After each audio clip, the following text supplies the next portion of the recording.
Hey, we're live. We're live. Let's see. It is July 28th in the year of our Lord 2021. A a rare a rare week off last week because I was out of town for celebrating my daughter's 14th birthday. I think I've had her birthday muck things up before too, so Yeah, it I can't happens. I can't remember correctly. Um, You should have planned this 14 years ago that you would be on Wednesday nights and she would have to mm, suffer. mm, Well, 15 yes. years ago. Um, what's new with you, man? What'd you do over the last 2 weeks? Not a whole lot. It's been a rough couple of weeks. Jen brought some sickness home and we were down with that for about a week and a half or so. And then I got a bacterial infection thing back again. And Yeah, dealing with that. Yeah. that sucks. It does, especially where it is. It's on my lower back. Very painful spot. Yeah. Um, But I did go to a game night last night, so that's good. And the acid stain finally came in for the patio, so I could finish the patio in the next couple of weeks. really? Yeah, took a while for the acid. Well, I had to wait a month after I poured the concrete before you could do anything with it anyway. It just took a while for the stain to come in. Um, And then I how got some much bad news. about? Do you know a guy? His name is Reuben Fisher. He's been to many cons. They call him Groovin' Reuben. Yeah, I know who Reuben is. Yeah. He has a son, Alex, and his son is a firefighter for the Merriam Township. I forget where they're at exactly, but he was out on the call and on the highway, and a car ran into him and a couple of his crewmates and shit, and he got pretty messed up. Um, from what I understand, though, they took him off the oxygen and all. He's recovering pretty well, though. Oh well, I thought that there was going to be a way worse ending to the story. So I mean, Yeah, not that. Oh, thank God, you only got in hospitalized and what have you. But I'm glad he's still with us. No, I'm familiar with Reuben. yeah, I Yes. like Ruben. He's a good guy. Yeah. I met Alex too. He's a good. Well, it's been a while, 4 or 5 years, but Yeah. Well, that's good. yeah, I mean, not good, but it's good that he's he pulling said, through. I he mean, off he's the fine. oxygen and he's coming back or whatever. So Yeah, they said he got him up, moving around a little bit today. Um, and they set up a his friend set up a GoFundMe, but I don't remember the website or anything. I'm yeah, sure if people want to know, they go find it. I hear you. Trying to think. I've yeah done not done anything really spectacularly new or amazing myself. I guess like I said, we got out of town for a little while, for my daughter's birthday, which was nice.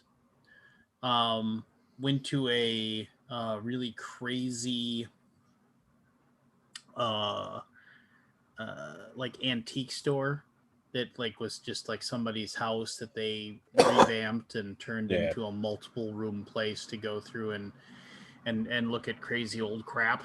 And that was kind of neat. Like we went down into like the basement of the house and there was all kinds of in each room. It kind of had a theme and had a bunch of crazy crap all over the place. I found some these small little notebooks written in 1913, and they were lessons for the husband to be and lessons for the wife to be. It was like basically like I would guess a like, oh, this is what I'll give somebody as a wedding gift or what have you, yeah, and they were as quaint and as interesting as you'd expect.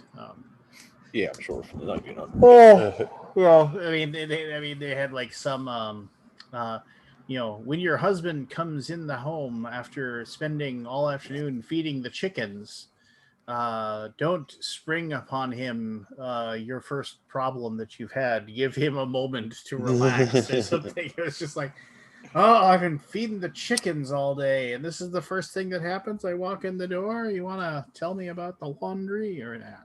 It's just, it's a different world, right? Yes, But it is. I picked those up. Well, look at this guy. Like Oh, we got Scotty here, sorta, kinda. Hello? Oh, We could kind of hear you. yeah, it's not working. Hold on. We got Android Scott. Is it not working? There you go. You still can't see you, but we can hear you better. Okay, hold on. Why is it doing that? There you go. How's it going? What's up, Dude, Lance? What's up, Barry? What's up, buddy? Hey, Your what's up? microphone sounds horrible, Scott. Yeah, it's like cutting. What if it's the wrong one? Hold on. Weird. Is this any better? Yes. Yeah. Do your testing, Romeo, Charlie. Test 1, 2. Little loud. Everybody. Yeah, you're a little bit of a hot mic, but you're fine. I can turn it down. I mean, I don't know what I did. I mean, I did absolutely nothing since last time. I mean, it's been, what, a month since we've been on? Yeah. Well, you were on from your hotel room or whatever. Right. Let me turn down the input. After you, during, prior to Boom Shakalaka time or whatever. But How was your trip to Virginia? That was great. It's good times. I had a good time. Yeah, it looked like you went everywhere. So I've been on since I've been back, right? It was only last week. Yeah. You So were on very briefly, but you I went talked a little bit about it. I went to go see my dad. I went to go see my stepsisters. I went to see my brother. That was not part of the plan, though. It all sort of came together as I was like, I'm going to be in the area. Do you want to meet up? Yeah. So it was good to see everybody. Went to Memphis, went to Asheville, and went to DC, and went to Washington, Virginia. It's pretty cool. It's fun. Yeah. I needed a vacation for my vacation. It was not relaxing at all. You need a vacation for your vacation. I'm the kind of person, I don't know, like when I go traveling and have to go do stuff every day, that's not vacation for me. Vacation for me is like doing nothing or playing games. Like the cruise is like a vacation. I get it. Yeah, me and Jen are like that. We don't plan much. But if I'm running around a art museum all day, I do not feel relaxed about that. I mean, I like doing it. I'm a fan of all that stuff. I'm happy that I saw it. You can tell the truth. You can tell the truth. How was DC? Fucking hot. Yeah, it was like over 90. I was dying. Yeah. We walked outside for literally like 5 minutes waiting for a lift, and I'm like, oh my! How are people walking around in this? And I could barely stand it. We went, and I think I'm repeating myself. I for sure told this, but we went to the memorials. Like, so my brother picked us up and took us to. He just drove us around the city, and we went to Capitol. We got pictures in the Capitol, and we went to the Lincoln Memorial. And it was so hot. I wanted to like go in there and like kind of look around and stuff, but I went in, and there was literally 100 people in there, maybe 200. And I was like, I couldn't breathe. It was like so hot. And I'm just thinking, I'm going to catch COVID right now. Like, that's all I was thinking. I had my mask on, and I just got my pictures. We got our pictures, and we left. Yeah, that was what I was curious about, the vibe down there. When we walked around the outside of it, though, there was wind. It was breezy. But when you're inside the memorial where Lincoln is sitting, I was just like, I wanted to die. I was just dripping. My experience with DC is to do it at night, the memorials. And we did it. This was that night. Was it? Yeah, it was really hot. Yeah, the sun was down. And my brother drove us around, like, because he lives in Virginia, so he drove us. I was just like, I'm getting games out of my basement, and I made a makeshift table using some sawhorses and some plywood, and I've just got this giant stack of games in my garage now that basically I've taken pictures to, and like for the local board game groups. I'm like, look, if you want cheap shit, just come over. Come get it. Yeah, come get it. You gonna regret that? Are you giving away anything you're regretting, or are you just giving everything? No. No? Okay. It was like, somebody was like, oh, you take $20 for Shipyard today, and like I love Shipyard, but I haven't played it in 4 years, so, and it isn't like it's like a copy of a game that you can't find, it's just Right. like, and I know people who own it, so it's just like, well, if I really want to play it, I still can, So, the biggest thing is that, like, it's been annoying. It's like I actually had somebody who was willing to take my Tainted Grail. They were like, Tainted Grail. Here's my all-in. Here's my whale. It's like it cost me, $350. I was like, if you give me 3 bills, you can have it. And then, like, he was like, yeah, sounds great. Love it. And I had it all packaged up, ready to go. And the guy's like, I can't buy it. I was like, damn it. Well, he was just like, something came up. He just whatever. He probably, who knows? Doesn't matter. You should have no problem offloading that game. Everybody wants it. Yeah. I don't know, man. It's like I've had people. It's like, will you ship the stuff to me? No, I'm not gonna. I'm not putting anything in a box. There's like one person. There's one person I'll ship stuff to, and that's like Daniel, my old boss at TMG, and he asked for a few of the things, and I was like, yeah, I'll send that stuff to you. Just like he, I ended up talking to him for a good couple hours, and that's why I got all super sweaty. I was like moving games up out of my basement, which is cool and just totally nice. And then I'd walk into my garage, even with the garage door open, and it was windy. It was like 92 degrees and 90% humidity, and I was just covered. My shirt was just like somebody had thrown a water balloon at me. And but no, I ended up talking to him for a long time. He's like, he bought some house and he's like living on like some weird quasi farm, and they're like raising rabbits and like chickens, a co-op or something? And I don't know, some commune, some crazy Mormon thing. I don't know. Is it a Mormon thing? I know. He just bought a house, and that happened to be on like a couple of acres of land, and he and his wife are like raising goats and chickens, and isn't that peaceful? Yes. Yeah. I thought about a goat. Back off, Scott.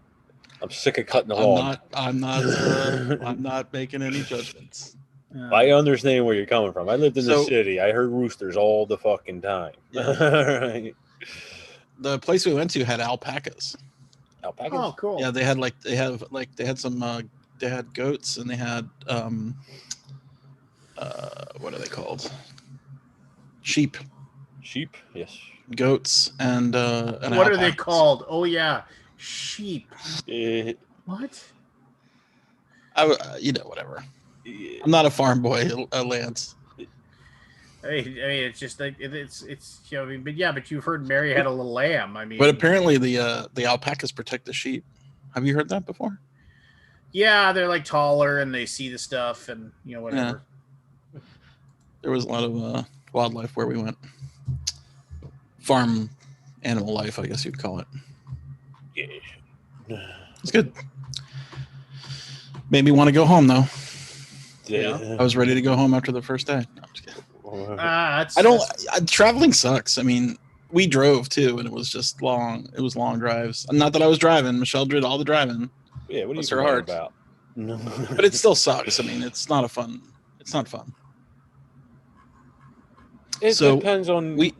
We met people who got airline tickets to go to where we met, and they got delayed and almost canceled. Really? Like it's a cluster, man. Like American Airlines is really bad. Like we were thinking about flying at the last minute. We're like, should we just fly? And we're like, no, yeah, let's just drive. It'll be fun. And then we hear all like the American Airlines is canceling like hundreds, if not thousands, of flights. Really? Yeah. Good luck on getting here in the fall. Hopefully nothing happens. Can I share a grievance? There's only the 3 of us, but this is and the 92 people watching. Yeah. The 10s. 12. I don't know how many he was slightly off. Yeah. It looks like 15 or something. Oh, whatever. Who cares? Anyway, so yes, here's my grievance because so you might notice I have a giant aquarium behind me. So I've told the stories before. I used to have lots of aquariums back in the day. Heard about it, yeah. Yeah, yeah. Anyway, so my daughter started up an aquarium in her room, one of my older, smaller aquariums, and then it just fueled an itch To that I get an had. aquarium again. Yeah, so, and I was just like, got to get one. I've never had a super big aquarium. I was like looking into like the process to get one, how to get one, whatever. I went into a local aquarium shop. They had this one 125-gallon aquarium, which is like I was looking for like a 90-gallon, but I saw this one and it was like I had gotten quotes for like a 90-gallon aquarium, and like this one was. Is that the place where they said they didn't know how much it was going to cost? Yeah, I don't know yeah. how much. But I walked in and they like just had this, and it's brand new. It was like it was whatever, this aquarium shop that's local, and I was just like, so what's up with that? They're like, yeah, we got a couple of them, and I was just like, oh, well, what do you want for that? And then the price was like $10 more than the the 90-gallon aquarium that they gave me the quote for, and I was just like, okay, well, I can't just drop $650, right here, right now. I gotta talk to my wife and make sure she's okay with it. So I went home, and she was like, well, if you want to do it, go ahead, no big deal. Oh, so is that it behind you? Yeah, yeah. So. Oh, okay, and that wasn't there before. Okay, cool. No, it wasn't. And theoretically, one day there'll be fish in there, and there'll be water there. Is there water? There'll be water, and there'll be there's nothing in it right now. Okay. Basically, because they don't sell the. I mean, how do you fill an aquarium like that? Are you have Garden to get a hose? You're gonna have to run a hose. Yeah, you take like there's setups you have, like I even ordered one already, where you have a hose that you just attach to a sink, upstairs, and it's got 50 feet of hose, and you just pour it straight through. But anyway, so I went back the next day, and I was like, knowing my luck, somebody will have bought it, right? Yeah. I literally said that to my, and I was like, bad luck. Yeah, no, I do with that stuff like that. Like so. Wouldn't that be funny though if someone actually did buy it? No, but it was still there. So so I was there, and I was like, I said, cool, and I went and I went over, and they were kind of busy, and this guy saw me, and he kind of like, he says, I'll be with you in a second, sir. And I was like, cool. And I said, so I want that. But like, I got a buddy who's got a big pickup that I'll be able to bring that home with, but I just want to pay for it now. Can I pay for it now? And then I'll pick it up either later tonight or tomorrow. And they're like, yeah, that's fine. No big deal. I was like, cool, awesome. And he's like, we actually have a second one in the back, and it's actually on a pallet. So, and we got a forklift back there. So, actually, like if your buddy comes back, had a forklift. Yeah. So he was just like, so if you want to, these are heavy, Scott. I don't even have a forklift. They weigh like hundreds of pounds. So it was just like, so they said, okay, fine, cool, whatever. And like, oh, that was like perfect. Like awesome. That'll make so. So the next day, it was Tuesday, yesterday. I called up my buddy Brad, who's got a brand new pickup, and he was like, sure, no problem. You let me know what time, when, where. Well, let's go do it.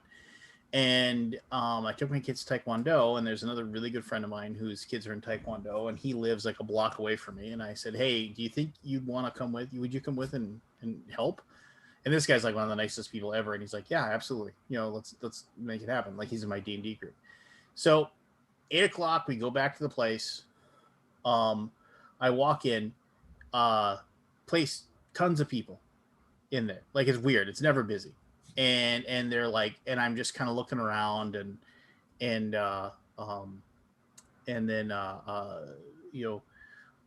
and like nobody's there to help. Like, everybody's running registers and stuff. And so then another guy I never met before sees me, and he's like, hey, you need help? And I was like, and he was ringing somebody up or whatever. And I was like, yeah. And he's like, I'll be with you in a second. I was like, cool. And then there's this other woman there, and I'm not going to make judgments or anything like that. Young lady working there, she had like all kinds of tattoos and stuff. And she was there the day before. And I asked the guy, like, can I come back and pick it up? And like, she was just like, well, make sure he picks it up the next day, because we're not going to hold it forever. And I was just like, yeah, I'll pick it up the next day. No big deal. And she was just kind of being a angry person that day. And it's like, they're still open for another hour. and I walk in, and then she sees me, and I look like me, so like she knows it's me, and I new guy, and I was like, so I bought this tank. I said, one of those over there. They said you had a big one in the back, so like, and it's on a pallet, and they said I could come back, and she's already just shaking her head like this. No, it's not happening. It's not happening. And I was just like, what's going on? And she's just like, we're too busy. This isn't happening right now. It's like, you should have come earlier. And I was just like, I was, it's just like, and then he's like, and then the guy kind of looked, and he was just like, I mean, he's like, how are you going to get it home? And I was like, I have a pickup. It's parked right outside. It's like, and they said we could just put it right in the back of it. And there's like, I got two guys with me. What's the forklift? Yeah. And he was just like, and he said, well, and then he's just like, look, it's like, yeah, okay, just drive around to the back of the store, get it in, and then like, and she's already just like getting mad. She's like fuming. She's like, no, we're too busy. And then, so we drive around to the back. The fish store was busy. So we drive around to the back, and I'm looking around, and like we're waiting for. It's like we're like, well, which door is it? Because we're looking at the back of this like strip mall, right? And it's like, well, which door do we go to? And like we're trying to figure out which door to go to. And then this guy eventually comes out, and he's just like, hey, so he's like, the manager that's normally here, isn't here. And he's the only one that has the code to open up the big door in the back. And we have a new security system. And so none of us here are able to unlock it. So we're going to have to you're going to have to go around to the front of the store, and we're going to have to try to get this stuff out through and I was like, okay, whatever. And then we walk in, and then again, this woman, she's like, see, it's like, we don't have time for this right now. And I was just like, and the guy's like, well, let's just get it out of here. It's like he paid for it. And she's just like fuming some more. So we walk into the back, and then we see the thing sitting on the pallet, still wrapped up in plastic. I was like, perfect. This is awesome. Did you try the code 1, 2, 3, 4? See if that opened the door. And I was just like, same with my luggage. Mm-hmm. And I was like, oh, cool. Just like, awesome. It's right there. Right. And so, and I was like sitting there, and I walked up, and he's like, and the only guy who's qualified on the forklift isn't here today. Well, so my, like one of my, one of my buddies, the guy who was a pickup, he works in a warehouse, and he's like, I'm qualified to run it. And he's like, I can't let you run it, and he's like, yeah, I get that. Something happens, he get in trouble. But I mean, like, they had the pallet carts, right? You've seen them used at every single convention, every pallet jack or whatever. Yeah, we have those. Yeah, and like, I know how to use them. Everybody knows how to use them. I mean, like, it takes a little bit to, and and I was just like, and I look over, and he's just like, well, I can't let you use it. And normally he said, what I do is I'd have one person on one side with one, the other person on the other side of one, and we'd bring the pallet out, and then we could lift it up and put it back in your pickup. And then she's like standing there, and because we're sitting in the back, and she's like, you're not supposed to be back here. She's talking to like the three of us, and obviously we don't work there, so we're in the back of the store. And he's like, hey, do you think like you could help, with the pallet here? And she's just like, we have all kinds of stuff to put away. I don't have time for this right now. It's like, if you want to do this, you can figure it out. And she like storms off, and I was just kind of like, and he's like, yeah, it's been a really busy day. Like, we had a couple people no show, and like, we haven't done any of our night stocking yet. And to be fair, when we walked in the back, they had tons of stuff that needed to like go onto shelves, and it was all sitting there. And I'm sure everybody was like, we're going to be here for like 2 hours extra after the store closes, putting all this stuff away. So, okay, I get it. You're cranky. Not a great day. But I just didn't understand why, like, I was just like, I gave you not a small amount of money yesterday. You specifically said, I have to come back and pick it up today. Here I am in the parameters you gave me. Why are you being, such a turd about this? But so, my buddy Andrew just says, look, just pallet lift up one side of this, he's like, you got tons of cardboard back here. We'll just slip cardboard under the other side of the pallet and we'll just slide it on the floor all the way out. And he's like, you think that'll work? He's like, I know it'll work. You know, it's like, he's like, because he works at he's like basically an information and technology guy at a university. He runs a department and he's like deals with this stuff all the time. Like he could run the forklift too, he said. So sure enough, we pushed the thing all the way out. No, I don't know. She worked at the pizza place, but yeah. So we pushed the thing all the way out the front door. Like my buddy had already backed up his pickup. It's right there. It's like me, my two friends, and this guy, and we get it out. And it's like, and the whole thing. I mean, the pallet plus the stand, which comes put together because it has to be, and the tank, you know, obviously put together. I mean, the whole thing probably weighs 600 pounds. You know, I mean, you know, around there. I'm guessing. Oh, Jesus. You know, and it's just like, well, the tank alone. How do you lift that up? The four of us, each a corner, just pick it up and put it in. Okay. And put it. And so you'd be surprised, Scott. 600 pounds. That's kind of a lot. Okay. Well, yeah, but I mean, but do you think about it? 600 pounds with four people, you know, all lifting from a corner. Okay. I used to do it on the train. You don't think you could with bended knees put your fins and lift up 150 pounds? Is that how that works? Yeah. Oh, I only get 150 pound load on me and not basically. Not everybody's lifting 600. You're dividing it by four. Oh, I didn't know how that's how that worked. Yeah, we used to do this on the re-rail with the main beams. They weigh 600 pounds. Four of us would grab it in. Oh, wow. Okay.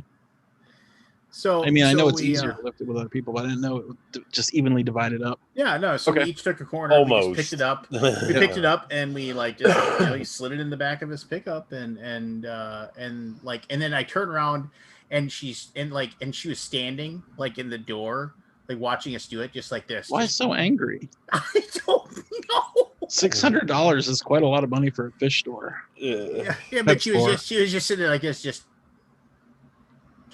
mad. Well, how else would it happen? What's a better way? I mean, give us solutions instead of giving us problems. Yeah, and as soon as we got it into the back of the pickup, and we, you know, and then like it was a little bit longer, so you had to lower the thing, and we had straps. We click, straps. And just packing straps. And we were just like, I mean, we hopped in the car and we got to my house. I mean, I was more scared when we got to the house. He was just like, lugging you get down the stairs.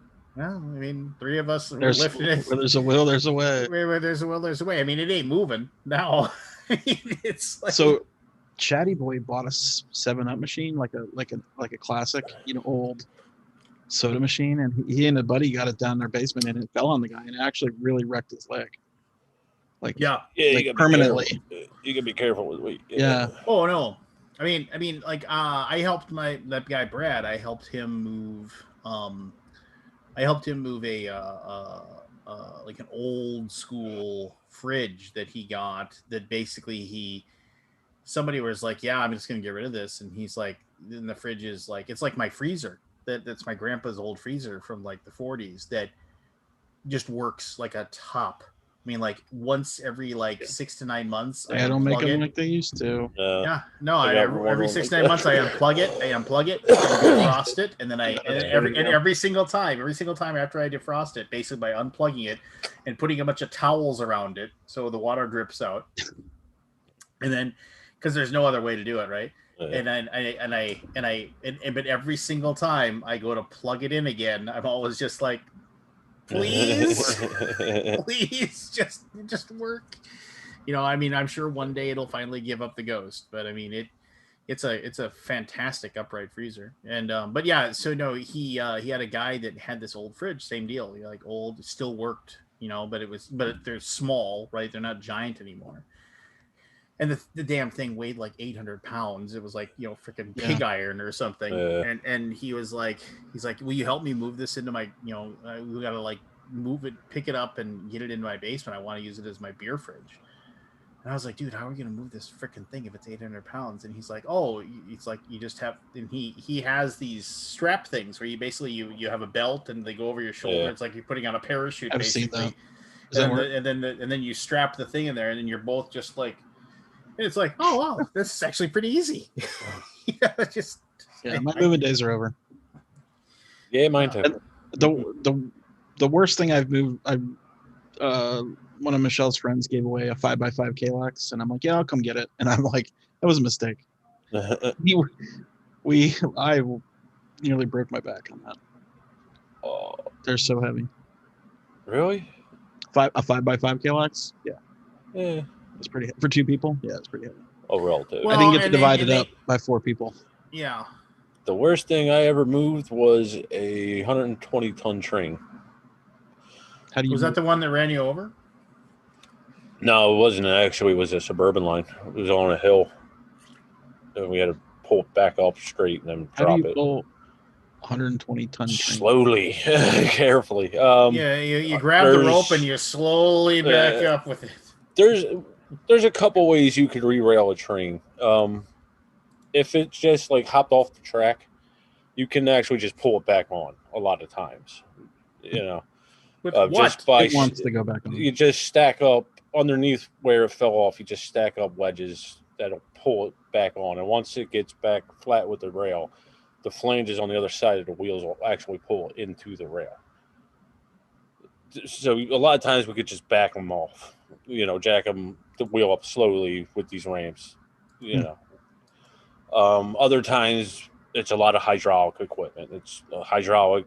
There's pancake jacks, which start off this big and go to like this. There's other jacks that are as tall as I am, and then there's come-alongs we used to use. Like in that particular case, we had to wrap the axle around a tree basically and just ratchet it by hand in as we were jacking it up.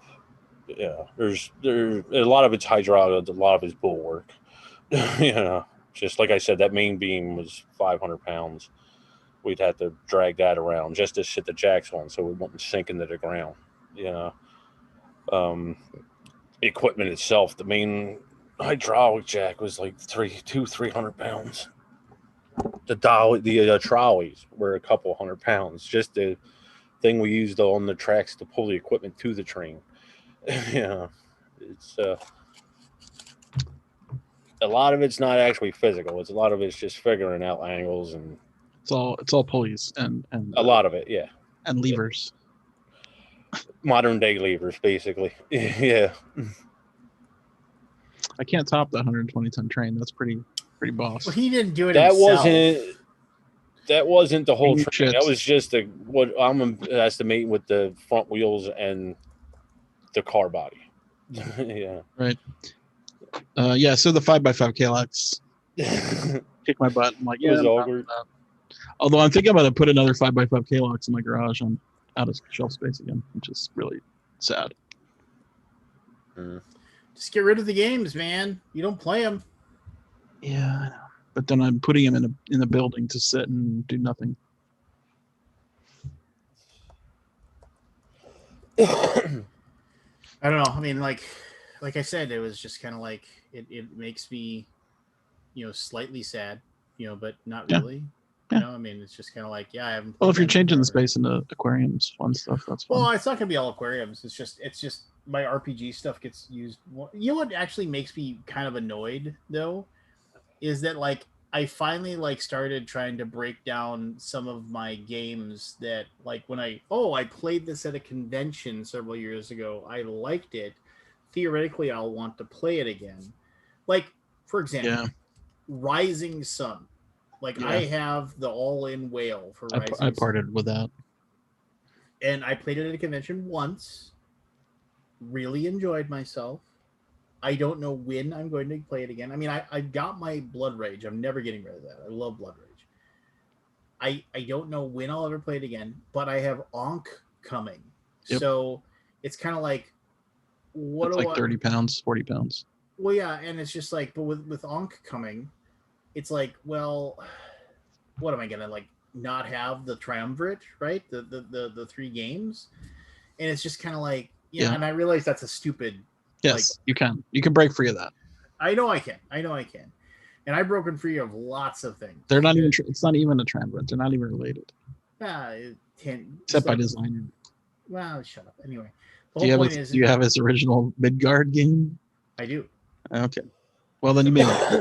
I can see keeping Blood Rage. So I'm sitting here and I'm like, okay, fine, But as I finally broke down my freaking Rising Sun, it doesn't all fit.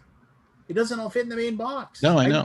Isn't that frustrating? I have 42 boxes of what's Cthulhu the one that Wars game? No, that's long gone. The Marvel. Oh, one? you got rid of your Cthulhu Wars, huh? I'm never going to play that game. It's so good. The one that just came out. The one that just came out. It's a horror video game, Simon game. Blood something. Or blood something or something blood. Help me out, Gator Dave. Help me out, Kabuki. It's the most recent Come On game that was like really big. That everybody played for like a minute and now it's done. What's up with your mic, Scott? I can't make it stay down. It just wants to go up in the air. All right, here we go. You got to loosen the spring. Yeah, I don't have a screwdriver down here. Bloodborne. Okay. Yeah, I haven't even cracked the seals on those yet. It's taking up half a shelf. Anyway, yeah, I mean, it's hard to be a hobby gamer now because you want to get everything and it takes up so much space, and maybe you're going to play like once or twice. I know we go down this path a lot.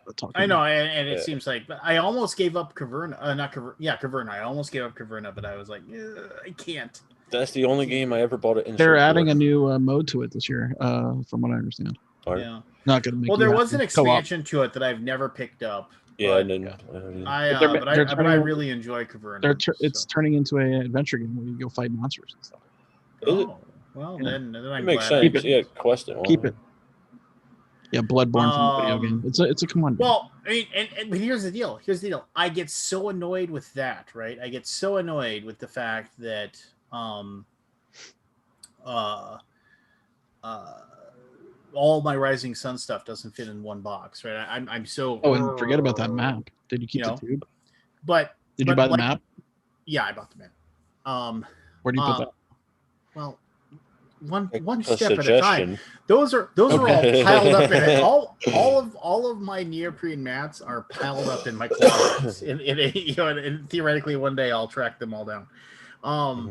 But no, I'm so, like I said, about that. But I'm like, oh, what about all this like Eldritch Horror, every single large box expansion, the Eldritch Horror, every single large box expansion of Arkham Horror and stuff like that. Did I tell you about the Etsy thing I got from Russia that I put together? It took me 3 days to put together, and then another 2 days. Haven't. And here's the thing, I hate reviews on websites. If you're gonna spend $200 for a insert or like a box that holds all the game, are you gonna say it's not good? Like, are you gonna trick yourself into thinking this is the best thing ever because I paid $200? So you did the Arkham Horror thing, or what? I got the Eldritch Horror. My Arkham Horror is in storage. I doubt I'll ever see that again unless I really go looking for it. So if you want to get rid of your Arkham Horror lands, call me up. Never. So the Eldritch Horror insert box that is $200 on Etsy, and it's from Russia, which took 6 months to get here. Here's my grievance. We'll just tail into that. Were you done with yours? Did we get I got the thing home. The thing home, and now I'm agonizing over what fish I'm going to put into it. And I've got to buy.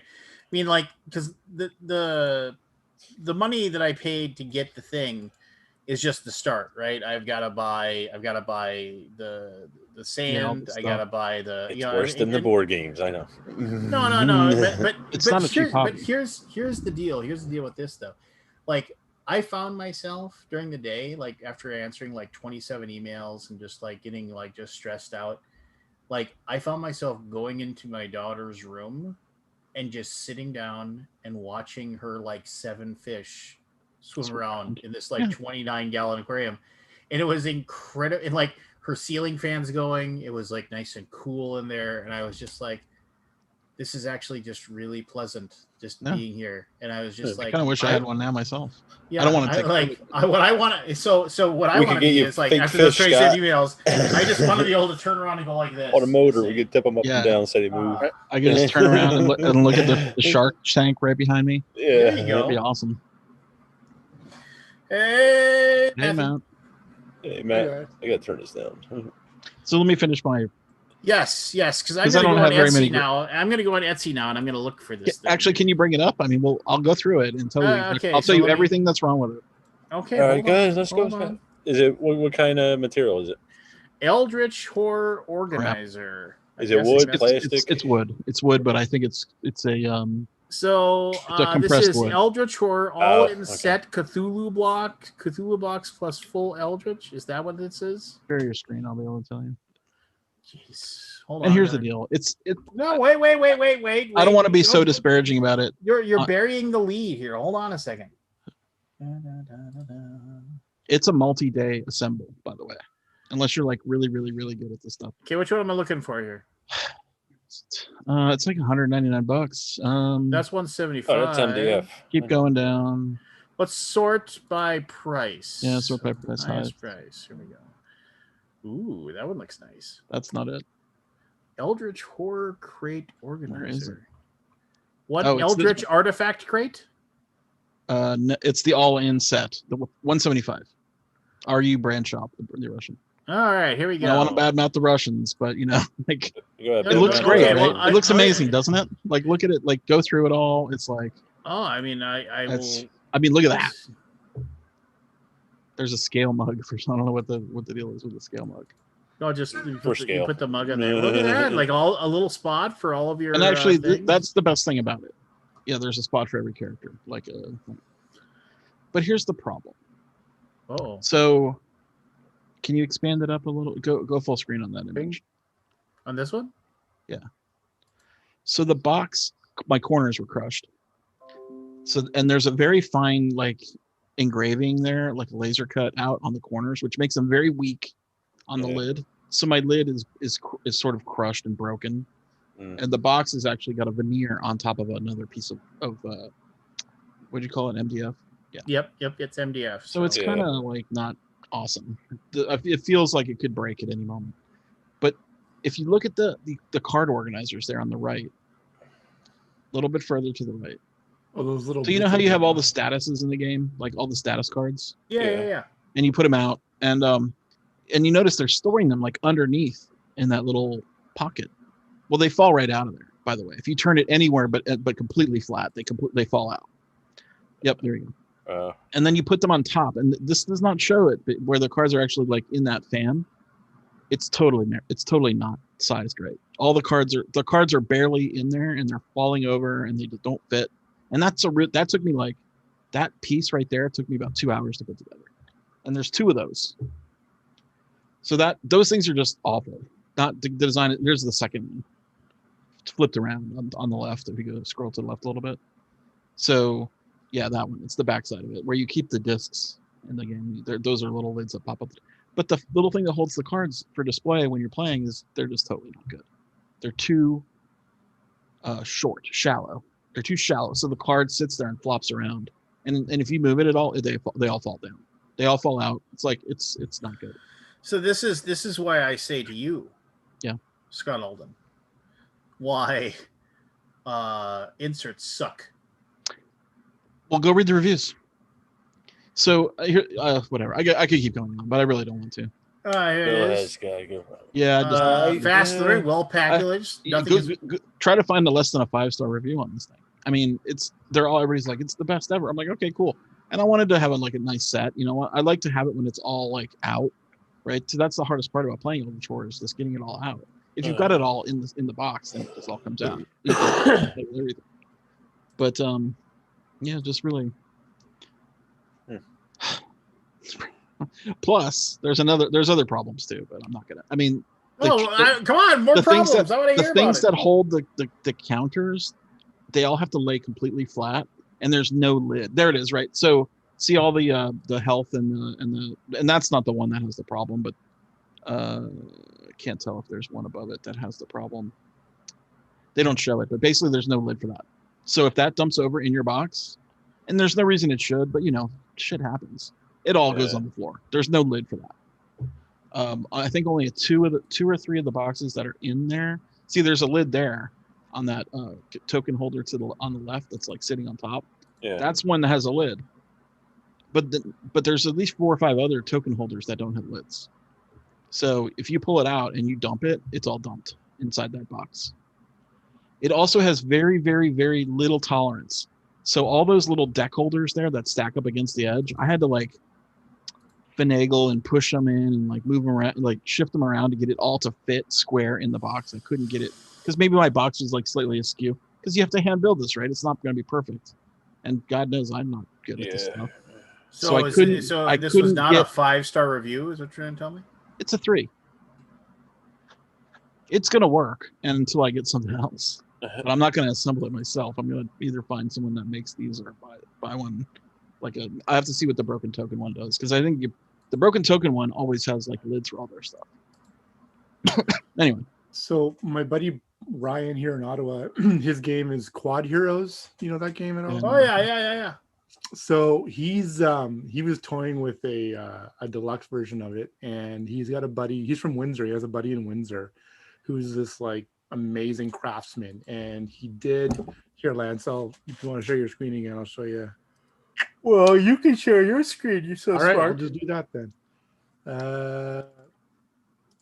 So this is this box that he like a prototype that he made. There's like metal inlay and this little and you turn this thing to open it. Oh, awesome! So cool, little drawers. Yeah, with little letter I want one of those. Tabs. Yeah, neat. No, you don't. And then an elastic to hold the boards together. And then this is how the mechanism opens or locks. Yeah, cool. It's just unbelievable. I mean, I can't even imagine the price this thing would be. He owns this game, or he makes this game? Well, he makes this game, and his buddy made it for him as maybe a prototype for a deluxe version. Gosh, I really wish I'd liked this game. You don't like it? It doesn't work for me. No, can't get my head into it. It's too much, cube manipulation in my head before you take your turn. Well, that's why you have two. That's why you have two of them. You have one for the actual. I know.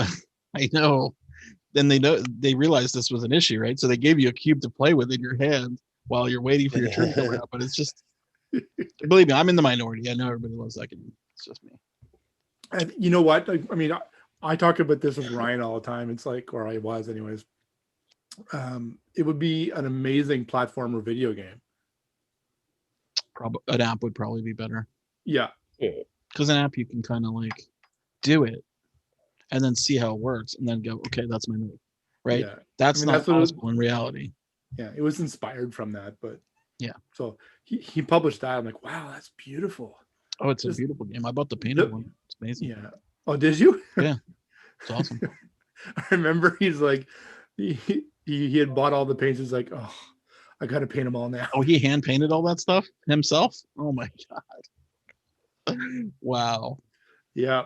That's what you get when you do a Kickstarter, right? Though putting up painted minis. Like I bought the painted minis from the original Cool Mini or Not. What was the original Cool Mini or Not game? Arcadia Quest? Yeah, Arcadia Quest.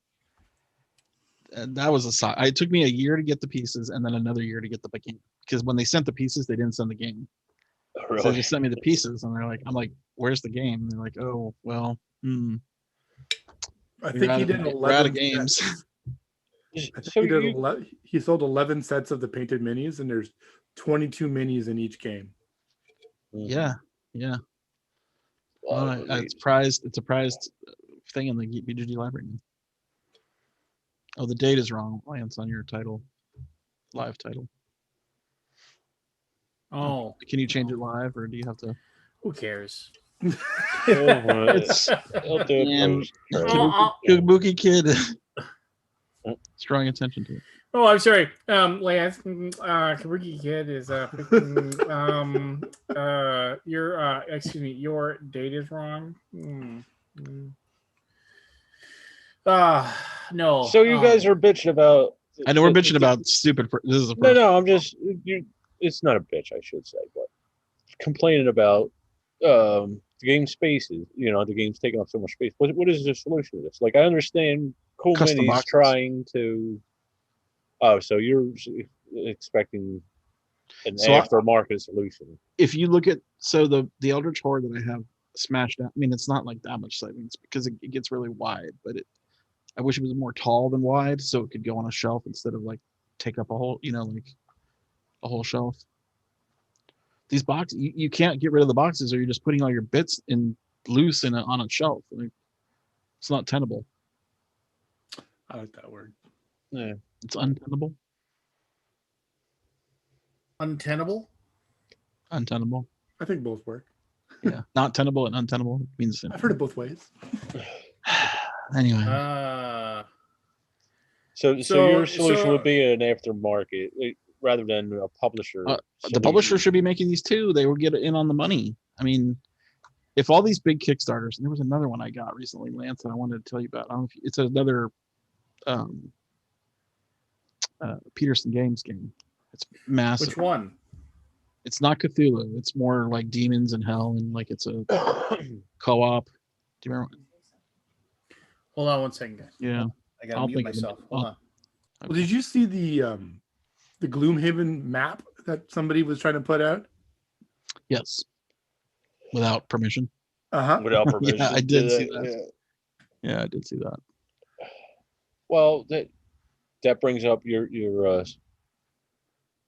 insert thing. That most of them don't have permission. No, they don't, and they always say compatible with, right? They don't say it's made for, right? Because then they're basically using the name of the game. And I like Broken Token stuff. It's fine. Yeah, I think there's one. I only have one insert. They only make box inserts. Like they like I like to combine like 82 boxes down to one. I think there's a place for personally for me anyways. There's a finite amount of games a very finite amount of games that I would buy inserts for. And inserts are meant to solve a problem. They're not meant to just be an accessory. Sure. Yeah. In my opinion. Yeah. I mean, that's what it sounds like with your thing, Scott. They just don't have enough research on it yet. And this game did think about all this stuff. I mean, he thought about a lot of stuff, but it just like that. It's missing that last little bit of polish that makes it perfect. It handles every expansion. Like it has little labels for everything. Well, I don't think they're making any more Eldritch Horror. Oh no. Yeah, no, they're done with them. I think they're done with Eldritch Horror. Does it hold Arkham Horror sleeved 3rd cards? edition now. Pardon? Does it hold sleeved cards? Probably. I think all the pictures are sleeved. I don't have any of my stuff sleeved, so. I don't believe in sleeving either. I don't believe in. I don't play games enough. Sleeving is bad. I don't believe in sleeving. I don't believe in. So what do you do with all your Arkham Horror stuff? Is it combined together, or is it all separate? It's all in Plano boxes. Oh, okay. Really? That's a solution, but it's a different. If you don't believe in inserts, but Plano boxes are the same thing. What's a Plano box? It's basically like a tackle box. It's a tackle box. Yeah. Oh yeah. Tackle box. I have that in my Orleans. Mine is still in the original boxes. All my Arkham Horror second. Eventually I'm going to make a case for it. It's just I didn't get around to it yet. Yeah, I mean, I'm only doing this for the games of my most favorite, right? Yeah. Like I've got the Gloomhaven insert, I've got the Arkham Horror, I've got the Eldritch Horror. But my Arkham Horror is packed away. Eldritch Horror is the one I've got in the house right now. Hey, look what I bought today. Catan? Is it the 3D? No, it's just a regular Catan. Just regular old vanilla. Because we picked up a gig to help redo the helpers cards. Oh, cool. Yeah. Have you ever played it? No. I played it once. It's gonna change your life, Maddie. I have this. I'm not kidding. Here's the thing. I think a lot of people who bag on it have they just do it because it's old and like fuddy duddy, but it's still good. Oh no, I'm excited to actually. I mean, I've had this thing for years. Yeah. It just never got to the table. And that was, you could play with those characters in the game. They'll make it better. I know. Yeah. Well, so the Catan one, the Star Trek one, has the helper cards built into it. Yeah. I don't know if the current one does. No, the not built in. Not the deluxe, but the 25th anniversary edition does. And then when you play Catan about 500 times, you can go play Cities and Nights. Oh, great! Which is what we did. How about Seafarers? I never played Seafarers. It never appealed to me. But Cities and Nights is really good. I tried to play Catan on my iPad, and whoever designed the app meant for the person to have young eyes because there was mice it all type. blend in. It was so tiny. Yeah. Didn't scale with the UI or anything. No, it was zoom. really poorly done, unfortunately. Unlike like the Lords of Waterdeep or Stone Age, which are two of my favorites. Gosh, Paul Tompkins never played Catan either. Gator Dave never played.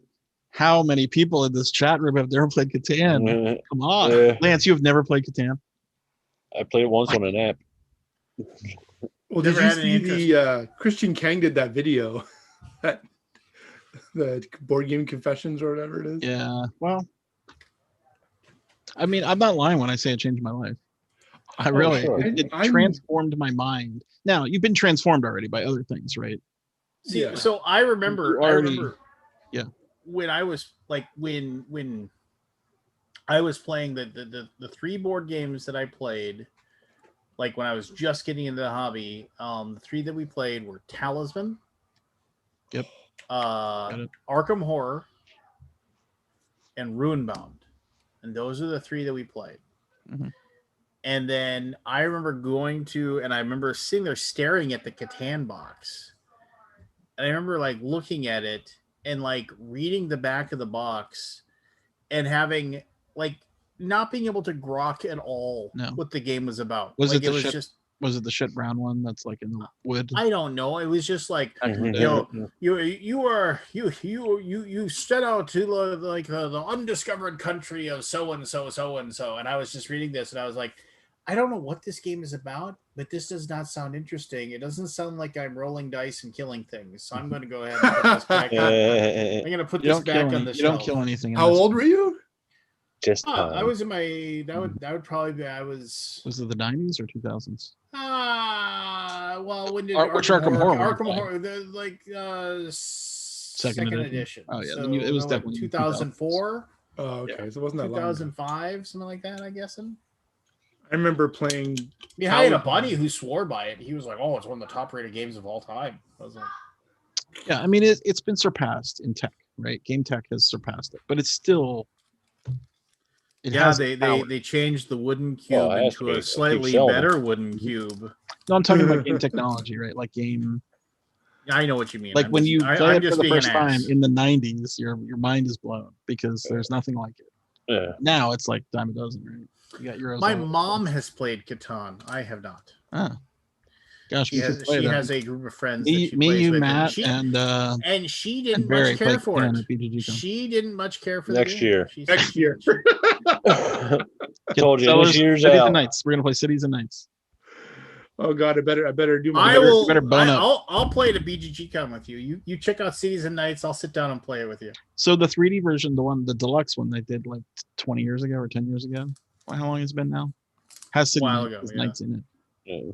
Which I think that's in library, if I'm not mistaken. The $300 crate. What are you gonna do if like because you see the new CDC guidelines there, Scott? Let's not talk about it.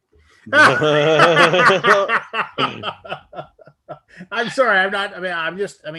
I'm sure you have your thumb on that. I do. Yeah. Well, here's hoping, man. Yep.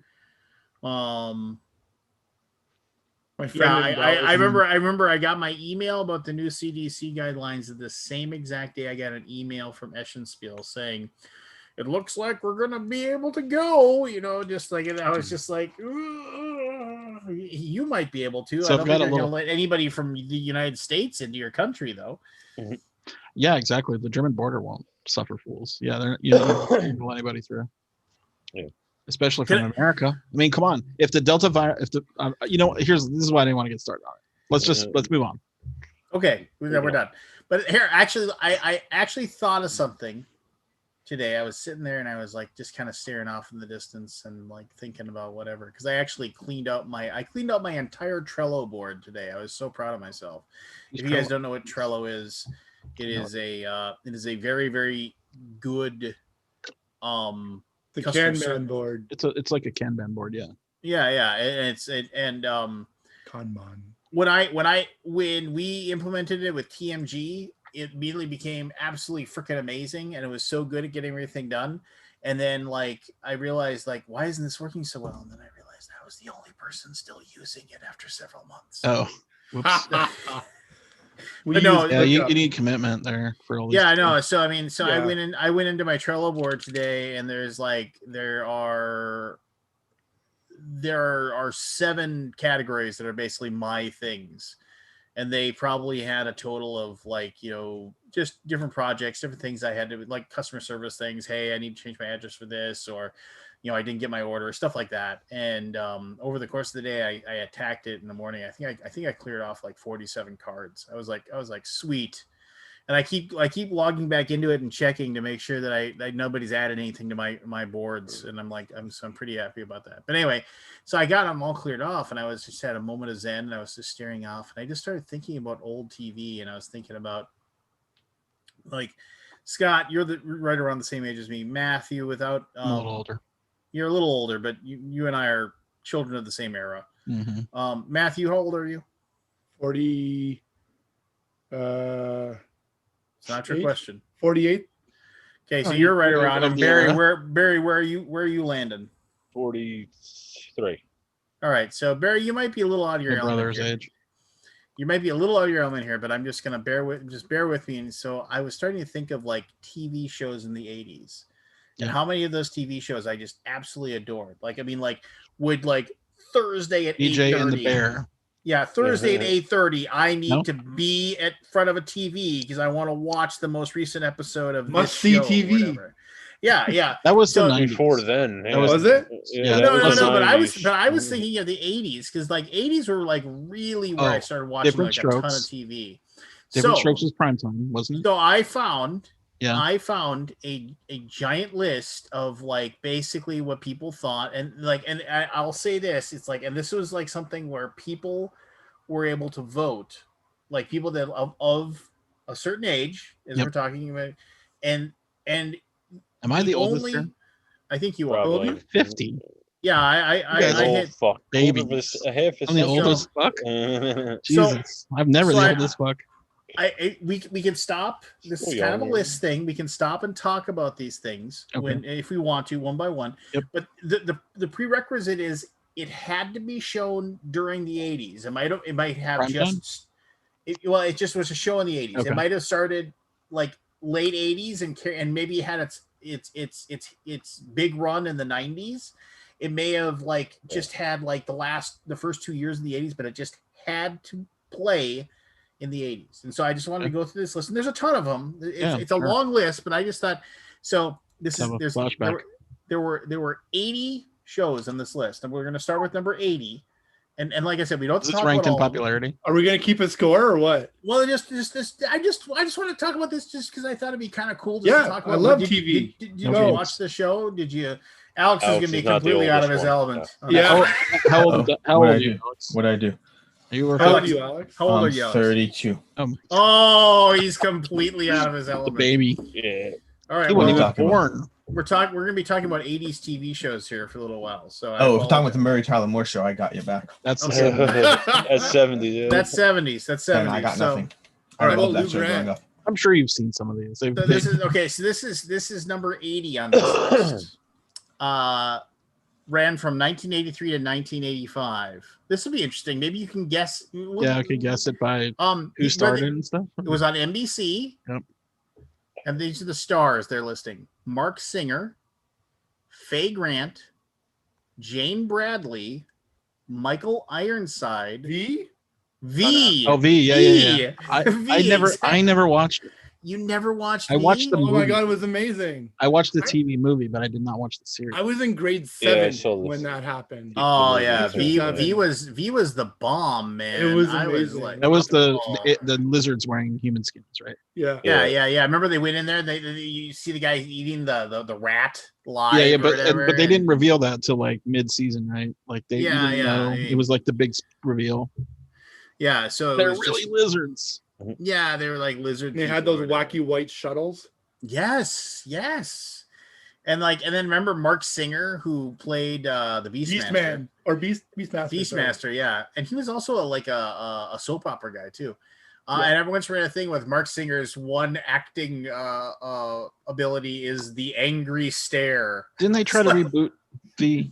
Yeah, they did, and It nothing failed, happened. right? Yeah. But no, I remember it was like It's they an 80s thing, right? I mean, like, remember when Michael Ironside showed up and he had the special bullets for his guns that could shoot through the body armor and stuff. Anyway, I'm just remembering way too much. You'll never get this one, so I'm just gonna give it up. This is number 79, and I remember this show. Give us a little. Try it. Okay, ran from 86 to 88.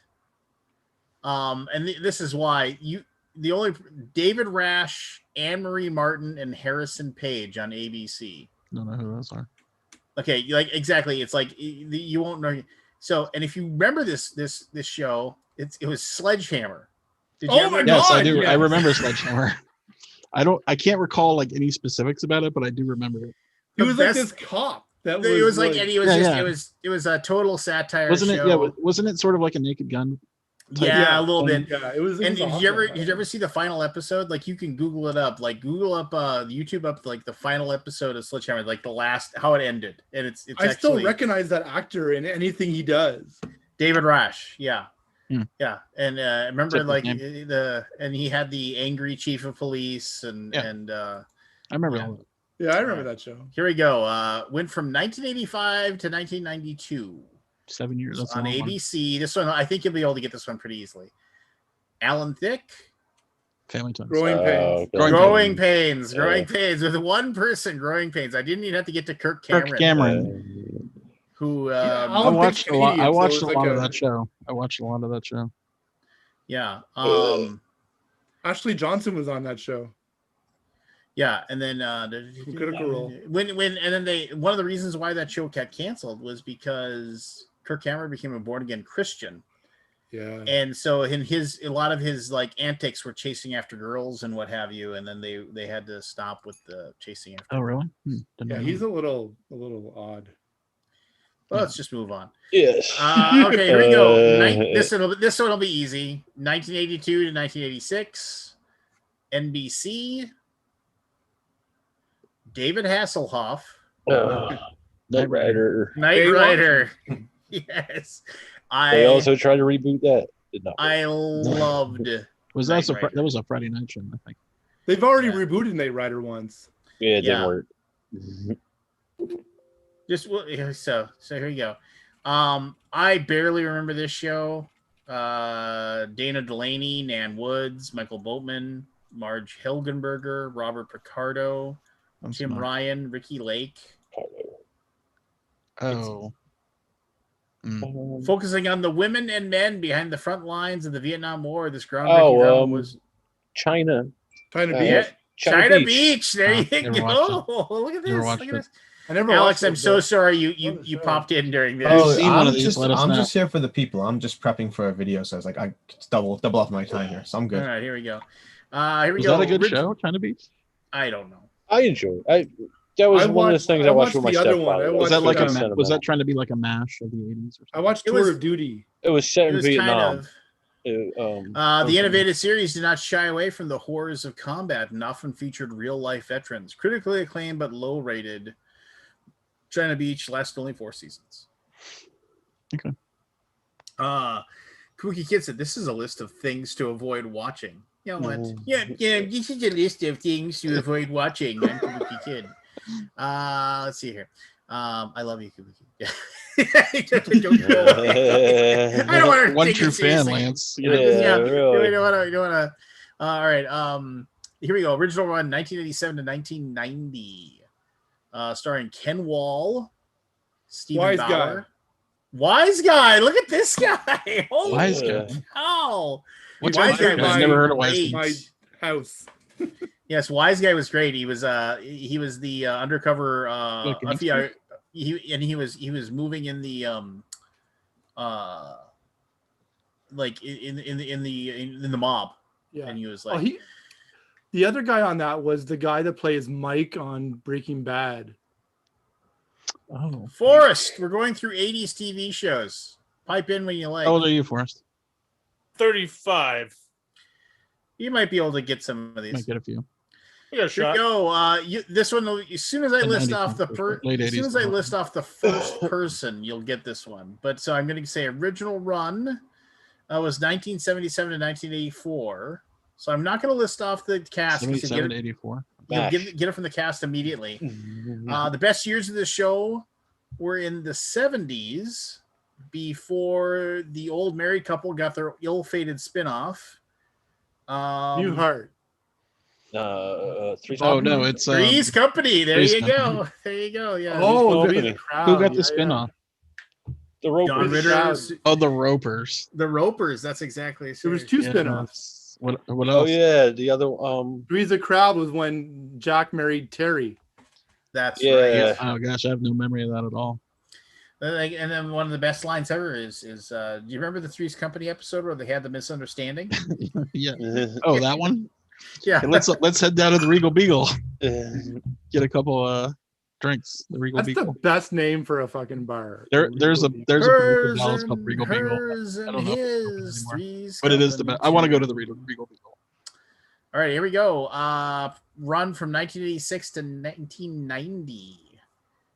Starring Paul Fusco, Max Wright. I would get it from Max Wright immediately because he's like a character actor, but he had a leading role in this. Anne Shadeen, Andrea Elson, Benji Gregory. Who any of these people? No idea. This series featured a family named the Tanners, but was not Full House. Tanners.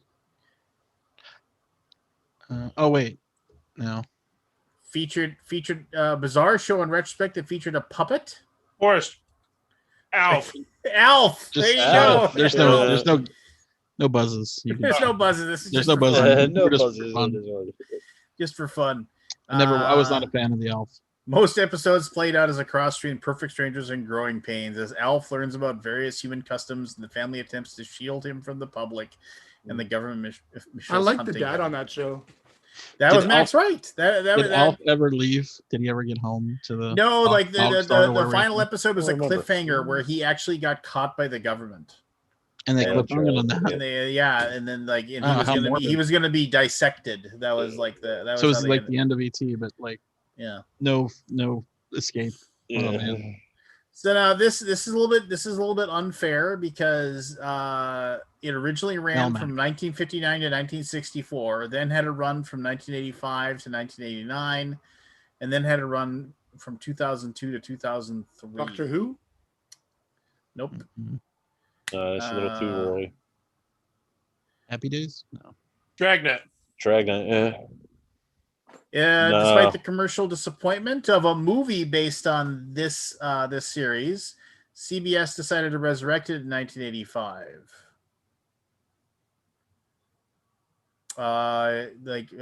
Serial stories, contributions from the likes of Harlan Ellison, J. Michael Straczynski, George R. Martin. Twilight Zone. There you go. Good Oh, what is job. Yeah. Twilight it was Zone. it was the 80s run for the Twilight Zone. I didn't know they rebooted that again in the 2000s. They just rebooted it again. One of my Last year. favorite. Did they? Yeah. I think it was the Twilight Zone. One of my It was favorite only on the- episodes was the quit smoking one. Yeah, no, that's from a Stephen King short story. Oh, Oh, yeah. Quitters Incorporated. Quitters Incorporated. Were they That was were they amazing. electroshock? Yeah. Yeah, He's like, oh, you're gonna if I don't, then you'll cut off my finger. No, we'll cut off your wife's finger. Yeah. You know? And then he shakes and then he meets the person. He shakes his wife's hand, and she's missing. She's missing a finger. Yeah. Yeah. Here we go. Ran from 1984 to 1989. Starred Jane Curtin, Susan St. James, Ari Myers, Kate and Allie. Kate and Allie. Yes. Matt. The Yeah, strength you of watch a lot of Kate and TV. Allie was in its two lead This actors. is my fucking zone, I tell you. There's nothing to do in Canada. Starring Susan St. James and Jane Curtin as the strong, independent women they portrayed. They're childhood friends who have gone through recent divorces, leaving them to raise children on their own. And they move into a Greenwich Village brownstone together. Kate is the breadwinner and Allie taking care of the home. I remember Susan St. James from Newhart. no. Wasn't Rock she from Hudson's Newhart? show. I don't know. where he was the police commissioner. What was that? Here we go. This one, next one up, because so original run was 84 to 92, and as soon as I list off the first person, you'll get it. So here we go. Tony Danza. Oh, Taxi. Who's the boss? What? Who's the boss? Who's the boss? Who's Yes. the boss? Yeah, there you go. Taxi was in the 70s. God. Former Cardinals second baseman Tony Maselli decides a housekeeping job in Fairfield, Connecticut will provide his daughter the better upbringing that he got in Brooklyn. Samantha. What was the kid? The Joey? Was it Joey? The kid? Yeah. Jonathan. Jonathan. Yeah. But what would they? Jonathan Banks. What was his little catchphrase? Didn't he have something like a? I don't know. But then there was always the mom, Judith Light. Judith Light. She was always being racy. Like she said, they were talking about losing something, and she's like, the only thing I lost when I was a teenager, I loved. And he's like, she gets all mad, and she's like, I was talking about my braces. She said, yeah, and then there was the mom who was from Soap. That's right. Did they ever get together? Yeah, they jumped the shark. They eventually got them. They got them together. And then that's over. Yeah, there you go. All right, here we go. 87 to 96. This is a little bit weird because had 10 seasons and 193 episodes, and it was animated kids show. So if I gave you the people, you wouldn't matter. It was a primetime show? It was in syndication, but it's an 80s show. To a young child in the late 80s and early 90s, there were few things more satisfying than picking up an empty cardboard wrapping paper tube and swinging it around like the sword-wielding Leonardo, except maybe for playing thousands of the ridiculous action figures that the series spawned. Ninja Turtles? Teenage Mutant Ninja Turtles. 10 years? That was in for 10 seasons? Yes. I never saw a single episode. I don't think I watched that. That's beyond. It was like college for me. Yeah. Let's see here. Run from 1986 1988. I loved this show. And then they ended it in a total cliffhanger. NBC, starring Dennis Farina, Anthony Dennison, Stephen Lang, Bill Smitrovich, Bill Campbell, Steve Ryan, Paul Police Butler. Story? Crime Story. Crime Story. Yeah. Never saw it. Yeah, like Kevin Spacey had like a huge role in one season. Was it drama or was it comedy? It was drama. Okay. Really good. And ended on a complete and total cliffhanger. Like all the major players are in a plane that crashes into the ocean and you have no idea if they lived or died. And that's how they ended it? Yeah, because they didn't get another season. Thank God I didn't watch TV back then. Yeah, this is back in the days, guys. These are real bad endings. They just pulled I'm shows. almost done with the Sopranos, and I know the ending already. So, I can't. So ran from 87 to 1990. Starred Julie Kavner, Dan Castellaneta, Sam Simpsons. McMurray. Nope. Not Simpsons. Joseph Malone. The The primetime run on Fox, maybe best known for introducing the world to The Simpsons. Oh, it's Tracy Ullman. Tracy Ullman show. Yep. I never got into that either. She tried to sue The Simpsons or tried to sue Fox Network because she said that she was owed money because she allowed The Simpsons to be on it or something. I don't know. Yeah, I remember she had the first episodes. Yeah. All right, this is here. Original run 1981 to 1996. Was on the USA Network. So 15 years. Starred Pat Prescott. Night Stalker? Night Stalkings? Nope. Night the Stalker. same year that MTV exploded upon Night Flight. Night Flight. Yeah, I watched so much Night Flight. I don't know. I don't know that show. Did they actually make episodes of the show, or was it just bullshit put together? I think it was just I'm going to sign up for that Night Flight thing for a month, and I'll tell you, because there is a Night Flight service you can. Yeah, and it was something of a 4-hour variety show aired on Friday and Saturday evenings that would play a little taste of everything going on in the underground and cult music, art, and film worlds. Yeah, that Night Never Flight heard of was this show. Oh, really? Yeah. It was. I watch it all the time. It was They fantastic. showed really cool. Well, we didn't have alternative. There was no way I could get USA Network in Canada then. Yeah. Ran from 1976 to 1983. If I tell you who's in it, you'll know Ash. immediately. Different stream. 83. Law and Order. Pair of lovable roomies in the 70s, 80s. A low rent Bosom blue buddies? collar. But there was only 3 seasons. Blue collar brewery working buddies. Laverne and Shirley. Laverne, hello, Lavoine. Hello, Shoyle. I got jealous when I think it was Laverne or Shirley got like a boyfriend. Like, I felt jealous. Did you? Yeah. David Lander recently passed away. Like he passed away like 3 or 4 months ago. Yeah. I know. I saw that. Yeah. There's a YouTube thing of every single one of Squiggy's hellos because he always said boom the door would open. Hello. It's like the first. They were the best. Yeah. Didn't they have a spinoff too? I don't think they did. Yeah, they did. Really good. Didn't they have something? They had a couple. Michael McKean. Yeah. They had one with the boyfriend of Shirley, was it? Yeah, Shirley. Here we go. Ran from 87 to 95. Starred Dave Coulier, Candace Cameron, Jodie Sweetin. Murphy Brown. No, Bob Saget. Full House. Oh, Full House. I got them mixed up. I know it, but I hated it. Never watched it. Now, this is one I have no clue because original run 1976, still going. Celebrating its 40th anniversary this year on PBS. SNL? Oh, PBS? The longest running music series. Nightline. No. The longest running music series in U.S. television history and the only Austin TV City to Limits? receive the Presidential Medal of the Arts. It's called Austin City Limits. That's what I just said. Oh, yeah, you did say that, yeah. That's been going for 40 years. 40 years. Let's see here. I love this show. I mean, I adore this show. I still watch episodes. 1978 to 1982. Starred Gary Sandy, Gordon Jump, WKRP. WKRP in Cincinnati. I'm living on the air in Cincinnati. Never struck with me. Really? No. Oh, it was so good. I think it was probably too adult. It was too adult for me, I think. And then the whole and Les Nessman with the news, and it's like the U.S. Open was won by Chai Rodriguez. And he keeps calling it Chai. And then and then Johnny Fever like, it's Gigi Rodriguez.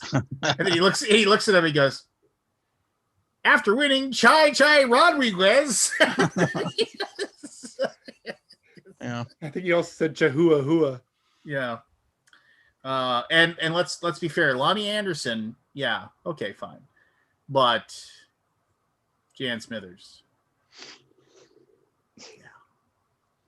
Yeah, she was the reason to tune in. Tawny Katane was Lonnie Anderson's counterpart in the remake or in the new one.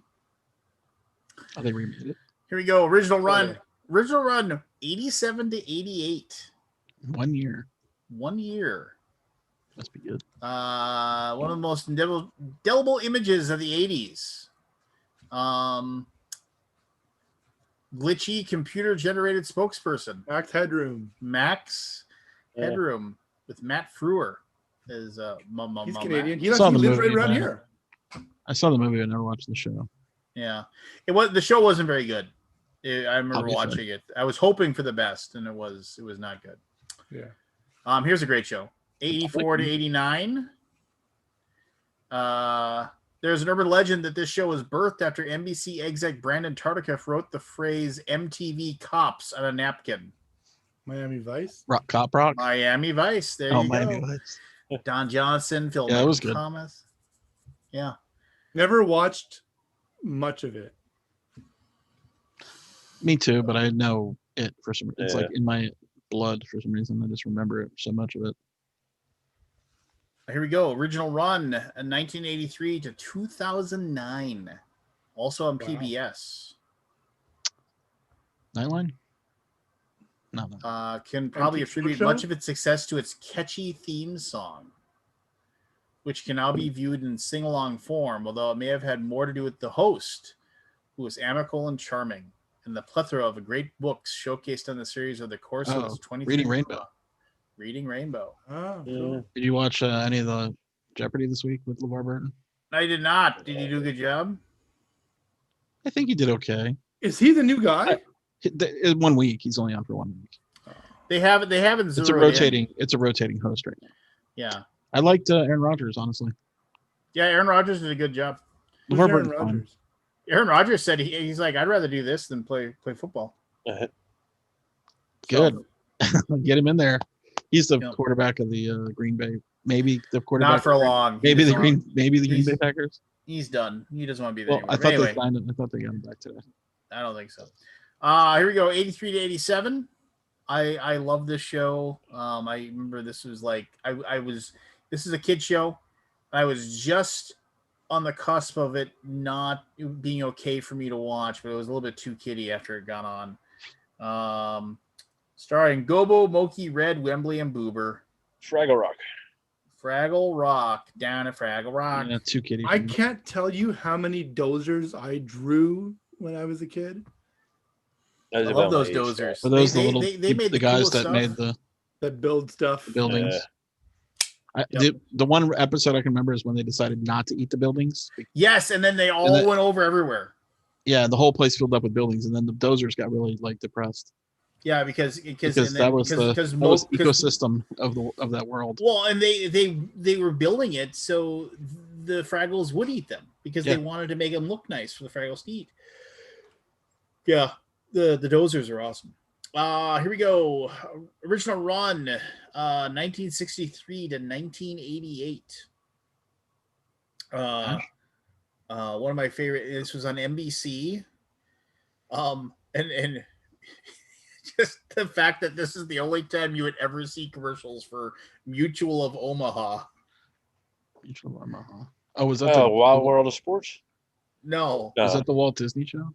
No, it was like it's like once Jim subdues the wildebeest, Marlin will go down and yeah, what the hell? Was it Wild Kingdom? Wild Kingdom. Wild Kingdom. Yeah. Mutual of Omaha. Yeah. Mutual of Omaha. Did they sponsor the show? Yeah. Yeah, they sponsored it.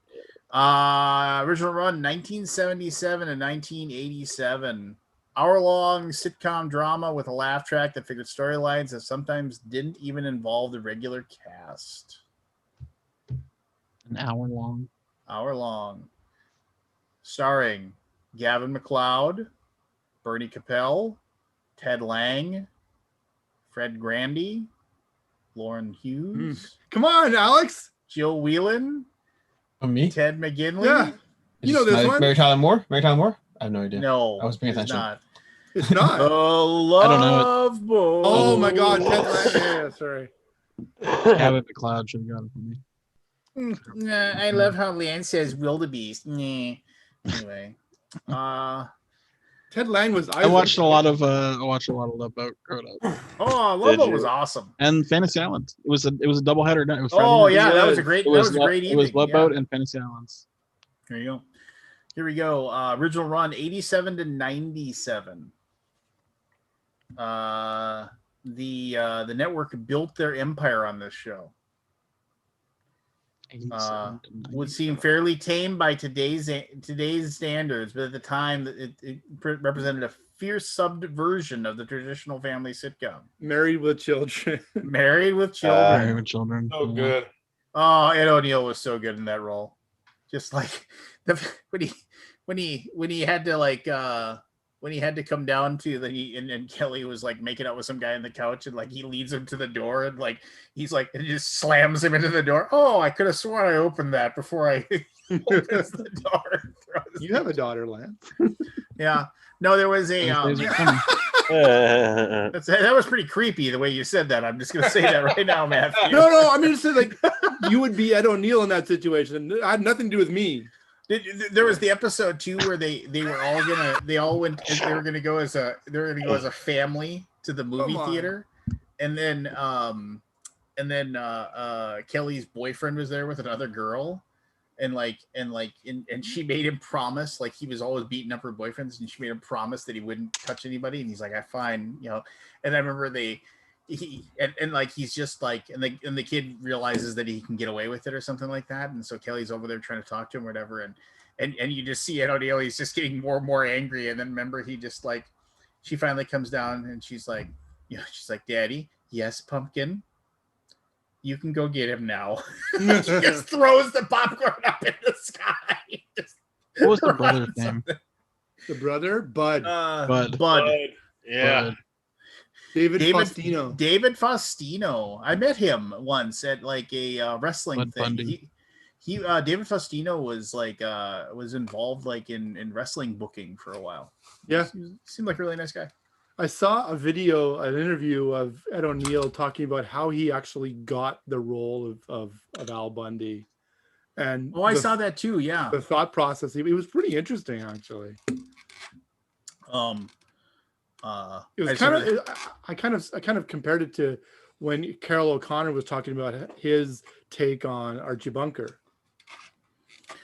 One of my favorite things also, like very sure, it was like the day that, like, because they were always talking about Al's car, and then I think I've told this story before, but he's like I'm gonna get this part. This is like this place that he called this place or whatever, that they have every single part for every single car ever.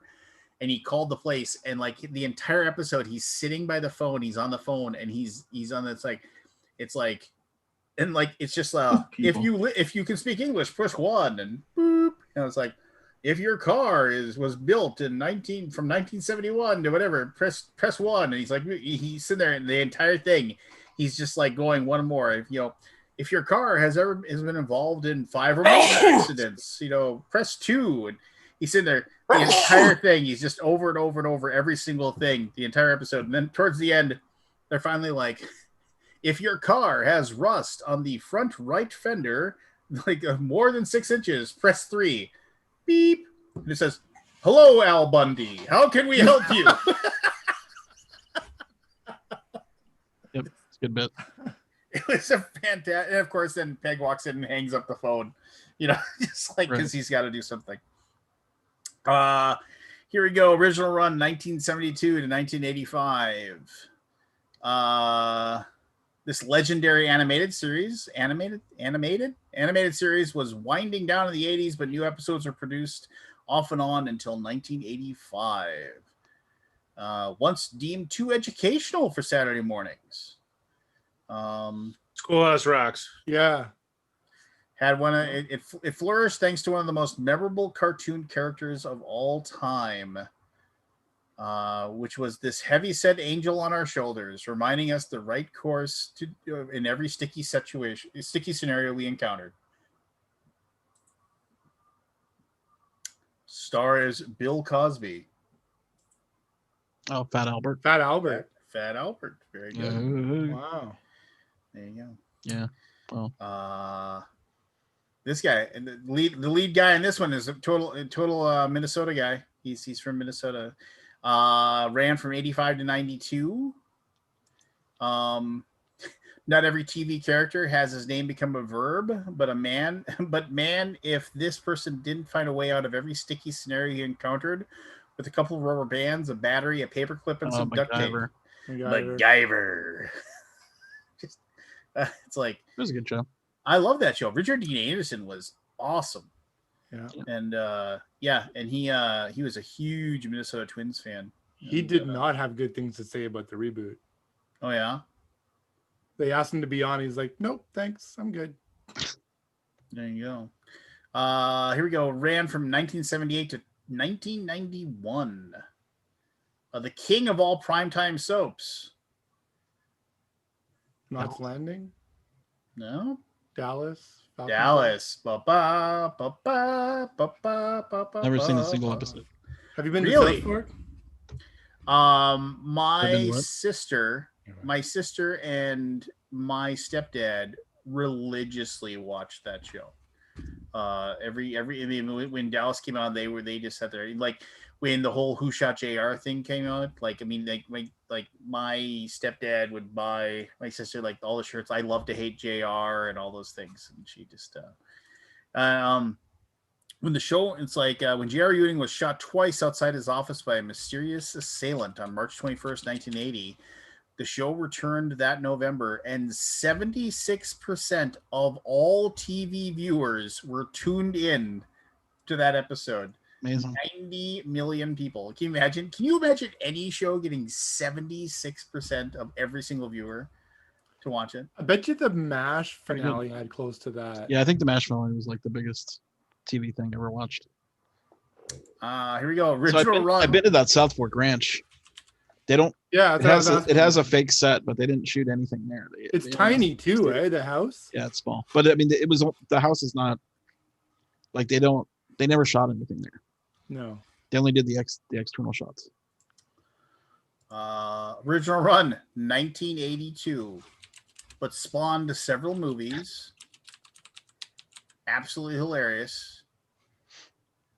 Two of the people that created the show, the Zucker brothers. They're from Minnesota. I've met one of them. Nice guy. The Zucker brothers. Yeah, David and Jerry Zucker. They also did Airplane, but then they made this crime-based TV show. Naked Gun? Yeah. No, it was Police something. Police Squad. Police Squad. Police Squad. Yeah, I watched it. They did that the fake freeze frame stuff at the end. Yeah, and then there's that giant tall guy that worked, and then they're like, yeah, he was never in the frame. Yeah, he was never in the frame. And they're like, you got some in your mouth, and you would see like a big giant. You got some on your lip. No, the other side. No, the other side, and then like an apple would fall. Yeah, like a half a banana. Yeah. That was a good joke. Funny that we both remember that joke. Police Squad, and then like and like the whole like I mean, and they only had like they got canceled after like 2 episodes. So if you had wanted to watch all of them, you had to like buy the VHS or later the DVDs. Like, and there were only like 8 episodes of it ever. But man, they were all so good. Here we go. 86 to 90. Was Leslie Nielsen in that? Yes. Okay. Let's see. Leslie Nielsen, Alan North, Peter Lupus, Ed Williams, and William Duell. And that also, and I know you guys don't think it's funny, but it also has one of the best lines ever. Where, who are you? How did you get in here? Well, I'm a locksmith, and I'm a locksmith. Yeah. That could probably come back. That could, but I mean, Leslie Nielsen. I mean, may he rest in peace. He was just so perfect. He was just absolutely perfect. You know, he played both the buffoonery and like. Did you ever see the interview with him and like, I think it's Conan or Leno, and he goes, "I always carry a fart machine around with me." It's a pretty good interview. Oh really? Yeah, that sounds like him. Also Canadian. Is he? And go and watch him in Forbidden Planet if you want to watch him do a serious role. Speaking of weird movies, I rewatched Alien the other night. Just because I was like, oh look, Alien's streaming. I'll watch Alien. I hadn't seen it in forever. Still holds up. So good. So good. I mean the effects are I don't like the scene where it goes on the screen because it just looks like a guy wearing a suit. Yeah. I mean, like, that's my least favorite scene. But in the movie, you were so scared. The first time you saw it. Yeah. But when he's in the tunnels and like he goes down the stairs and then they're like, no, the other way. He's right on top of you, and he turns around and it's right there. Excuse me. You see the guy wearing the suit just going. Yeah, basically. Boo. All right, let's keep going. How many you go? This is we're halfway through. Shit, another 40. Let's cut it short. I don't know, unless you got them all to do. No. We got. I mean, are we playing any games? I don't have anything for the box. I didn't bother, but I mean, I do have initials. Yeah, we can do initials. But here we go. Original run 86-93 stars Dixie Carter, Delta Burke, Gene Smart, Designing Women. I've never seen it, but I want to see it now because it had Gene Smart in it. Yeah, I like that. She's awesome. I don't know if it holds up. What's that? That really weird psychic movie or television show. It was on with the guy from Downton Abbey. I can't remember. Something new? Yeah, I was a couple years ago. I'll remember. Go ahead. Television show or a movie? It was a television show. With Gene Smart. Yeah. Oh fuck! I gotta. Yeah, I'll find it. If only we had like some sort of system to look things If only up. it was like an I'm looking. One of my favorite images. Legion. Oh, that was good. Legion. Yeah, Yeah, that was very very good. good. Abbey. It was very psychological, like Jacob's Ladder, kind of weird. Oh, cool. All right, here we go. 1978 to 1982. Stars Jonathan Winters, Gina Hecht, Jay Thomas, Mork and Mindy. Mork and Mindy. I was gonna give you Robin to start with. Winters stuff on me. We'll That was a skip good the- show. I watched We'll a lot skip. of that. We'll skip the BBC Two. What is it? Just out of curiosity. Yes, Minister. Never heard of it. Oh Yeah, yeah, Rich- I would've got that I, one. I know the show, but I Couldn't don't even be know. like Father Ted or something like From that. 1980 to 1984. Some sort of political satire show. 86 to 90 was on Showtime. 86 to 90. 86 90. Is that The the goal Silk for most Stockings? stand-ups in the 80s was to get famous enough to have an entire sitcom developed around themselves and their onstage persona. Jerry Seinfeld or Seinfeld? No. No. It was a concept right for parody, which for 4 seasons, this stand-up comic did with his titular show. Everything about it was self-aware. The characters acknowledged and interacted with the studio audience. Guest stars were apropos of nothing. Oh, and it's no one lets you forget the plasticity of the TV making experience. Like never before, viewers felt like they were in on the joke. Larry Sanders. It's Gary Shandling's show. This Gary is Shandling. Yeah, Gary Shandling's Shandling. show. Gary Shandling. It's Gary Shandling's show. I never This That was is- on got that Showtime? show. That was on HBO. It says Showtime. I don't know. Really? Yeah. It's on HBO Max, by the way. It's still Well, I'm sure. it's still watchable, by the way. Yeah. Except This a little bit of a weird. You're almost to the point. When I start to whistle, this is the theme to Gary Shandling show. Original run 1979 to 1985. Plenty of cop shows. First aired in 1970, but the cops are usually Hill the Street good Blues. guys. What? Hill Street. Hill Blues. Street. Blues. No, the cops Cop were usually rock. the good guys, but in this case, the cops weren't. Starred James Best, Sonny Schroyer, Ben Jones, Denver Pyle, Catherine Bach, Catherine Bach. TJ Hooker. Duke the Hazard. Dukes of Hazzard. There you go. Oh, Catherine Bach. Oh, that was Daisy Duke. There Yeah. you go. She has short sleeve after. Ran from 1984 to 1996. A murder solving show. Law and Order. Yeah. Female lead. Okay. What years? 84 to 96. 12 strong years. Oh, Cagney and Lacey. Nope. If she goes on vacation, somebody at the resort will be murdered. It's just a Oh, matter of Murder time. She Wrote. Murder, She Wrote. Murder, She Oh. Wrote. Yeah. Never seen a single episode. Oh, really? It's Nope. worth watching. I think if these things came out today, I would probably watch them. 85 to kid. 92. If I say any of the people on it, you'll get it immediately. It's hard to imagine NBC making a show like this today. It's about how 4 women with clashing personalities attract. Golden Girls. Oh, there you go. Golden Girls. B. Yeah. Arthur, Betty White, Rue McClanahan, and Estelle Getty. Ran from 83 to 87. This was like a live action adaptation of a Saturday morning cartoon. It's one of those traveling adventure shows. Each week, this hits a new locale to help out a new group of people by driving their combat van through a brick Oh. wall. 18. Oh, 18. Never watched a single episode. Really? No. Weird. What years were it? Was it? 83 to 87. I bought the A-Team Yeah, never. gun, and it was like this modular gun you can turn into a rifle or a pistol or all these other things. It would shoot like the little suction cup things. That's cool. It I was remember amazing. that. I've You got- never you seen got a that. lot Wishing of, I had that. I US had the A-Team van. Pop culture in your world there, Matt. Yeah. What's that? What's that? You got a lot of U.S. pop culture in your world. Oh my goodness. Yeah. As a Canadian kid, I mean, these days Canadian television and stuff can be good, but in those days, no. see here. The two stars of this one dominated the Emmy for Best Lead Actress in a Drama, trading off wins from 1982 to 1988. Moonlighting? What? Moonlighting? Nope. Starred Tyne Daly, Cagney Sharon and Gless, Lacey. Cagney and Lacey. There you go. Went too early. BBC One from 1963 and is still going. Doctor Who. There you go. Doctor Who. Tom 19 Baker was the only one I ever watched. I mean, that I liked.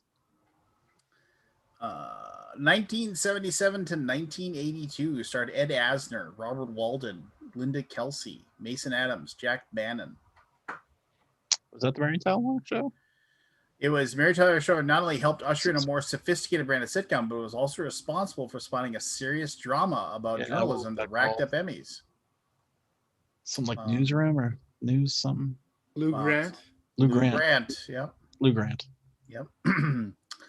Ran from 1963 to 2001. Aired on PBS. Entertained and instructed millions of children. Electric Company. Sesame Street. No, that's still on. It's still running. Basically only ended because the titular character passed away. Mr. Rogers. Mr. Rogers. I watch a lot of Mr. Rogers growing up. Oh, How to Make Crayons, baby. The puppets. The rah, rah, rah. Yes. This is, I can't, I mean, I would have rated this higher than 37, but These are from, ranked?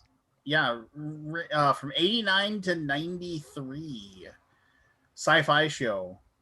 Had one of the best endings ever, in my opinion. Quantum Leap. Quantum Leap. Quantum Leap. Yep. Feels like that was on for longer. Yeah. Network MTV ran from 82 to 84. Starred Adrian Edmondson, Rick Mayall, Nigel Planer. What's it called? Three guys in the UK, basically. I cannot remember the name of it. Yeah, love this show. Oh gosh, what was the name of that show? The Misfits, or not something like that, or like the. Hey, Grant. Hey, everybody. The Young Ones. The Young Ones. Yep. That was a good show. That was a good show. Here we go. Ran from 1979 and is still going. During the very first broadcast of the show, anchor George Grand promised the show would be the pulse of sporting activity around the world. If it takes an interview, Sports Center, yep, if we'll do it. If it takes play-by-play, we'll do it. Yep. Yes. If it takes commentary, we'll do that too. Yeah, Sports Center slowly cut through the three-network monopoly and feed a sporting obsession that we hardly knew existed. We're just so you know, Grant, we're going through our best TV shows of the 80s. Okay. All right, here's number 34 out of 80. Original run 1988 to 1998. Stars Candace Bergen, Pat Corley, Murphy Brown. I got her and Cameron's sister mixed up. Was that the 80s? Are these all going to be too old for me and I'm not going to know what anything is? Probably great. A lot of them were too old for me. Yeah, I've only got like 3. It's not a competition. We're just it's original run was from 1968 to the present. 1968 to the present. Yeah. What channel? CBS. Dateline. CBS. 60 Minutes. 60 Minutes. There you go. I'm thinking 2020. Yeah. You know, like that's where it was. That was the. That was the. You know, you're having a bad day when you look out and you see Mike Wallace running up your driveway with a microphone in his hand. Let's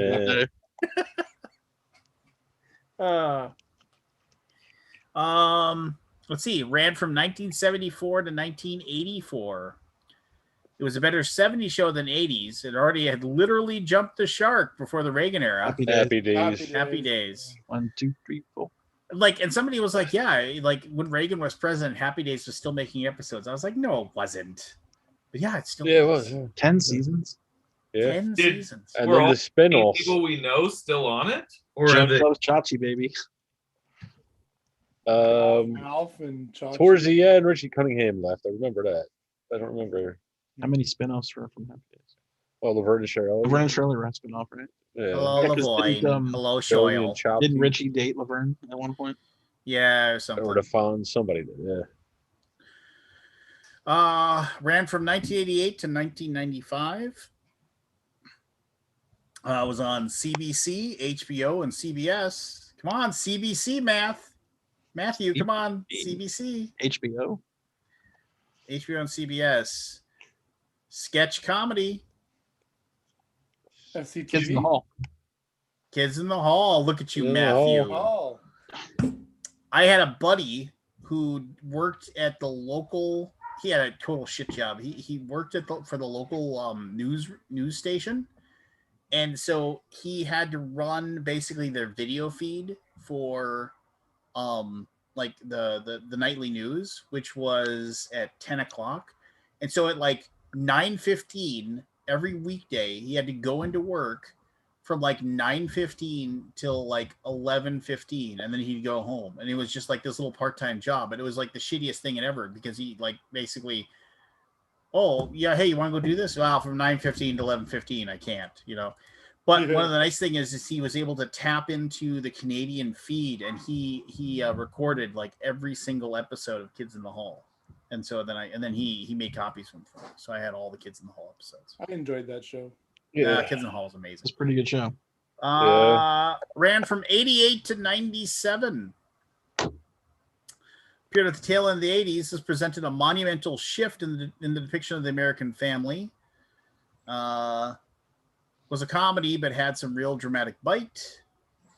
Cosby Show? No, it was evidenced by the lead stand-up material. Seinfeld? No, the family's problems were always rooted in their heart and their love for one another, even as they warred. In a landscape filled with pretty people and pretty problems, this show chose to tackle the realities of blue-collar families struggling to get by.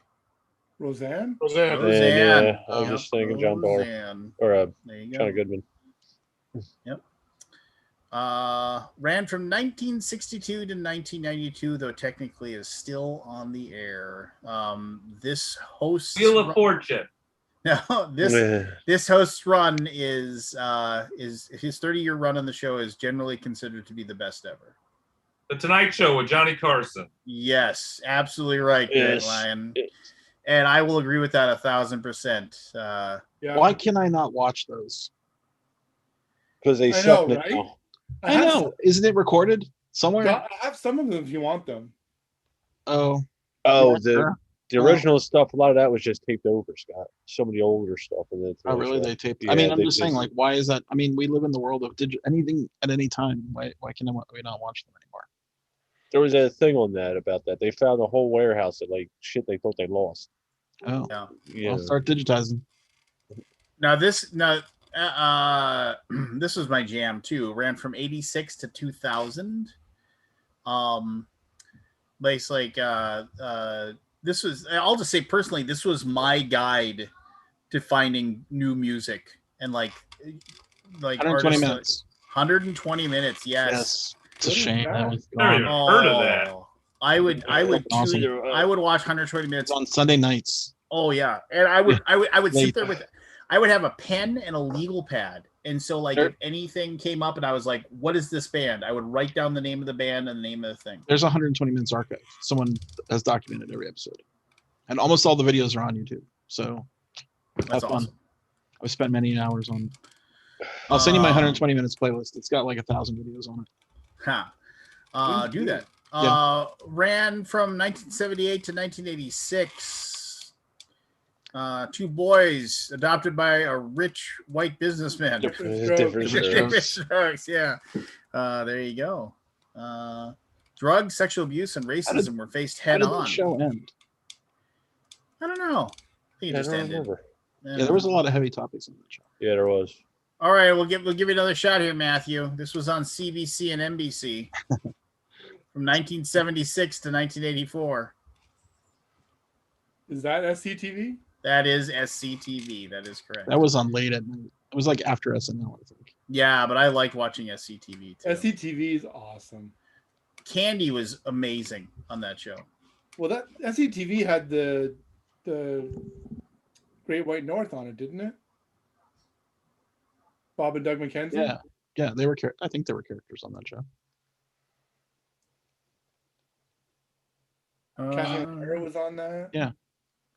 Here we go. Ran from 74 to 83. Showed the Ingalls family. Oh, Little House on the Prairie. Yeah. Little House in the Prairie. I watched a lot of that. Yeah. Waiting to see that little girl fall flat on her face as she ran down the hill. Do you remember when she got trapped in the well? Yes. That was super. I cried so hard. Yeah. Oh, like a baby. I think I would just want to say I think it's amazing that Grant's just doing some laundry right now. I'm just folding it. I'm with folding the jerseys. What else are you gonna do? You're doing email. Here we go. No, I'm not. I'm hosting this damn show. Right now, wait till we start talking about 86 to 94. Court drama. It was among the first court dramas to not focus on legal mystery or investigation. It was simply about how the lawyers did their jobs. Alaska Law. L.A. Law. That was a good show. It was a good show. I got all the seasons. It's awesome. Do you remember? Can we spoil it? When that lady fell down. Oh yeah, the lady that nobody liked. Boom, dead. Like one split second, she's gone. Who's that? Didn't she play? Isn't that the same actress that played the I don't remember her doctor name. on the second season of Star Trek Next Generation? Oh, Catherine Pulaski. Yeah, I think it is. I think they brought her in or whatever, and they didn't like her. She was in charge of the. She was like the office manager or something. Yeah, and then the big thing was that like they showed her in bed with one of the other old guys or whatever that ran the, and like they were together. It was like a big release, and then like a few episodes later, she just fell down the elevator shaft. With Douglas. You know. Here we go. 1979 to 1988. This theme song most people can still sing verbatim. Cheers. No. Yeah. Gilligan's Island. That's way. Hey, pretty much complete and total female cast. Tackled teen social issues like drug use, peer pressure, eating disorders. I know it. Starred Mindy Cohn. Yes. Oh, Facts of Life. Facts of Life. Okay. The Facts of Life. Ran from 1976 to 1981, so it just barely squeaked into the 80s. George Clooney was on that show. George Clooney. Yeah, he was the boyfriend of. He played George actually on the show. What was her name? Joe. Joe. Yeah. Oh, Joe. Anyway, ran from 1976 to 1981. There's only a season and a half during the 80s, but it was a rare vehicle, and it got better as it moved right along. A-list guests like Johnny Cash, Roger Moore, Carol Burnett, Christopher Reeve, Diana Ross, Paul Simon, Brooke Shields, the cast of Star Wars. Muppet Show. The Muppet Show, yes. Muppet Show. Love the Muppet Show. Didn't they reboot that? Several times. They did, and I don't think it really went well. Nobody cared. Nobody cares. It was a weird way they did it. Kurt Loder is 76 years old. Yeah. How does it make you feel, Lance? Yeah. Speaking of Matt Pinfield. Yeah, there you Matt. Wow. Yeah, I used to think that guy had the greatest job ever. Matt Pinfield? Yeah, just sit there and like hang out with bands and. Is that the greatest job ever? I don't know. I was, but at the time, I was like, that would be a really good job to have. I'm going to sit here and talk about punk rock for like VJ. 2 hours. I think the VJs had the best jobs. The first MTV VJs. Did you know that like remember there was that one guy that I forget his name now that hosted their like basically heavy metal show on MTV? Adam Curry? Ricky. No. Ricky Rat. Yeah. Red. If truth be told, he got that job because Axl Rose walked into MTV and he said, "You need to give this guy a job." Oh. Like he basically told them to give him that job because he was like friends with him or something like that. Could be. I don't know if that's true or not, but anyway. Ran from 82 to 89. The best family sitcoms of our time. Family Ties. There you go. Like they they're painting the thing or whatever. Filmed. What? So Michael J. Fox filmed Family Ties during the day and went to film Back to the Future at night. Yeah, the first one. Yeah, That's why they didn't cast him originally. Yeah, they would. Yeah. There's a great Netflix documentary right now. If you watch it, it's about the making of the movies that made us. the movies that made us. You can actually see some footage of like Eric Stoltz is doing it. Yeah. And they said that they like I guess like I guess I guess they Zemeckis and Stoltz just hated each other. They were just like and he puts it in a way that it was like to be very nice. He was like, oh, I think Eric Stoltz is a fine actor and I think he did a very good job. It's just we just felt that he the role just wasn't working with him in it or something like that. He was treating the material too dark. It was like a dark take. Anyway, whatever. Keep going. 86 to 90. According to many people, there are two kinds of people. Those who like the lead on the show and the people that are wrong. It's went on to spawn 2 movies. Eventually the show was canceled amongst a bit of a scandal involving the lead actor. 86 to 90. Starred Lawrence Fishburne, Phil Hartman, Lynn Marie Stewart, Paul Rubens. Pee-wee's Playhouse? Pee-wee's Playhouse. Oh. I remember when he got caught in the adult movie theater, and then he came out like he came out to like give an award away at MTV, Yeah, like it was MTV award. Yeah, and then he came out, and the entire crowd's going crazy, and he couldn't say anything, and then they finally quieted down, and he just said, "Heard any good jokes lately?" Yeah, just completely owned it. This is a show I think is fantastic. I've watched every single episode of this. 1988 to 1993, a family show. Few of the episodes inch dangerously close to after school special territory, but make no mistake. If you revisit this now, it is just as good. The chronicles of the ups and downs of these children's adolescence, two best friends and one girl. The Wonder Years? The Wonder Years. Never watched it. Winnie Cooper, man. Yeah. Oh, don't even get me started about Winnie Cooper. I met a girl in college who looked like Winnie Cooper, and I remember I was just talking to her, and I was like, God, you know who you might? And she said, if you say I look like Winnie Cooper, I swear to God, I'll punch you right in the mouth.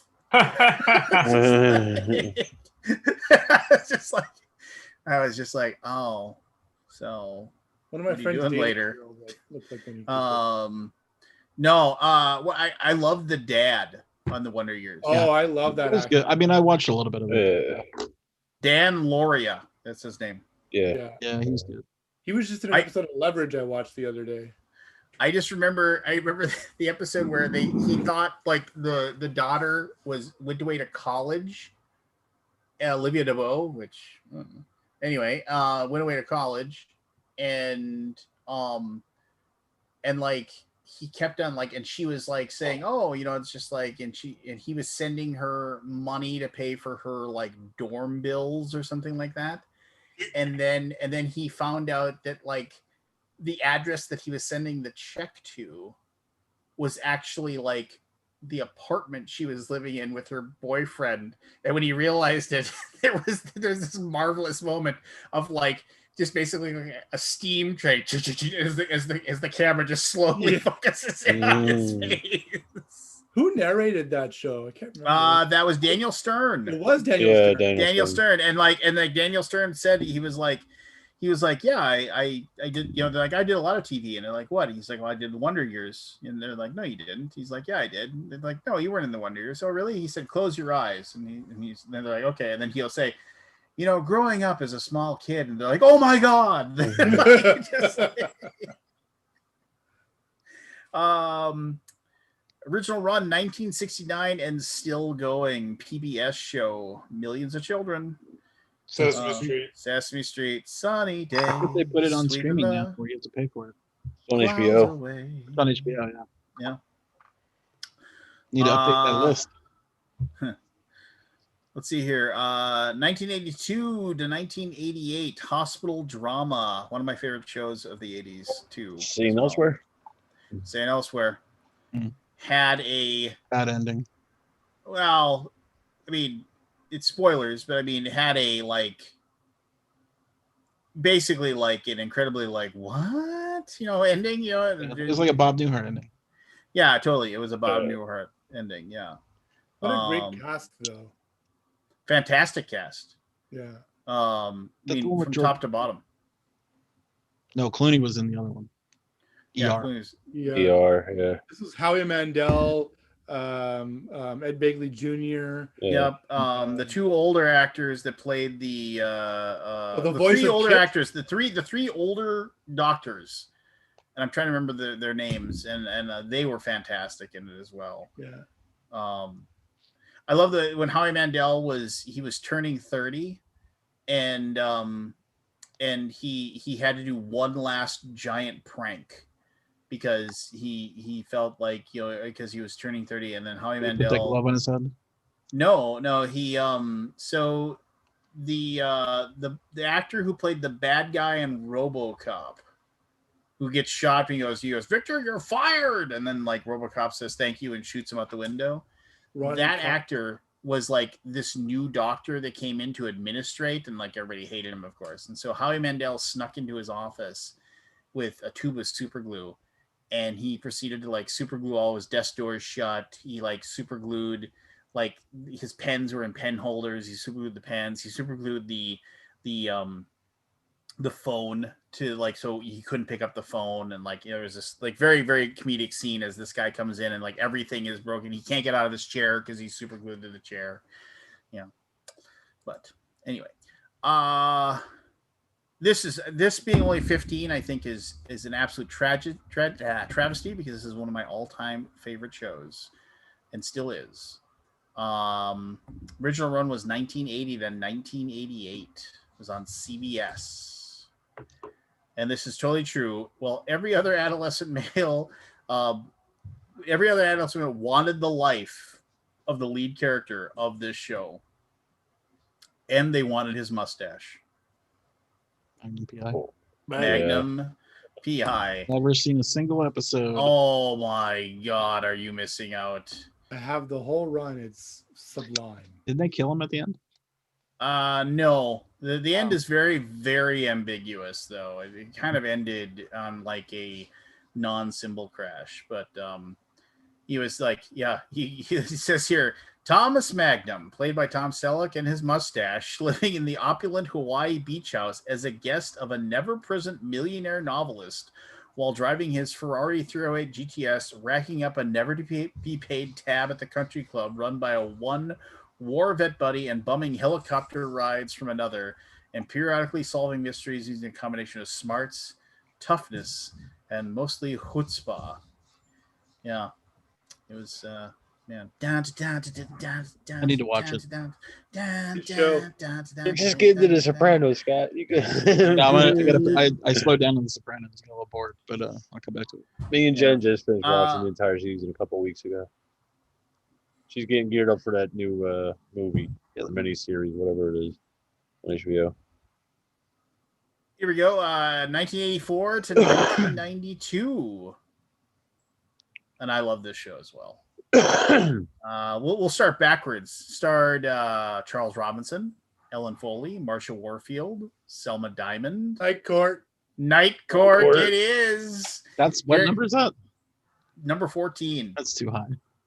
Oh, you kidding? Oh, come on. Night Court was great.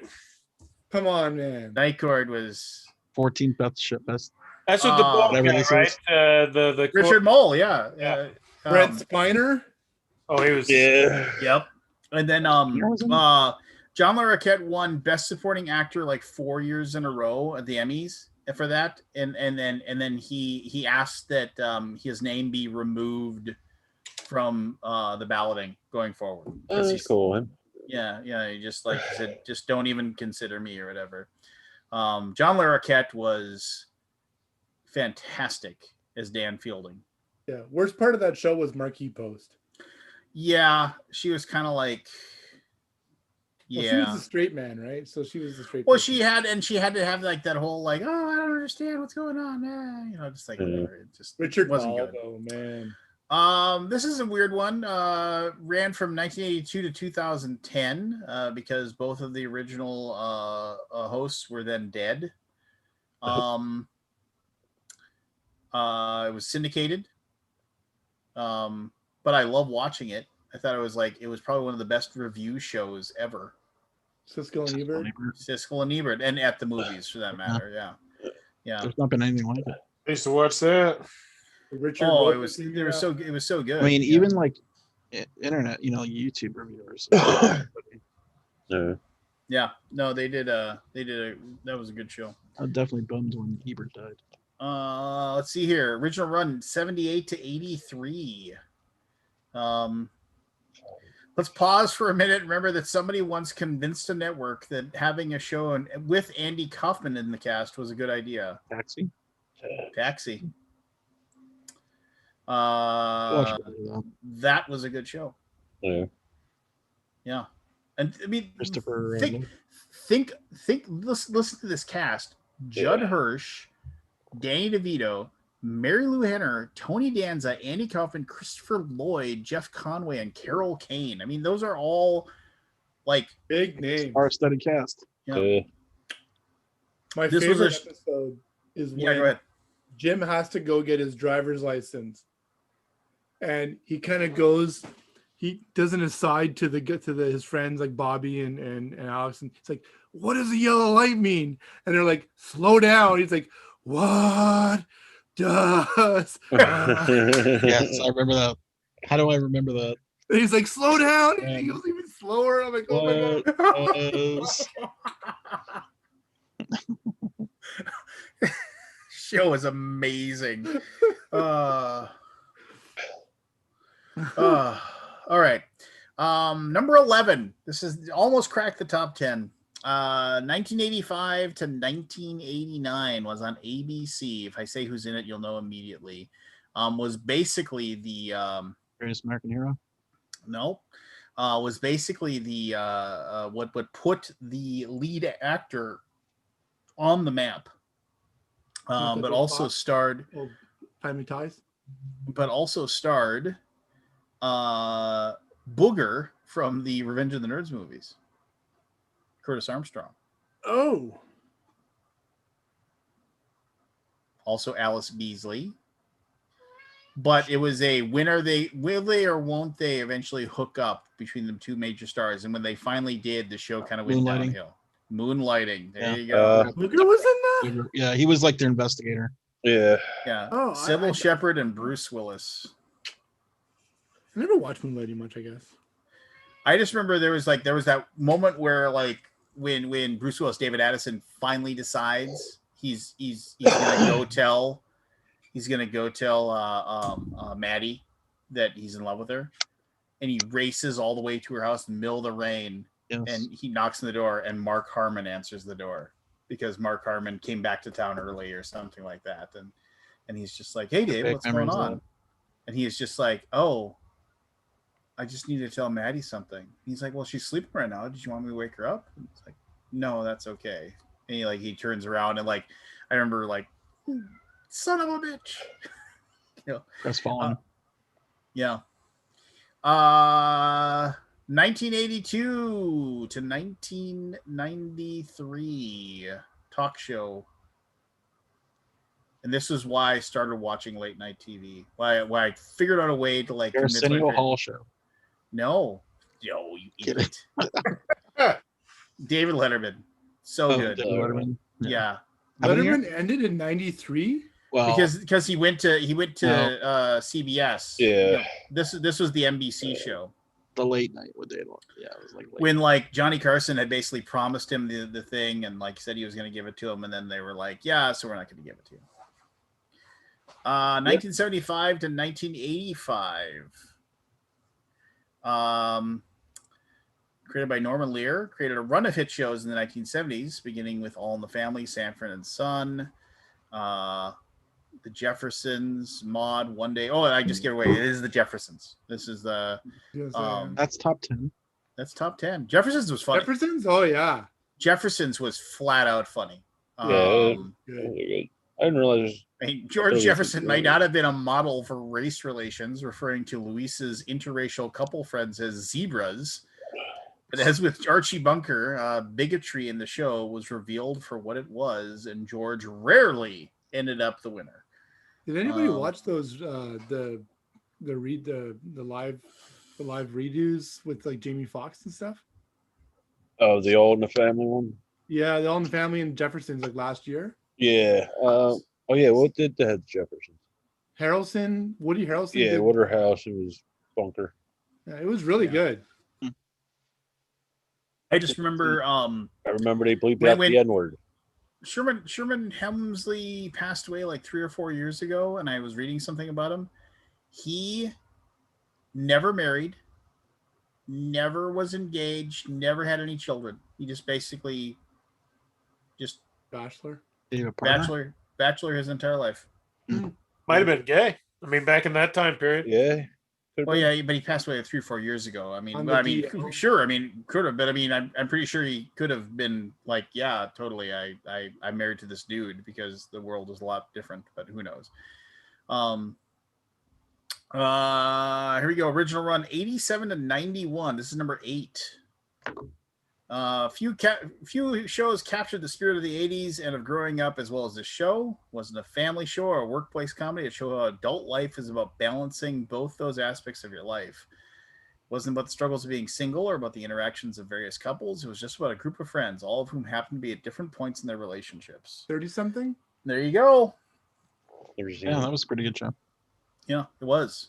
I thought Timothy Busfield was very good in that show. That guy, man, he can't do anything bad. I love that guy as an actor. Yeah, no, he 30-something blurred the lines between film and television, comedy and drama, and managed to make the characters feel like real people. It was a great show. Yep, very good show. Ran from 1972 to 1983. We mentioned it earlier. Number 7, MASH. There you go. I knew my ears were My stepfather made us watch a lot of MASH. That show got I might have seen every episode. That show immediately got so much better when David Ogden Stiers came in and Major Burns. Oh yeah, David Ogden Stiers was just, he was such a perfect straight man. To, you know how like in the cartoons where like the Roadrunner always beats the Coyote. Yeah. When David Ogden Stiers showed up, because he was like just like. He eventually he could beat Alan Alda.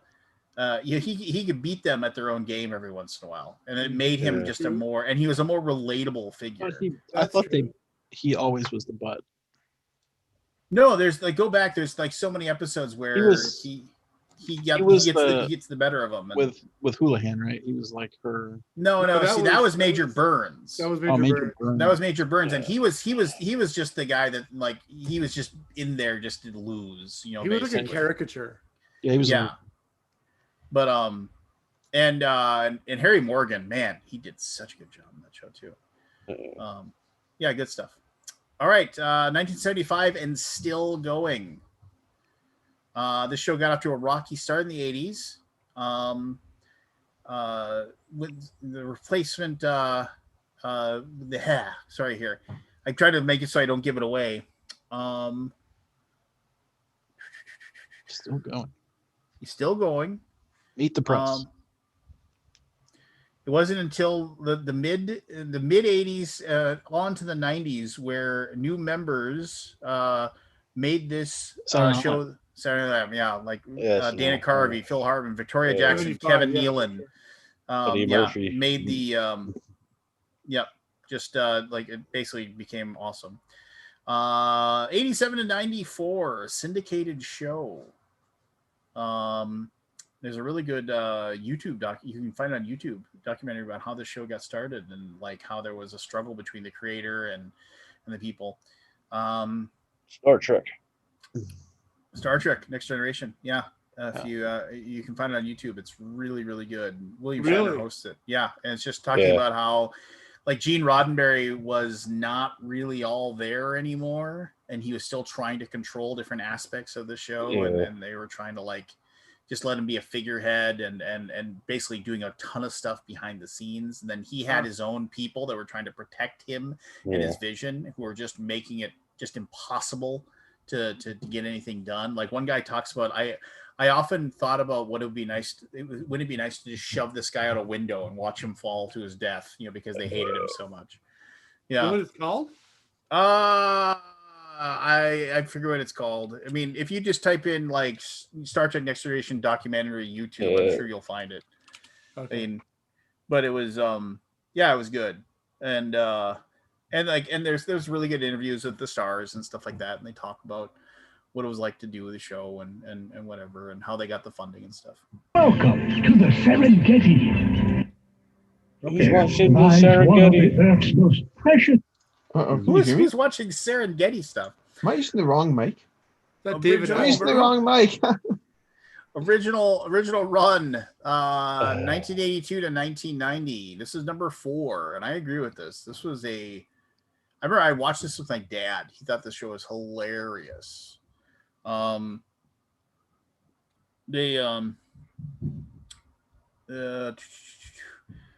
could always count on the writers for this sitcom to be playful. In the pre-meta pop culture era, they'd invite the professor, the Russell Johnson, who played the professor in Gilligan's Island, to appear as a Beaver Lodge member who would sit there and watch Gilligan's Island. But it was the original characters who really made the show. The handyman George Utley, the spoiled maid Stephanie, the ultimate straight man. Yep, there you go. It's like, this is one of the best shows ever. It's too bad it was all just a dream. Best finale ever. See, St. Elsewhere had a very Bob Newhart ending as well. Yep.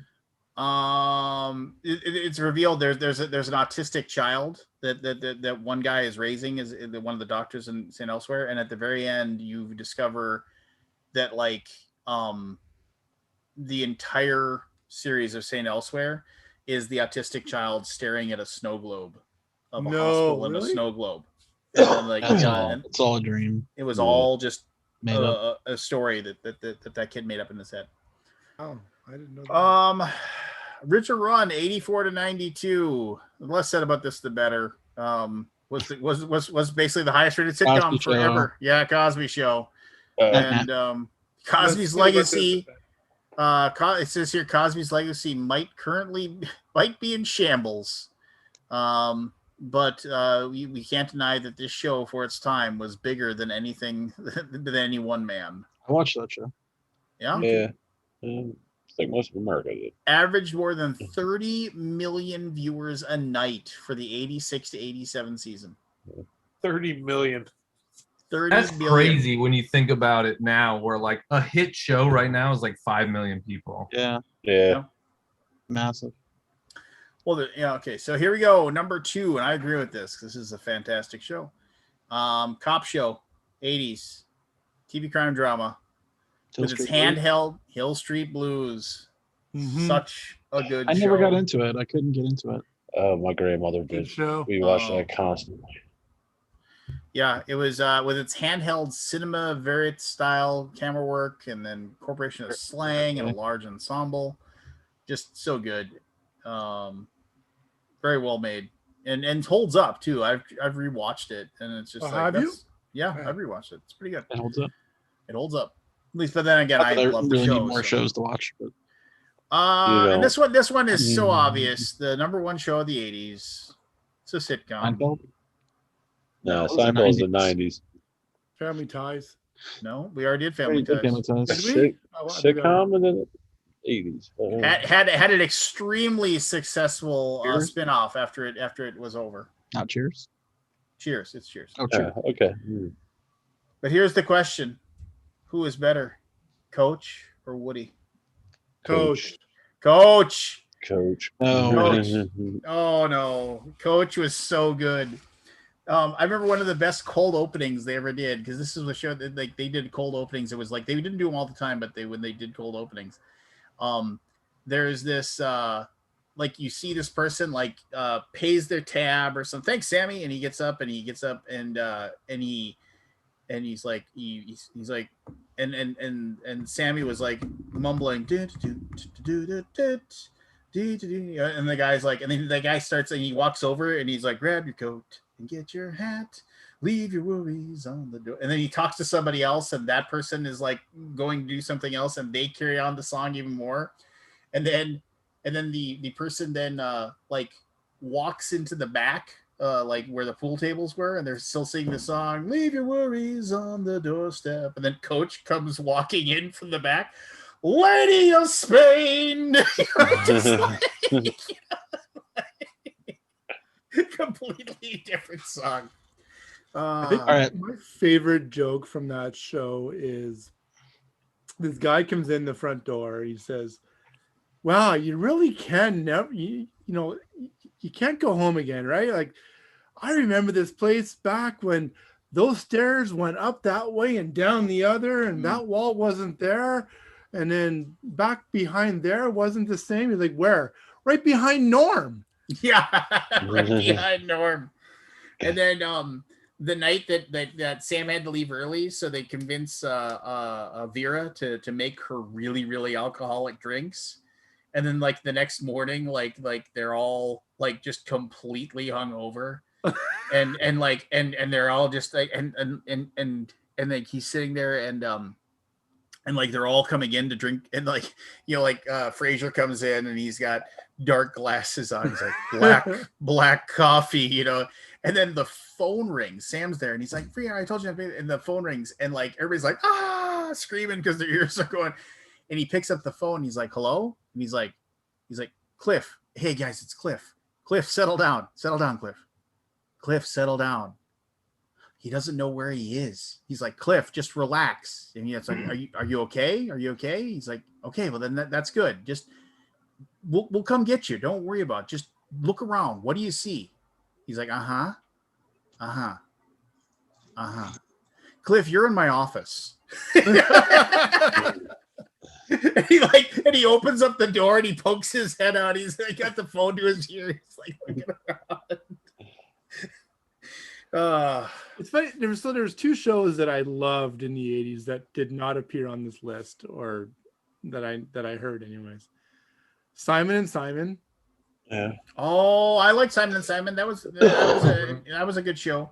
And Jason Bateman and It's Your Move. Oh yes, It's Your Move was also really good too.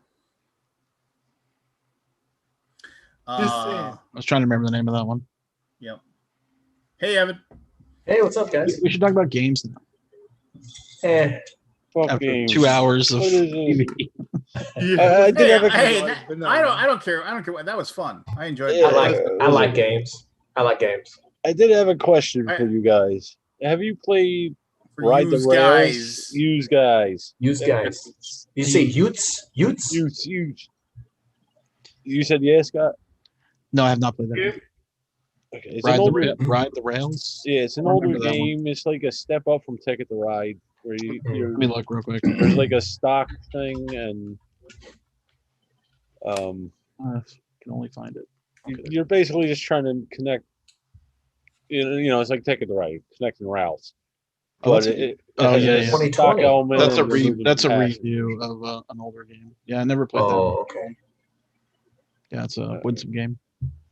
The box said 60 minutes, but we were there for 2 hours. But 40 minutes. 2 hours. It's a new group. I've only played with this group twice. Yeah. So happens this one guy happened to be in both instances, but I don't know. Do you have a person saying, what's the rules again when their turn? No, it's not that. The dudes are just AP prone. Like, you know, give them a timer. I don't know the group well enough, you know. Like normally my group is the 60-second rule. You know, you get right in the back of the head if you don't make a decision. Yeah. But I got to play the what is the name of that game? I can't remember now. I'm drawing a blank. After the Empire. Oh, I heard of that one. Yeah. I got destroyed. Although I only lost by 1 point. So I think I had bought one. If I had done one less. And how can you say you got destroyed? Because that game personifies the idea of you don't have to be faster than the beer, you have to be faster than the person next to you. Yeah, you get attacked. It's not about being destroyed. It's I not definitely threw someone in the. Apart. I dropped 1 point on the last turn, which was so sweet because it made me not the leader, and then the leader got crushed. Yeah. Just kind of good thing it was a good-natured person. Well, I mean, next time you'll have to just play better, right? And then maybe you'll win. No, it's a cool game. I do have a problem with that one guy. I forget his name. He's a starting character that gives you all these extra goods. Oh, the Ox Cart Teamster? Yeah, I think that's what it is. Yeah. Is that where you choose that character? You go last, basically.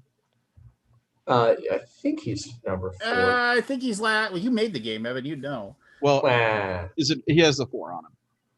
I think. Is that the one that gives you more stone and more wood? It gives you more stone and more wood. Yeah. The guy, that's Ox Cart Teamster. He utilized that to beat us, basically. Too strong. Yeah, it's very interesting to see. I'm tuning the game for you. I'm tuning. You're sitting here saying it's too strong, but you lost by a point. I would say that's not too strong. Then I'd say that's incredibly balanced. Yeah. Well, it's interesting because in the last turn, his whole castle was stone, and mine was falling apart. So I basically eked, out not being sacked on the very last turn by 1 cube.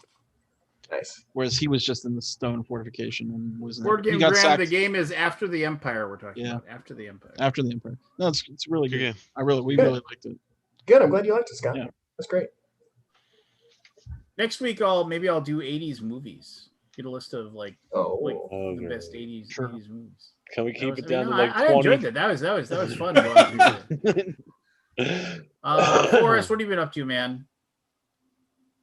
Same old. Just my kids are at home, trying to stay sane, doing the politics thing. Bowers game. Did you win any civil offices? No. It won't be till next year. I'm just getting prepped. I'm doing pre-gaming. Shockingly, I'm going to do things my own different way. Midterms. It's actually, I will say, it's actually kind of fascinating. Like just seeing the political machine at play. Because the guy I'm running against has one, despite the fact. Like pretty much both of our situations, our chance of losing is very, very high. Like we're going up against somebody who's really established in a really red part of Indiana. Yeah. But it's still fun to see because I'm a one-man show, and he's clearly got a team, and it's fascinating. It's interesting. But yeah, I'm gonna go walk around my town with a garbage can and pick up trash with a giant faded flag. Did you create a bunch of different emails that all direct to you?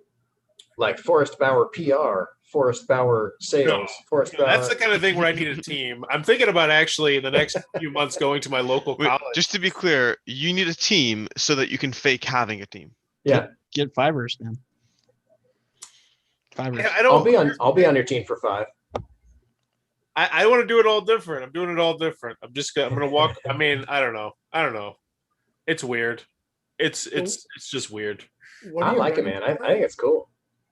I mean, wait, what? I'm running for House of Representatives. Like it's big time. Yeah. I mean, here's the thing. If you don't know me and you just look at my track record, 10 years working with children, 10 years volunteering with children.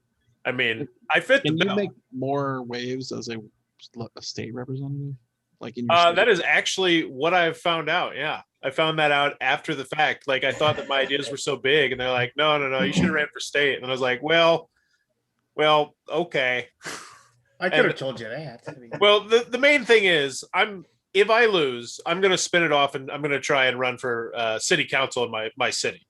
I live in the second largest city in Indiana, and I think I would have because I'm going to go full Gen Con bonanza, 3-4 hours a day, really busting my ass on this in a couple months. Yeah. And I think I'll gain enough of a fan base that I could actually win, one of those seats, and then really, really start fucking shit up in a good way. That could be awesome, man. Or I lose, and then I go put 100% Bowers Game Corner, which that's half the reason people run for president, man, just to up their profile. Yeah.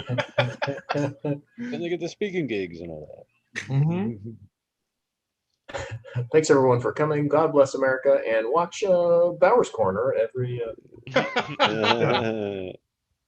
You might get a few more subscribers. When you're done, start a new series like politician critique or something like that. Just Yeah. I've go actually into politics, thought lean about hard. doing that. I really need to get my own political YouTube channel because right now it's connected to like the one where I do like out of the shower breaking down song lyrics. Start a new channel. But I want to do something where it's like I talk about different bills and laws in play and like really analyze them. But there's not enough time in the day for that kind That just sounds like work. It does sound like work. Sounds cool though. All right, fine. Anybody play any games recently? Oh my gosh, I played a game that I got sent in the mail that was not very good. I feel bad about doing it because it was. He's gonna hold up After the Empire. It's designed by nobody sent me that one. And this was designed by. I asked you if you wanted a copy. You said no. You had 10 copies to give out. I still want Force Science, by the way. I had to buy mine too. I won't have retail copies of Force Science for probably another week. How do you I'll review get you a one game else. from a 13-year-old girl? You don't. Like, you always say no, no matter what. Well, it sucks, and I have to review it. No, you It's don't. not a good game. Like, What is it? No. I Just do ask if need- you can send it to somebody else. No. What's No. it called? Why would I do that? Like that costs money and time and effort. Travel, explore, They'll send it to discover, you. and it's not. Oh, but you got the global edition. Yeah, You should don't get the review it. local edition. It's Who better. wants to start running attack ads on Bauer? It's just, Power destroyed a 13-year-old girl's dreams. it's not a good game. Like objectively, like you could like compared to other games Let that her are. back and tell her what to play and then revise that game. I mean, to be It already fair, printed. she's I mean, it's she's already- starting at looks like it's 13 with a already printed. produced game. By the time she's our age, she's going to be killing it. Yeah. You know? It makes it really interesting to review it because I don't. Yeah, it makes it weird. But yes, it's not particularly good in case you're thinking about getting it. So you're saying you Never prefer heard of it. Bamboo Bash? A Bamboo Bash is actually a great family way game. I heard that was just a copy of. Coming out next week. Hey, I played Viticulture online, and somebody actually walked me through it, and it all made much more sense because the first time I played it, I didn't realize that your worker pool was for both phases of worker placement, and so I big. I spent them all in the first one, and I was like, Oh. "How are you guys making all this wine? I don't like. When do we get to place on the blue side? I don't get it." Viticulture is amazing. It didn't go well. Yeah. It was much better game. I need to play that game. I never played it. It was I much played it better once, after I realized twice. that. It has been It many comes across so years well. since I Yeah. played Viticulture. I just played it this past week. Actually, it's a very with the expansion. It's such a good game. I only discovered it this past year, so it's It's new a to me. great game. I have the Tuscany. Essential. the Tuscany one. Yeah, like it's kind of like the Comic Combined edition. Yeah, it's solid. I like the base fine without it, but I always play with Tuscany now. I haven't played the Tuscany yet because that's not online yet. So Oh, Yeah, is it I digital? think Stonemaier is moving all their stuff onto BGA slowly. yeah. Board game. Okay, cool. Do you Is guys that the think one that plays? there should be a the- competitor to that? Is Board Say again? Game Arena GA? the one that plays Yeah. the rules for you? Like Yes. okay, cool. Yeah. There's Like, Board I Game think Arena, there's- there's Yukata, there's Savranti. Like- Those all host the rules, so to speak. Yeah. Yeah. I just feel like none of them look good. No. Like, Yeah. I love, GA is I just love like- I mean, TTS. Yeah, of course, but it's like impossible to play anything. if you don't I know. much prefer the is it? guided experience of those platforms. They doesn't do don't the look rules as for good you. as TTS. Yeah, me too. You can put the rulebook PDF right there, and you can. No, I will say, rules enforcement. I'll Yeah. say, You can't sovereignty makes it real easy. I've been doing a Yeah. bunch of stuff on there. Which Sovereign. one? Sovereignty? Oh, Not spelled the way you think. No, it's It's pronounced. spelled Savranti. Savranti. Yeah, it's pronounced sovereignty. Yeah. And it just doesn't look like that. It's funny, Scott. I Yeah. actually never thought about the fact that it sounds totally different than the spelling because I Yeah. saw the name first and then I learned the pronunciation. I've never Because I once thought heard of the that. word first and then I saw the name. spelling. Yeah, that makes sense. They were crowning a victor tonight of their Olympics. There what? Oh yeah, was that the night? Weren't you part of that, Grant? Yeah, I was. Who won? Not you. I got third out of 6. What was it? Boy, you know, so much of it was weighted on this Sushi Go stuff tonight. And they do Sushi Go Golf. So you're actually trying to get the lowest score, which is a fun way to do it. So you're trying to get bad cards. And the first round, I had 5 total. You play 3 hands, and I had 5 total. The next closest person was in the 20s. That round doesn't count. That was like the warm-up round. Practice. The next round, I had 19, which was the second lowest score. And then the final round, I got jammed with a 44. Ooh. And so I was like, man, if we had counted that, I would have won if we had counted that first round. Man, if you'd only played better. Yeah. Oh, there was that. So the winner was Nightcast Creative, Mark something. I can't remember his last name. Sounds like. Hey, how did your gig go the other night at the barbershop? Oh, great. I mean, that's the show I've been running for like 7 years. Awesome. That's yeah, it's a special place, you know. I mean, it looks it. Yeah, I mean, it's been on almost all like the top 10 best shows in Los Angeles list. Nice. It's invite only, guest list only, so it's are we on? Oh, are we well, thanks for on the inviting me. guest list? if you guys find yourself in Los Angeles the last Monday of the month, you are welcome to come. I'm Hey, taking Grant. that shit up one of these days. Yeah, that'd be Looking fun. at it right now.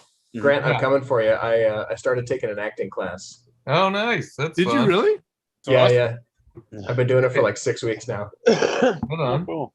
Yo, I Yeah, get but that show we have, I mean, name some current famous comedians. Name some. Grant Lyon. Grant Yep. Lyon. He's on that show. Tom Segura. Tom Segura we've had, yes. Kevin Hart. No, we have not had Kevin Hart. William Burr. Yes, we've had him on the show. Billy. Wow. Did I Russell mention Peters? Grant Lyon? Grant Lyon. Grant Lyon. Yeah. I don't know any Russell other Peters. comedians. Kiss Sorry, any thank more ass, Lance? God. Yeah. I don't know But yeah, I any mean, comedians. it's a lot of big names in comedy on the That's show. great. It's awesome, man. That's fantastic. Sounds cool. Thank you. That's really cool. Dave Chappelle. Chappelle. We've had Dave Chappelle and Chris Rock on our stage together, just telling Yeah. stories. Together. Oh, that's awesome. That'd be That was fun. pretty fun. Oh, Chris night Rock Alex. did the comedy act for the closing ceremony of my Frosh week in university Yeah. back Cool. in '92. How did it go? All right. Nice. It was vulgar. It was fucking vulgar. Yeah. Like really, like to the point where people were like saying stuff. Wow. But as a 20-year-old kid, I laughed my ass off. Yeah, I'm sure. Yeah. Uh, I mean, vulgar's awesome. As a 20-year-old male, yeah. Yeah, exactly. yeah. Nice. Who was it? Hey, Lance, you were asking about games that we've played? Yes, sir. I played this game, which is now a Target exclusive. And has my name on it. Nice. Name on it. Yeah, I wrote Your name is Ghosted? No, it's I wrote a bunch of the creative content. I wrote That's his maiden name. they wanted, yeah. They wanted like Great funny line, character Ghost. bios and Ghost witty line. things in it. So I wrote a lot That's of great. stuff. I didn't know you wrote Who's the content for publisher? that stuff. Yeah. Yeah. Oh, I mean, it's got to be funny, or why would you hire me? So you know, Well, maybe you're really good at dramatic stuff too. I don't know. no. So, but yeah. So this is in Target now. It's a great G Creative. what's that? Big G Creative. Big G Creative. This is a great kid game for kids or for non-gamers type of Mhm. people. Okay. It's it's basically like a more gamery version, like a more modern version of Guess Who. Yeah. But Okay. instead of just guessing people, it's like a mix of like Clue and Guess Who. Yeah, that's cool. You know, or you can't see who's in front of you, and you're trying to like logically ask some questions and figure out the person, the motive, and the weapon that killed you. Does he have a sweet mustache? Yeah. So it's Hanabi mechanics as well. Yes. Yeah. So, but it's only 3 cards that you're trying to figure out, not like a changing hand all the time. Yeah, sure. So, you have a little thing, and everybody starts with. Have you played Sherlock 13? No, I have. Arcane Wonders. It's kind of feels like that a little bit, where you have some cards in front of you. You can see what other people have in front of them, so you know some ones to cross off. Then you're asking questions like, is the weapon that killed me sharp? Okay, well then I can, take off pickleball paddle off the list if you said yes. And yeah, so that's why I was coming up with a lot of funny things, right?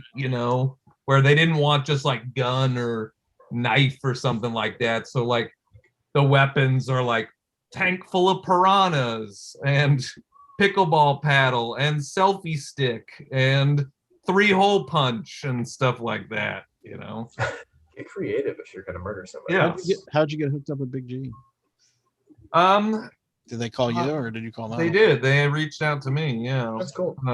I think just I was disappointed with their last run of games. They just did like the Jello and the Jello and the ketchup. And those were awful. Yeah, because that was that felt like a cash grab. But I've liked some of their other recent ones. Forrest Pruzan used to do games for them. Oh, so when they got bought out by Funko, that sort of stopped. Yeah. So Big I G liked some of their 2020 games though. They had By Felicia, which I thought was a fun party. By Felicia's good. And that might be yeah. That's a Peggy Brown. That's the same designer, I think, that did the other ones we didn't like. Yeah, Who's the Goat? I thought was fun. Okay. They're very I haven't heard of any of these. Well, they're very like they're like mainstream. They're target. Yeah, like they did the so Big G did the Monster Crunch game, which we all I think we all liked, right? Yeah. Did we all play that one? One of their ones that I'm sure you've seen is that I've never played it, but that Kenny G Keeping It Saxy. Right, and that's a Forrest Pruzan design, I think. What? Is that one any good? I don't know. Yeah, I didn't play that one. Monster Crunch I really liked quite a lot. I have to look at their list. Yeah. By Felicia I liked a lot. Yeah. Is that based on an IP or something? That sounds really familiar. Yeah, it's from Friday. You know the movie Friday? I mean, it's not branded to Friday, but it's like Ice-T or Ice Cube is like By Felicia. Yeah. I mean, it's become just an internet thing, really. Like I think a lot of people wouldn't even know that it's from Friday. Chris Tucker and Friday. Now it's just become this whole like. I haven't seen that movie in like 20 years or something. Good movie. Great movie. Yeah, really good. It was awesome. I just saw him in an interview. He's friggin' jacked now. Oh, really? Chris Tucker? Yeah. Yeah. They did Home Alone. Don't know if that was any good. The Wizard Always Wins I kind of liked. The Home Alone 2-player one was decent. Trapper Keeper, Bob Ross. Yeah. So I mean, pretty much all of Big G Creative games are, I think, Target exclusives. Yeah. As far as I know, they had Rattlebones, I think, too, didn't they? Yeah. Not Rattlebones, some bone game. Yeah, the craft game. Bluffinier. Yeah, those were not great. Bluffiniers. Yeah. And that was decent. My kids loved it. They love saying booty. I think that's the Ghosted is like, if you got, kids like 10 years old, that sort of stuff, they'll think it's like funny and cool. Nice. I played the prototype of Megacorpin's new game. Oh yeah, I showed a video on that one. Did you? How'd you like it? Scandalo? I really like Awkward Guest a lot, and I feel like if you like Awkward Guest a lot, this is like the next step in burning your brain. But I would never play it instead of Awkward Guest with new people. Because it's just so like hard to wrap your head around. For me, it was, and I typically don't have a hard time wrapping my head around games like that one. It took me 70% of the game before I clicked. It's an interesting game because the mechanics are so simple. It's very easy to play. The steps of your turn is very easy to play, but it's very hard to figure out what's going on. Where you're like, okay, I'm doing this, but I don't really know what I'm doing. I don't have a ton how of this is helping me. Which game is this? It's called Scandalo. It's got a stupid name. Scandalous? No, just Scandalo. Scandalo. Yeah. Essentially like a tabloid. Who's gonna post tabloid stuff on celebrities. Yeah. The theme doesn't come across very strongly, I don't think. It's a tabloid builder. No, it's No pictures. Solid. 2 pictures. I don't understand publishers. Like, why would do you want to like broadcast your game on a free website that has millions of visitors? Like, maybe put a picture up or something. Crazy. Well, I heard that they're anti, religious views. Anti-Christian? Yes. But I heard. Yeah. So we went through our moderator history to try to find out who this person was, and we cannot find them. So we think it's bogus. Yeah, you think it's Yeah, we think it's fake. The weird thing is the 3 out of 5 though. I got 3 out of 5 stars. Yeah, we're You a know, 3 out of 5 like I star was website. like, with a comment like that, you expect like 1. You know? Yeah. One But star. it was he so gave cheerful at the end. He gave it a 3. I'm like, it's just it's very interesting.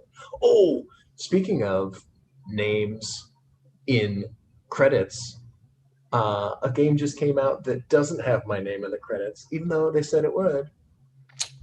Boy, that's we can fix it on BGG. No. I don't want to step on any toes. Fix it with your fists. No. I did a lot of rulebook editing for it's not Neverwinter Nights, Endless Winter. Endless Winter, yeah. That's The Paleo Americans. Yeah. Did a lot of rulebook editing, and they were like, "Oh yeah, we'll put you in the rulebook." And I looked at the PDF recently, and I was, name's not in there. You could. The BGG has rulebook editor now. No, I don't. I graphic designer to the front page. It's just an What? oversight. I think it's Matt. I think it's in order of I actually importance. work on no games now. Oh no! I changed all my credits to graphic designer, and it's And now like you're you're like 0 games. Maybe if what you did was important. Maybe I can do it. I don't know. Yeah. I guess what I could do. Work harder. I have to think about it. I have to get my designer to do it. Fit it in. Because otherwise I'm getting. Do you remember old BGG where it was just like this huge list? Yeah. Yeah, I think so. Wait, how long ago? Maybe not. Hey, Grant, what'd you think of Tutankhamun? I thought it was really fun, and Oh, you I mean King said in Tut? I said in my video. I don't know. I put my video out today. I thought I was gonna watch it after this. But I didn't mention you specifically, but I did say like the art and the production design is top notch in this game, and if that's a reason you like games, then that's for sure a reason to get this game. You know, It's funny because like Tom Vassell would totally slagged it. What? That's a great game. Well, It's I a thought redo of the Tom Rhino Vassell one, right? said he said it's almost like too good for what the game is. Yeah, that's true. He's like the production It's quality too is good. way overboard. He was saying like this makes the game the art and the production on is so big it makes the game feel, but it's a small game. You know, it's I don't think what he was saying is like bad. No, okay. You know, yeah. Did you get a Dice Power approved hammer at the end? Yeah, I think we did actually. Yeah, you did. Oh, good. Yeah. But it's I think 25th Century right now is doing a pretty good job at having this library of games that work really well as an intro to like a certain mechanic, right? Like Kingswood is a pretty good intro to worker placement game. Jurassic Parts is a pretty good intro to area control, and I thought Tutankhamun is a very good intro to set collection. Like if you want to check out set collection, I think it's a good place to start. We're working on a donut game right now, and it's looking pretty good. Nice. Yeah. All I'm gonna say is 2 words: scratch and sniff. Ooh, that's No. Is that like Smell My Finger? Have you heard of that? No. Yeah, I wanted to actually play it. It's a scratch and sniff game from I used to have a scratch and sniff T-shirt when I was a kid. There's no pictures of this either. What? Come on, people. It's Jay and Silent Bob Smell My Finger game. That's coming out. That's a game. It already came out. It's from 2019. Yeah. Oh my goodness. We have it. No. Oh no. Not a single picture uploaded. That's almost like a Forrest Bauer game. You should get on a review of that. Mallrats is still one of my favorite movies of all time. I love that movie. Oh, that's a great movie. Good movie. Mallrats. So we're gonna fire up initials, Grant? I got initials. I'm ready to go. I mean, I got one more game to talk about. It's kind of high profile. It's Lost Cities: The Rollin' Riot. It's good. It's not Lost Cities. It doesn't give you the same feel of Lost Cities. Yeah. You know, the best part about Lost Cities is it's the only game I've ever played where I hate taking my turn because of the stressful decisions. Dude, I feel like I'm the only person out there that doesn't love Lost Cities. Well, then fuck you, Grant. Lost Cities is great, and Reiner Nitze is going to come to your house. Yeah. How does it feel to be wrong? Well, you give Tutankhamun a good review. What did you like about it? I don't think Lost Cities is a bad game. I just get frustrated that it's so much dependent on the luck of when those multipliers come Whoever out. draws the 9s and the 10s. It's just like, that's true. If you get a multiplier and if you're just not drawing any of those, it's infuriating. It makes me mad. And I'm like, I don't want to be mad when I'm playing a game. It is a very luck-based game that does have some interesting strategy to it. I think there is some interesting stuff, and it's one of those ones that like I'd still play it. I still play it because it's an easy enough 2-player game to teach to somebody that has some strategy to it. And I always teach it to people, and I play it, and then I'm like, fuck this game. I don't need to play this for another 6 months. Do you guys know Kelly Jean? She's in various groups. Anyway, she and I are rivals in that game. And the first 10 times we played, I beat her a lot. But then her cruising speed is much faster than mine. Like I had the acceleration early, and now she just crushes my face 8 times out of 10. She beats me all the time. So I still enjoy the game, but I'm like, man, she's just so much better at this than me. I have never played. Have any of you guys played the Escape Roll and Write? Remember Escape? No. Escape the Cursed Temple. Do you remember that game when it was super hot? I remember, Aldi, that it was on your top 10 list you did with the Dice Tower. Oh, was it? Yeah. Oh, an exploration. Oh no, I think that was Tom's. Did Tom pick that? Or it was on that list. I remember Tom I never heard of it until that list. That game's pretty good. It's still pretty good. Yeah. But they made a roll and write, which is really good. So Really? check that out. Yeah, it's Is true. it It's true frantic? cooperative roll and write. Is it cool? Is it frantic? No, it's not timed. It's not timed at all. But you basically get to play on other people's turns to do stuff, and then the maps are joined so that if you're standing on one of the temple locations at the same time as the other player, then you get a special bonus. That's cool. Yeah, it's it's hard. Sounds cool. Hey, Forrest, you really went through your pile of games back there. Oh, no, I just cleaned a little bit. Oh, okay. Yeah, I've been cleaning my basement for the last month or so. Yeah, I was like, because there used to be the Leaning Tower of Games back there. Dude, you want to hear something crazy? We played Lost Ruins of Arnak for the first time. Yeah, me too. I played it last Thursday, I think, for the first time. Yeah. 3-way tie. Oh, wow.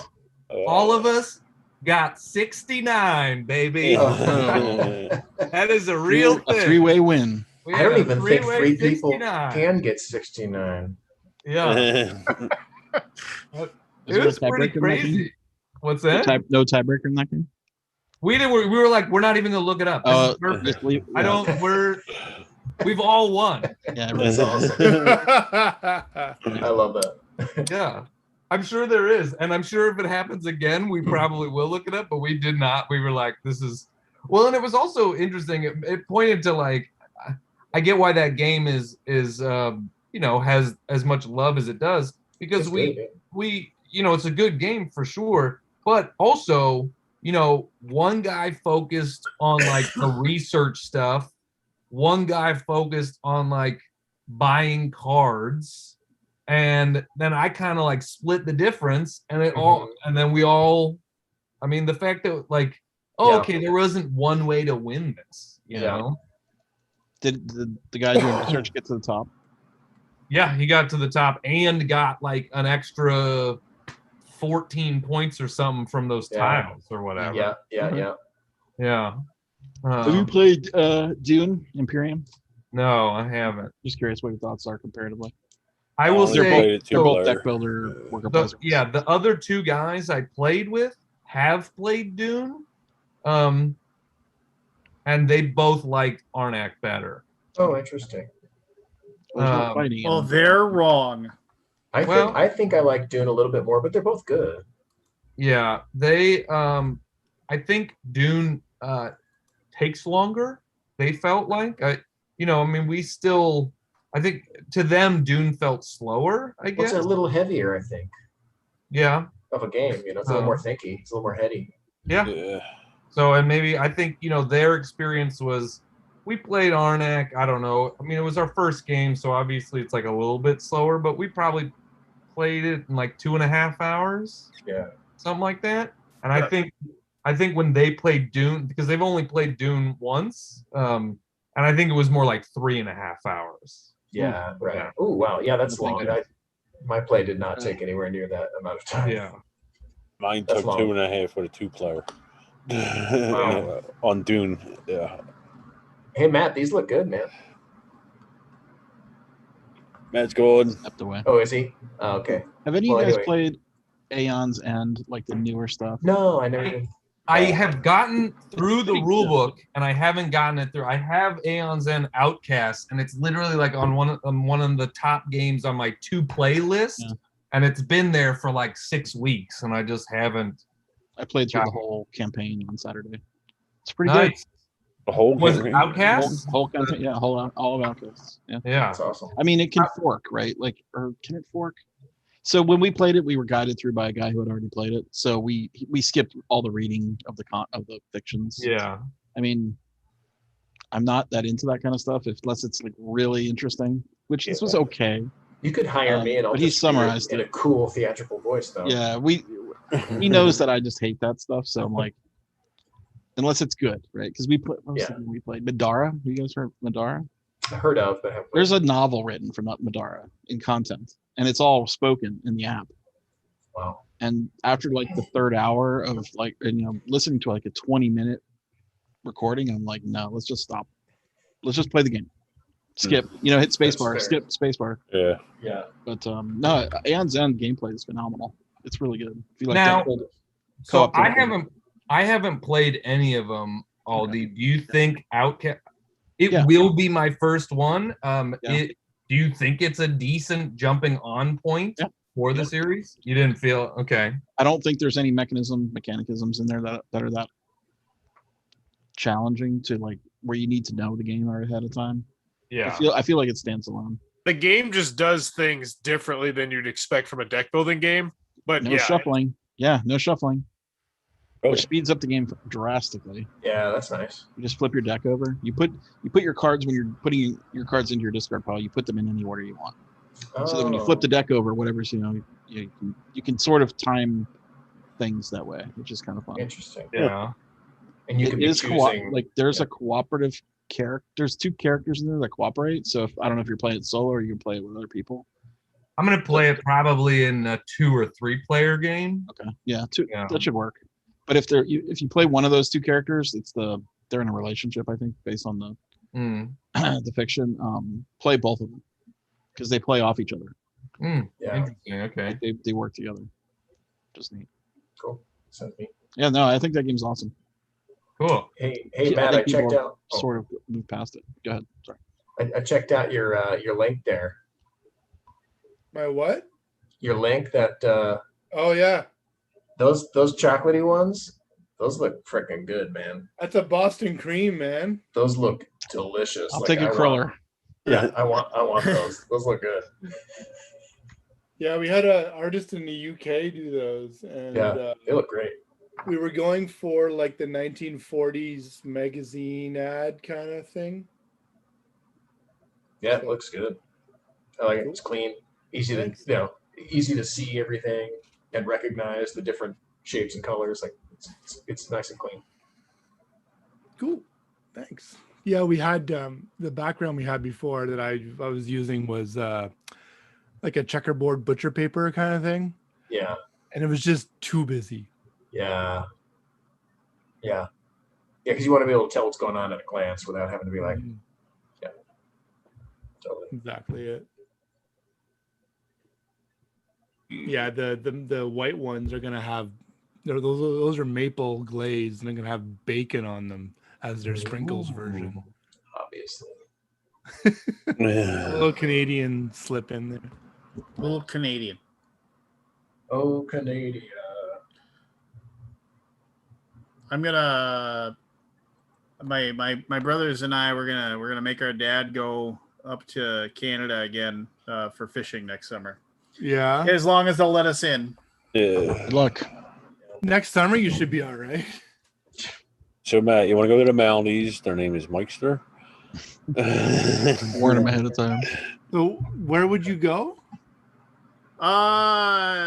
Look up Snowshoe Lake in Canada, and you'll know exactly where it is. Snowshoe Lake. Sounds cold. Well, it's in the summer, so it's still probably cold. Yeah. Oh, it's in BC. There you go. Has anybody played Wild Ascent? Nope. No, I never did. Okay. It's a Monster Hunter game. It's a Kickstarter. It's pretty good. It's pretty good for a Kickstarter. For a Kickstarter? Well, crowdfunded game, right? Okay. Like you never know. Yeah. It's you play 10 seasons of hunting monsters and it carries over from it just keeps getting harder and harder. It's pretty fun. So Matt, sorry, you guys aren't paying attention, but I just wanted to point out something out. So you know how the border between Ontario and Manitoba actually runs through the lake? Yeah. But if you look at it, it's just like there's just that little tiny sliver of Manitoba. To fish there legally, you have to buy both an Ontario and a Manitoba fishing license. Because there's like 1/15 of the lake is in Manitoba. That's hilarious. Yeah. I just great fishing though. Great walleye, muskie, and northern and pike fishing up there. It's fantastic. Yeah, so it's not in BC, so it's in Ontario, Manitoba. Cool. Yeah. And you have to, and there's no roads. You have to fly in.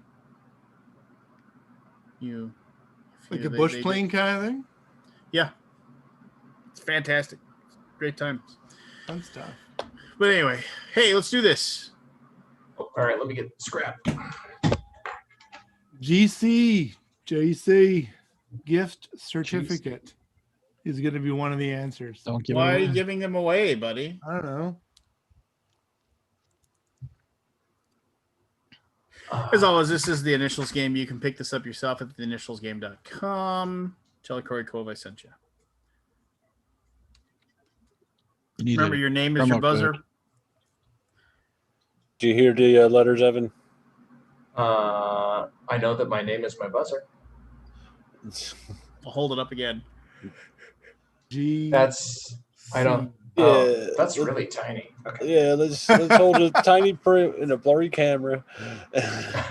Shaking it is GC. There you go. I got it. All right, here we go. Great fucking host. Clue number 1 can be found indoors and outdoors.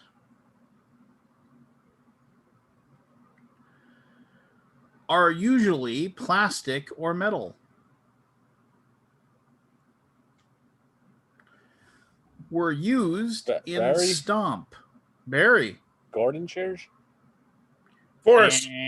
Forest. Garbage cans. Garbage cans. can is correct. Yes, Oh, garbage man. can. I didn't hear the Got a stomp free one. clue there. Yeah. Yeah, I had to sneak in there while I could. Here we go. Clue number 1. Synonymous with the 1980s. Died in 2010.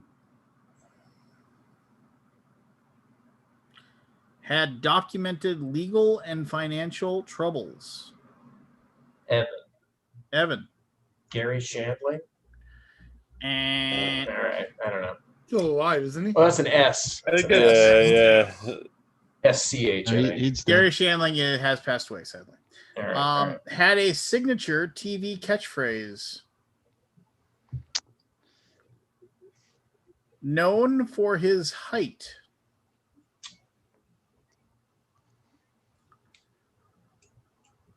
Played Arnold Jackson on Different Strokes. All Oh, that. man. Yeah. I don't know. I think heard it was Barry. I know. all I know the the name. I know the name. Yeah. Gary I Cooper? don't- No, what? No, that's not his name. Oh, It's not Gary Cooper. So wait a minute, I lost it. I believe it Gary was Coleman. I believe Never Grant was. Well, thanks Sorry. for giving away the. He knows it. Why did I Yeah. think Whoa, Cooper? whoa! I'm pretty sure I was on there, hot on the heels there too. Yeah. I think it was Grant. Let's go with Grant. Hanging Grant. with Mr. Coop. Yeah, there you go. Here we Also go. ran for governor in California. Oh yeah, he was in Wow. the crazy Yeah, one. when we Good recalled recount. Gray Davis, he was in Yeah. the group of people that was running. Didn't you run for president at one point? I don't know about that. Some on a reality TV show. I know that. Number 1 made its U.S. debut in a sense on February 8th, 1924. Say that again. Just say- Made its U.S. debut in a sense on February 8th, 1924. Was featured in the 1997 Academy Award-winning film Life is Beautiful. Was part of 2008's The Boy in the Striped Pajamas.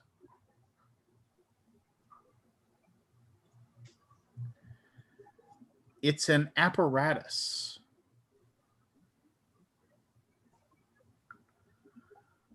Most commonly utilizes hydrogen cyanide. Oh, Grant. Yep, Matt. Grant. Gas chamber? Yep. Gas chamber is correct. Boy, that's a Nice. dark one. That is very dark. The dark one. Yeah, I mean, it was dark when I I. was reading this. I was like, good lord, really? Yeah, wow, Yes, so- that was quite dark. All right, here we go. Awesome. Moving on. Yeah. Number 1, regarded as one of the most influential and important in his profession. Not a good sentence. Yeah, I agree. Known for examinations of the English language.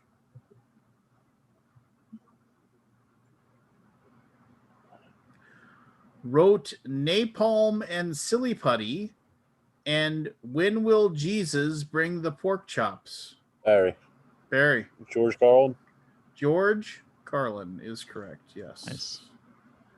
Genius. I thought I had it the one before. I wasn't positive though. Here we go. Clue number 1.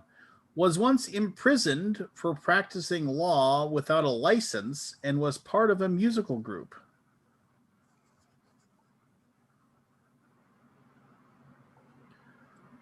Was an astronaut. Evan. Evan. George Clooney. George Clooney is correct. Look at Beat this. me to it. People are banging these out today. This is going well. All right. It's all Here's my downhill one. from here. Here's my it's all one. downhill from here. Yeah. Clue number 1. His fiance died.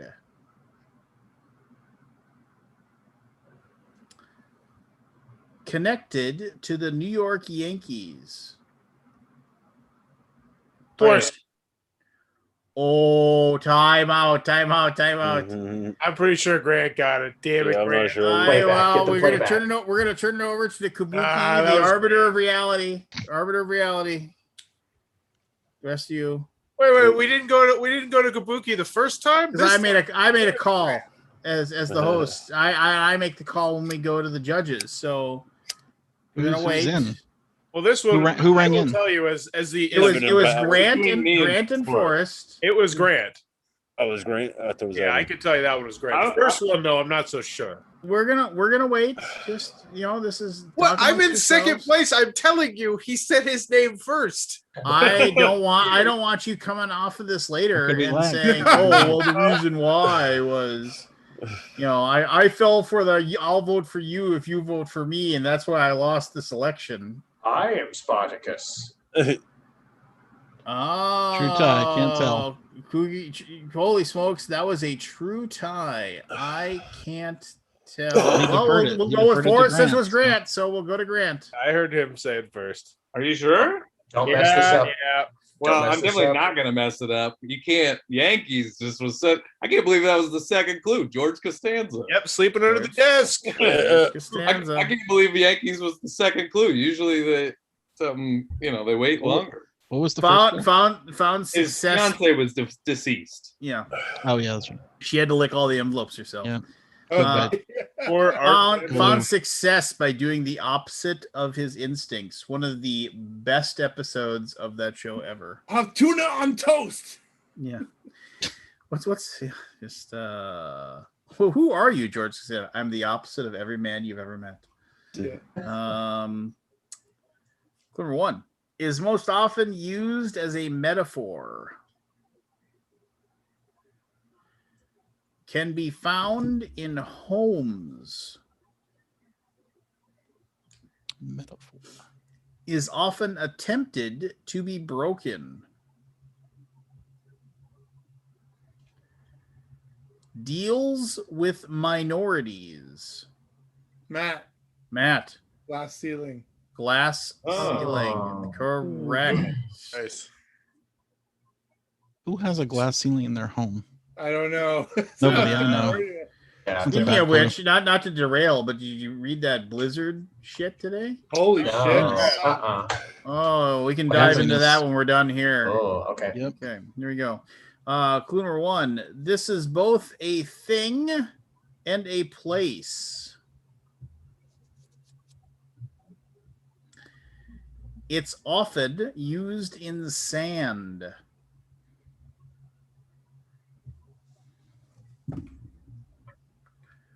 Was seen prominently in a classic 1980 comedy.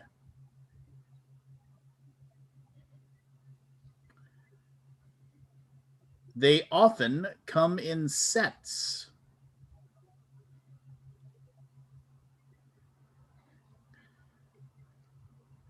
Can be used as a weapon in the video game Grand Theft Auto.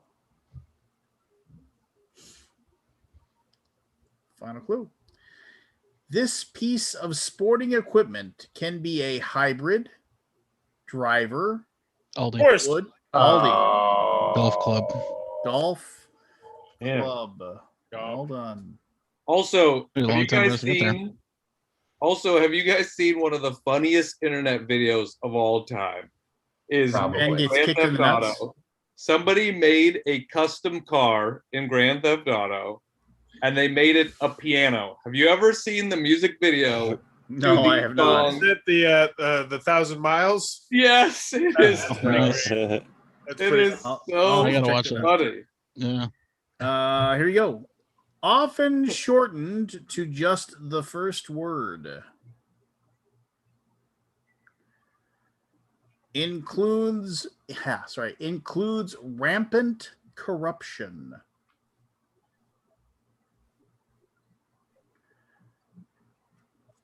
Includes stone gargoyles.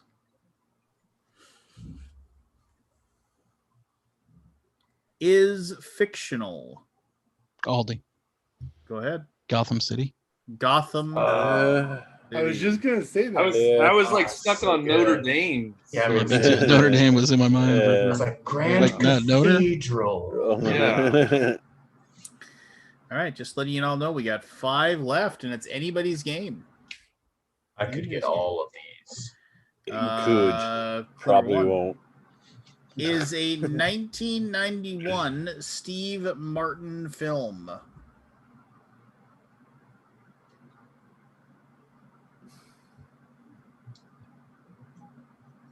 Was seen in National Lampoon's Vacation. Barry. Barry. Grand Canyon.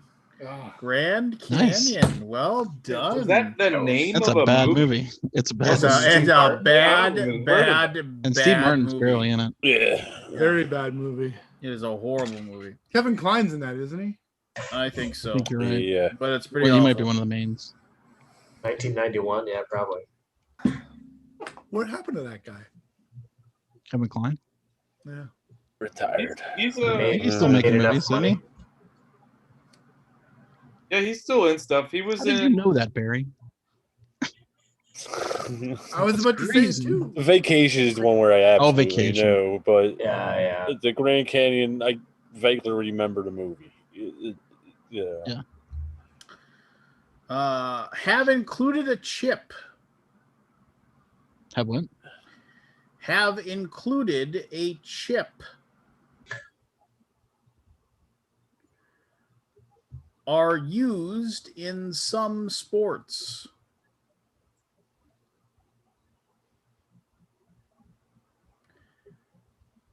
Is a 1990 Andy McDowell film. Matt, Go ahead. green card. Green card, Matthew. Well done, sir. Gerard Depardieu. Gerard Depardieu. Whatever happened to that guy? Card. That movie. Yeah. I mean, that was. We could tell you're foreign by how quickly you got that one. That's a deep cut. All right. Canada foreign? Is that? Yeah, that's foreign. Have you You seen did a green card. Manon du Source? I love how that's the barometer Grant goes off. Uh-huh. You're not foreign unless you've seen Green Card. So we got Grant. We got Grant with 3, Aldi, Barry, and Matthew with 2, Evan with 1, Forrest with 1. There's 3 left. It's literally anybody's game. It's anyone's game. Anyone's game. Here you go. Was popular during the Great Depression.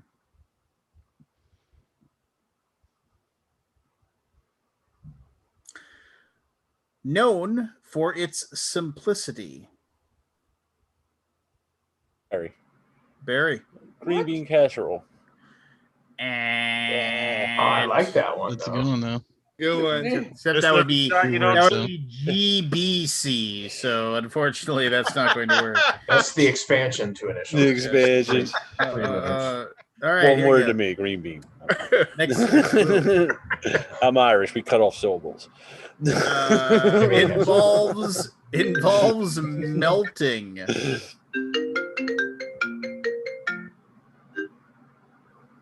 don't know why that was coming through my computer. Yeah, well. Next clue. Featured in the 2014 Jon Favreau film Chef. Aldi. Matt. Go Aldi. Grilled cheese. Grilled cheese. Grilled cheese is correct. Good one. His one scene in that, Robert Downey Jr.'s one scene in that movie is fantastic. It's a great movie. The I don't remember soundtrack. his scene. Oh It was yeah, good. it's on Amazon or something. Aldi, it's like 90 minutes. No, I've seen it. I just don't remember that scene you're talking Oh about. yeah, no, he has to go in there and basically beg the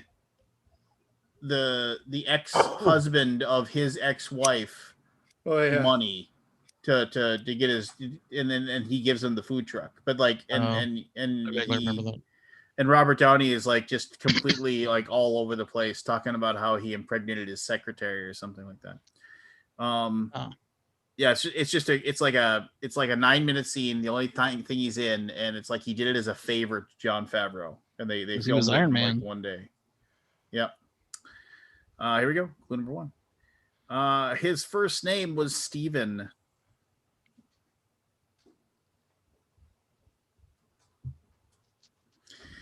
My son just gave water another. His final words were reportedly, "I have tried so hard to do right."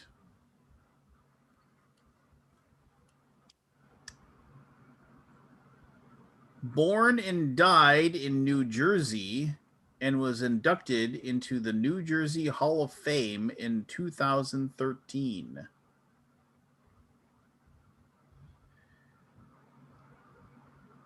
Has appeared on a stamp. Grant? Go ahead, Grant. I'm taking a shot at this one because of the stamp thing. No, wait, you said he died in Grover Cleveland is what I was That gonna is say. correct. Nice. Grover Ah! Cleveland. You're the history guy. If you got That's this what I was wrong, I like- was gonna be very upset with you. Yeah, but That's you good. threw me off with like the 2013. I was like, man, I feel that's so recent. Was on the $1,000 bill, and he is the only American president to do what, Grant? Be counted twice. He's non-sequential president. Yeah, there you go, baby. Yeah. All right. So with that, I think we are Definitely gonna win, right? No, you got no shot. You and Forrest are completely out. All right. But I think it's Aldi 3, Grant 3, Barry 2, Matt 2, so we can get a three-way tie with That one was my left. fourth. Oh, that was your 4? Grant has 4. Oh, Fourth. Aldi, you got to get this to share the win. Tie. Share the win. Here we go. Last question. Last question worth 5 points. Got it. Last Okay. one. Last question here. All right. Here we go. Started in Hollywood in 1959. Grant. Oh, swinging for the fences. Go ahead. I just figured this person had to come up at some point. It's the Gary Cooper. I was gonna say Glenn Close. Oh, Glenn Close. How cool would that be if I just That would did have been it right awesome. now? Oh yeah, you just but now you might have to share your victory. It's That's just- okay. All right, here we go. Clue number 2 can be found all across the United States. This is why you wait for the second clue. It's fine. It's fine. I've seen Glenn Close in many different places. Oh yeah, sure you have. Aldi. Oh, Wait, This is- you don't need to do it. If it's this, I'll be shocked. Golden Corral. Oh, Gold Corral's so good. I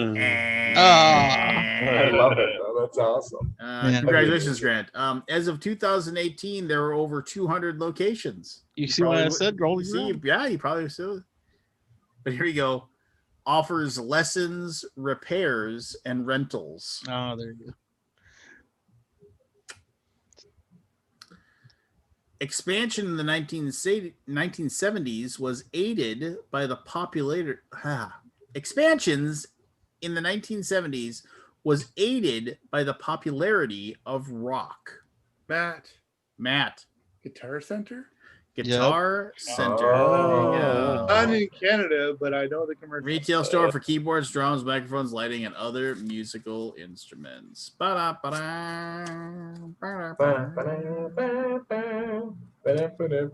bad there was no Gary Cooper to make it for my flub. Yeah, there you go. Would have been nice. That wouldn't Grand make me Central. nice. Yeah, you would have had the win because that would have flipped to you instead of me. Yeah. Mm-hmm. So that I flipped that it in was my head at the different. last second. Sheffield. Yeah. Let's see here. 1, 2, 3, 4, 5, 6, 7, 8, 9, 10, 11, 12. He's got like 12 more episodes of the Boom before he's got to come up with that expansion that he promised me. So, 3 months, 4 months. well, yeah, I mean, and technically speaking, he'll do a Kickstarter for it. It won't get delivered for a while. Oh, what am I gonna do? Oh, speaking of expansions, did Josh force you to play the expansion stuff for After the Empire yet? We were supposed to, but I I had to leave town for my daughter's birthday, so I wasn't in nice. town. So Oh yeah, I think I saw a couple photos. That's awesome. I think we'll do it. Night, Matt. If not this week, next week. Good night, Matthew. Yeah, Matt. Cool. Curious to hear Yeah, what you think. As someone who's been forced to play like 100 times.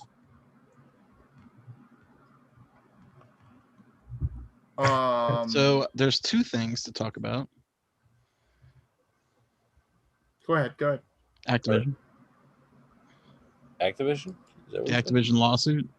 You guys ever not heard about this? No. Oh, so basically, this is my very brief read on it. Was that the state of California is actually like suing them for sexual harassment and unfair practices involving minorities and gender inequality.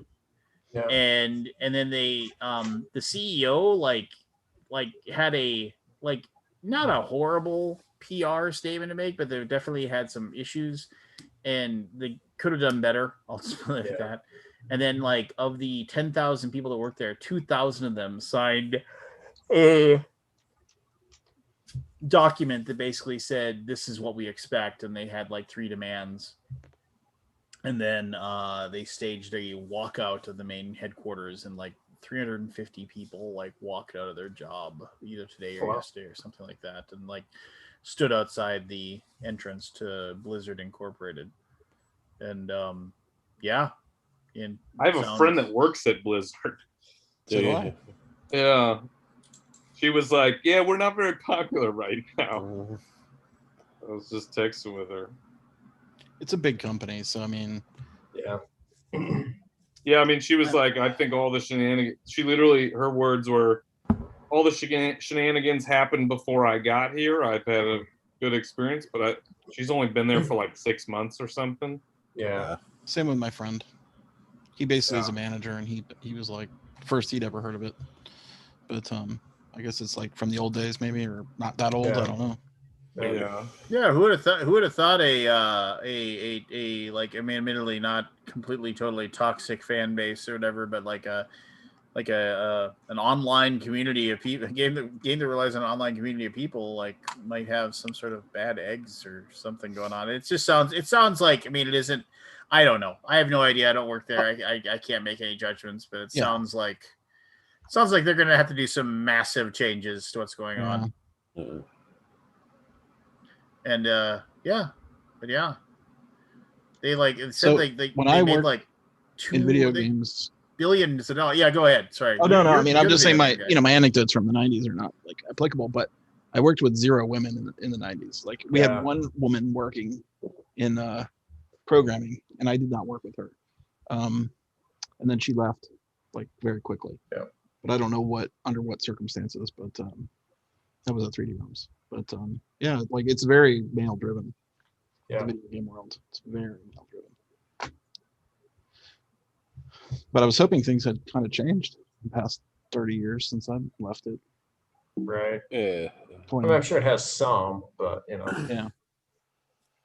But it sounds like this was like building up for a while. Yeah.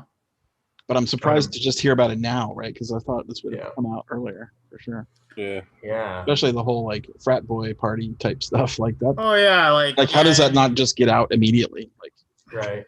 Like ooh, yeah. Well, and I think what it is it's one of those things where it's like if it's and this is not defending it, so I don't want anybody to like take it like that.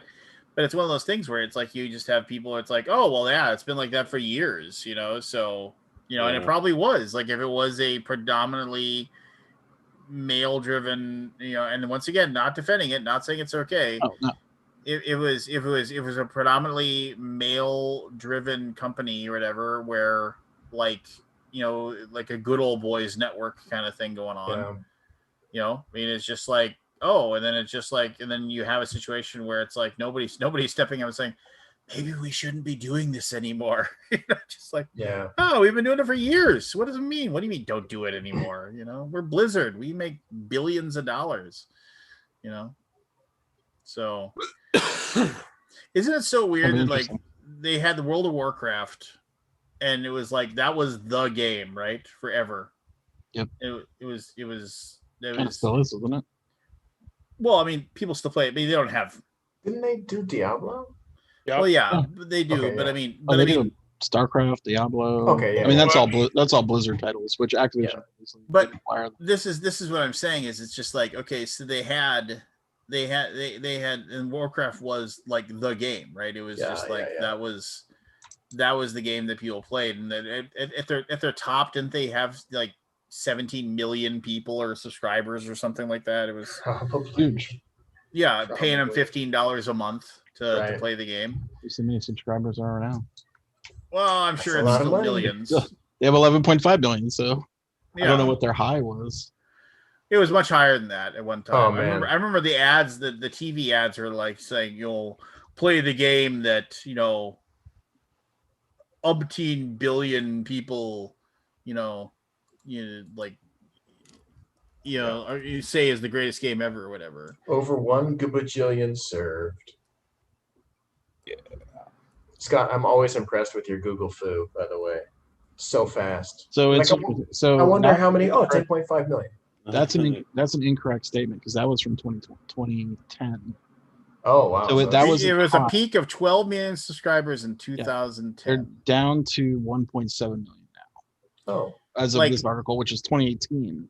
And the thing is, and why is that? I'll tell you exactly. I mean, not that I'm here. Let me lay some truth on everybody so you can know. I mean, I don't want to come across like that, but it's like, I mean, the reason for that is that nobody wants to put the time in to play games that are like that big and that huge anymore, right? And it's just like people want. I mean, people are playing their games on their phone, and it's just like people are like, bites of cookies games, right? I mean, it's just like you don't play big stuff anymore. Well, and their audience has aged out, right? Like now everybody has kids and families and more work to do and all that stuff, and new groups of people that might have played that are now doing all those other things because they didn't grow up doing that. Yeah. And now there's TikTok and all this other stuff to spend your time doing. I mean, like everybody says, if you grew up playing it, it's everybody talks about it was just like it was just the best ever, right? I can remember racing home from work to play, just being. The whole weekend. I changed my entire sleep schedule to my raid schedule.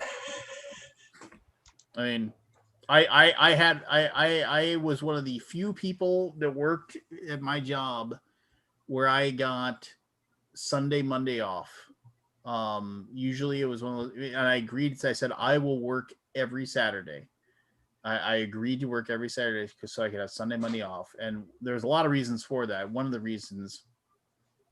huge reasons was that Saturday was not a very busy day to like be a supervisor at a call center. It was basically just sit there and read books. So I didn't mind that so much. But the big thing for me was Saturday night was the first raid, Sunday afternoon was second raid, Sunday night was the third raid, and then Monday was resource gathering for the raids for those things. So I was like, boom, done with work. It's like having a job. Yeah, it was like boom, I was done with work. I was at home. I had my setup. I was playing my games, and I had all my food. I was good to go, Awesome. And then when I look back at it, man, that game saved me so much money. Like I'm not going out. I wasn't going out. I wasn't doing anything. Yeah, I was. Do you remember the EA spouse letter? No. EA spouse. I wonder when that. I can't remember when that came out. I think I was still working in video games when that came out. But it was basically like a spouse writing about whoever they were married to, how they never got to see them because that person was working all the time. And did it like change the culture? Did the letter? Kind of, it did. It did change the culture. Like because when you worked in video games, like crunch mode was just a given. Like you expected. Like I remember working 7 days a week when I shipped my first game. So I'm trying to think of when that came out. I know it changed a lot. Was that EA Sports? EA Spouse. Oh yeah. That was 2004. EA Spouse. Yeah, I was pretty much almost out. I mean, I was working at Duke Nukem, so I did have crunching, but it didn't affect my life at all. I was kind of on my way out at that point anyway. Yeah. Like checked out. Nukem. I was like, board games. Yeah. Yeah, so it did change things. That's good. But yeah, it was like an open letter to the industry. Like, my significant other works at EA, Electronic Arts, and I'm like what you call a disgruntled spouse. It was November 10th, 2004. That's my birthday. Nice. Oh, yeah. But I wasn't born in I wonder if crunch mode still exists. I mean, I don't sure it know does. anybody that works like hard, like, you know, deep in the industry anymore. So yeah, like I know a lot of outsiders, but that are ex, you know, developers, but no direct friends are into it anymore. I mean, I'm sure it does though. It probably I'm sure there's times where you're like, I'm gonna finish this game. Yeah, deadlines are deadlines. Right back. Can't wait. Holding my breath for the So what was that other thing you were saying, Scott? You know what? I don't know if I should spill it. It's sort of weirdly, it's like a weird thing that's happened, and I don't know if I can say it. Well, now yeah, he does this all the time. I know. I thought it was public news, but it's like Son of a came into bitch. my Slack and it's in my brain, and I'm like, oh yeah, I'm gonna talk about this. But I've got this really interesting thing. But you can't tell. I can't tell you. You gotta wait till afterwards. It would really change your opinion of certain things, but I don't know what. So let's say, I'm trying to think of a way to say this. There's a certain number of publishers that we've contacted for game information that are attending some conventions in the fall, based on what we've read. But when we wrote them and contacted them, they're like, we're not going to those conventions. Oh, but that's weird, right? Like, oh, the lists aren't right. Oh, that's interesting. That's not a big deal. That's just some confusion. But I'm wondering how deep that goes, right? Like, right. If you think there's like 500 things going on at this convention, maybe not really. I don't know, because maybe some communications haven't happened. I guess that's sort of not that exciting. But yeah, I mean, if depending on how significant those number changes are, right? Like, if it's 90% of the people that say they're going to be there are going to be there, that's not a huge deal. Yeah. But if it's 40%, right, that's a big deal. Yeah. So I guess it just depends. Yeah. Numbers. Like wandering down those mildly empty halls at the last Gamma, Yeah. Where you're like, oh, they went home last night. Okay. Oh, did that happen? Yeah. People were, well, like not everybody went to begin with. Yeah. Because people were like, it was already starting to. And then like from day to day, like more and more people were pulling out. Yeah, it was a real weird scene. Right. Yeah. Like over the course of the weekend, it went from like handshakes and high fives to like elbow touches to like, hey. Yeah. Social distancing. Yeah. It was just I can imagine. I mean, we actually had a team there. We were doing the videos.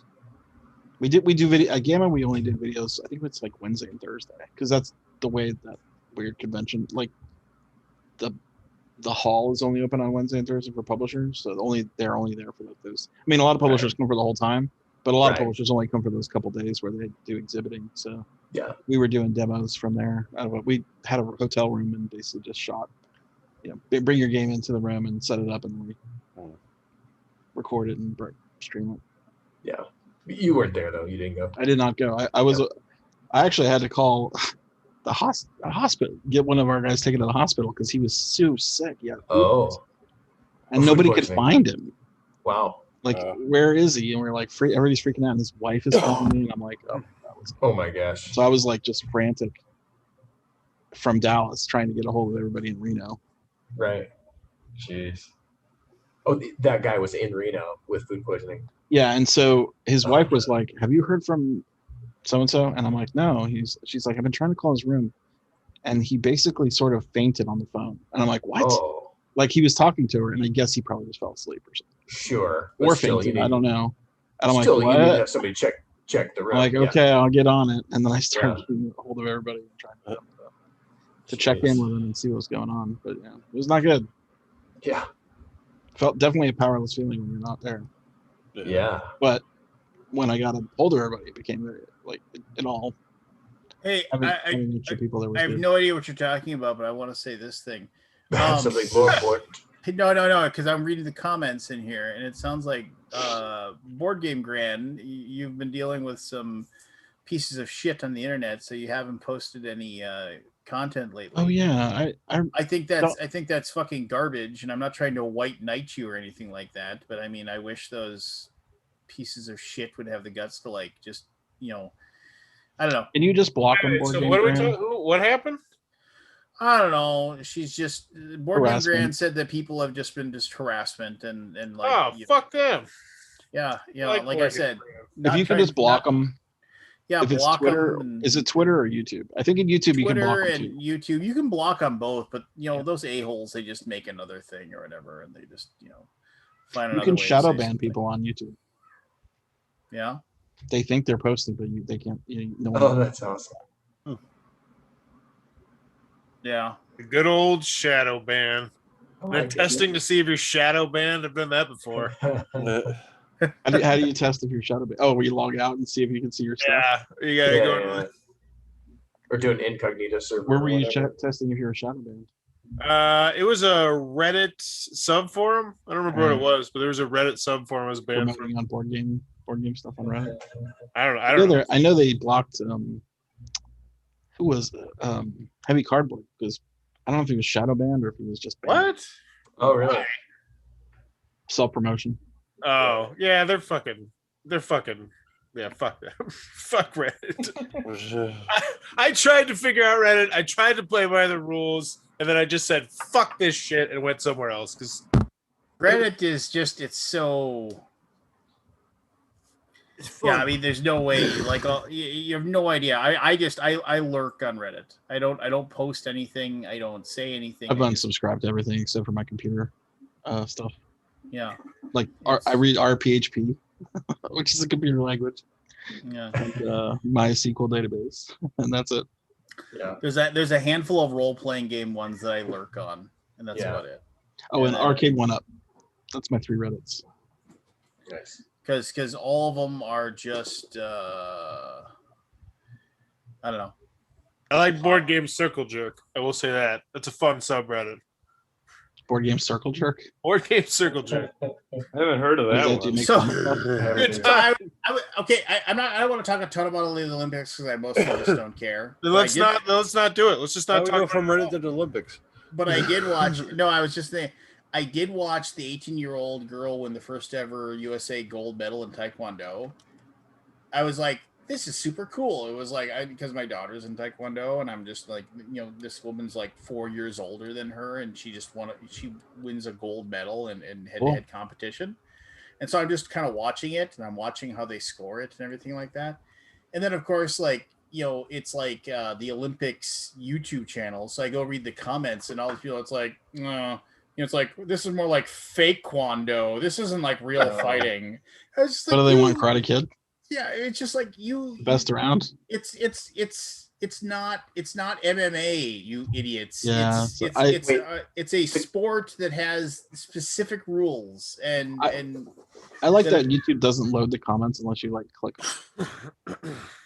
It's just, I mean, it's just like, it's like, and you just know these people are like, what, really? Nobody ever throws a punch. This isn't like real fighting. I was like, these girls could hand you your teeth. Yeah.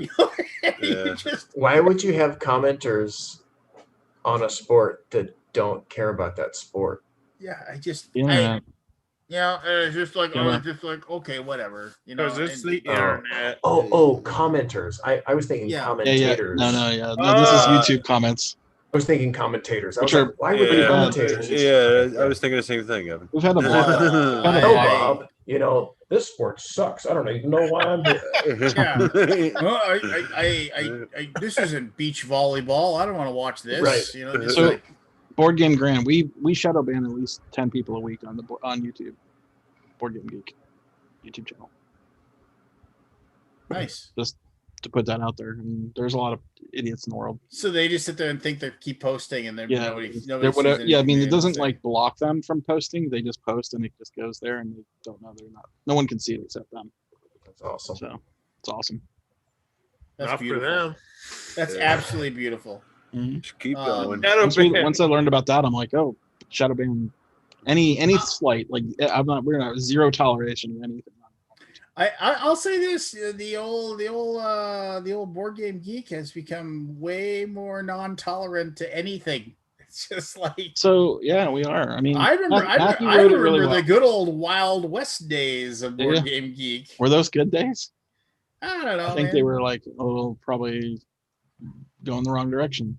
Yeah, I just remember I said I didn't. I mean, here's the thing. What did we write? There was a very good, like, when people say they don't see it or it doesn't happen to them, that's dismissive. Like, women in board gaming that get, harassed and or worse. Yeah. And then someone says, "Well, I've never seen that happen." Well, you don't get to go in there and say that anymore, because that basically just, I'll say this: it dismisses the problem, and that's not what we wanted. We don't. I got this is not the same thing, but I got actually kind of angry because somebody within the board game world posted on their Facebook page just like, hey, we're gonna be breaking our 3-year-old's pacifier habit. Do you have any tips on how this goes? And I just said, dude, the next 72 hours are gonna suck, but after that it'll be fine. They won't care anymore, and the big thing is just throw them all away. So there's just nothing they can do. They can't find one that's hidden somewhere and go away. But like the third or fourth, everybody's like, oh, good luck. It's like, you got this. Just be strong. Whatever. This whole thing.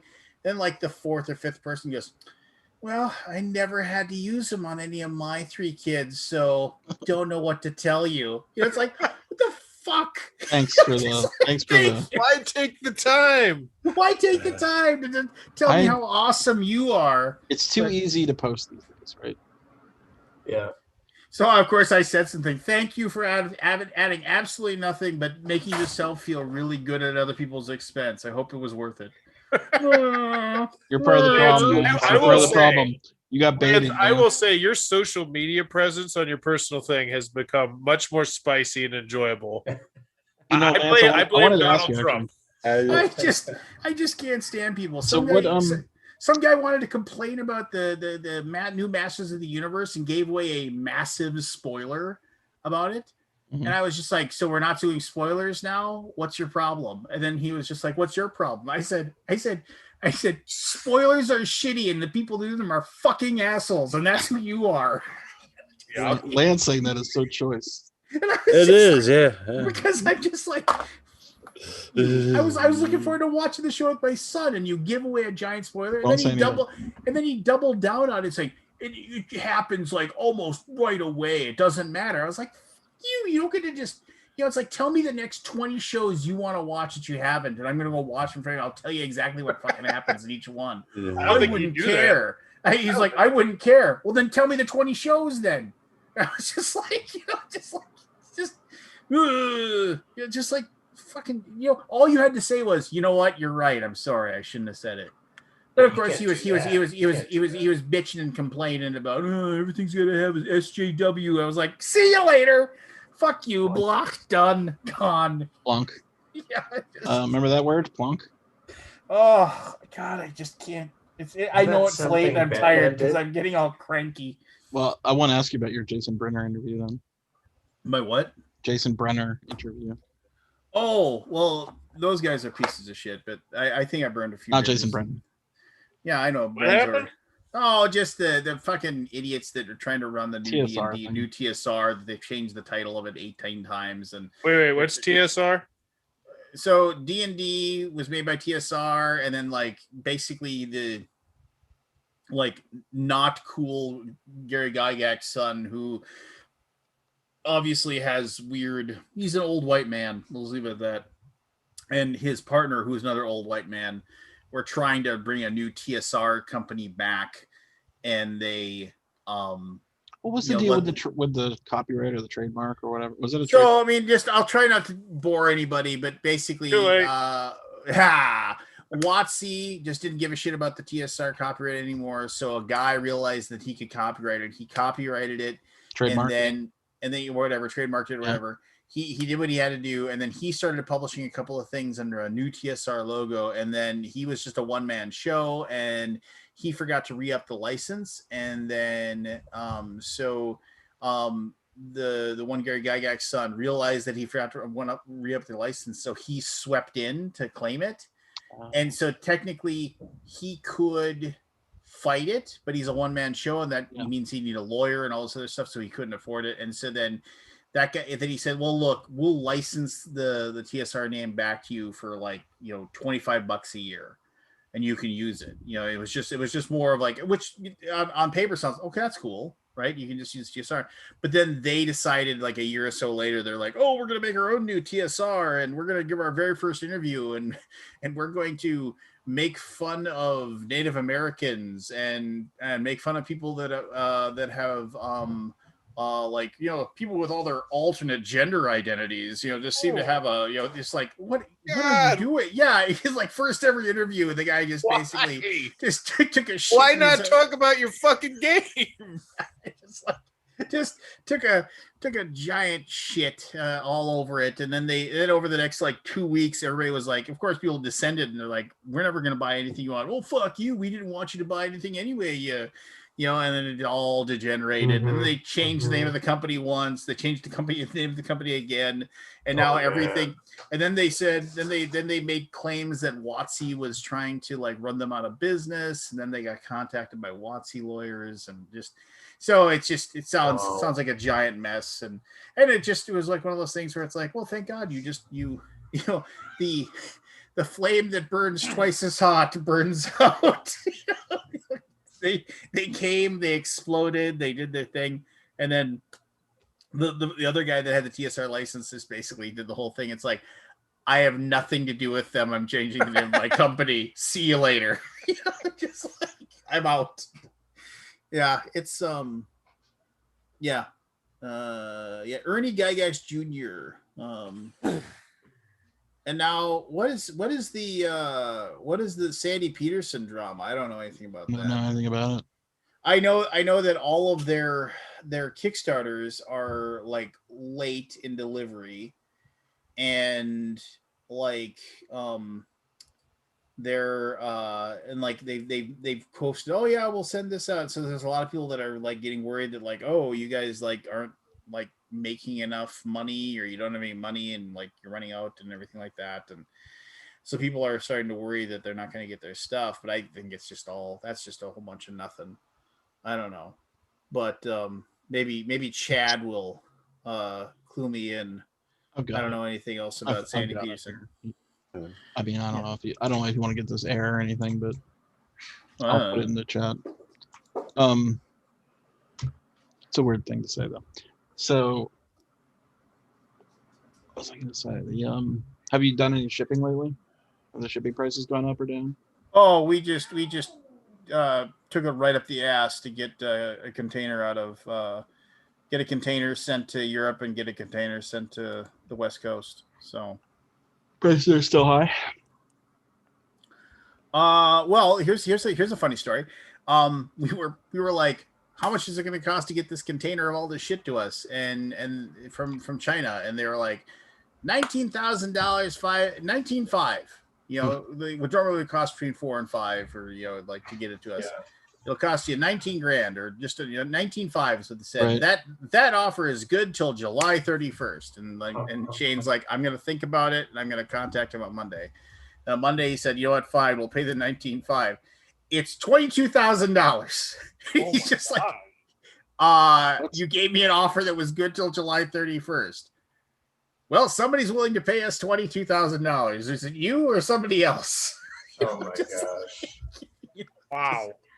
Yeah. I can't believe it. They got you better balls. What do they care? We haven't done a shipment lately. No.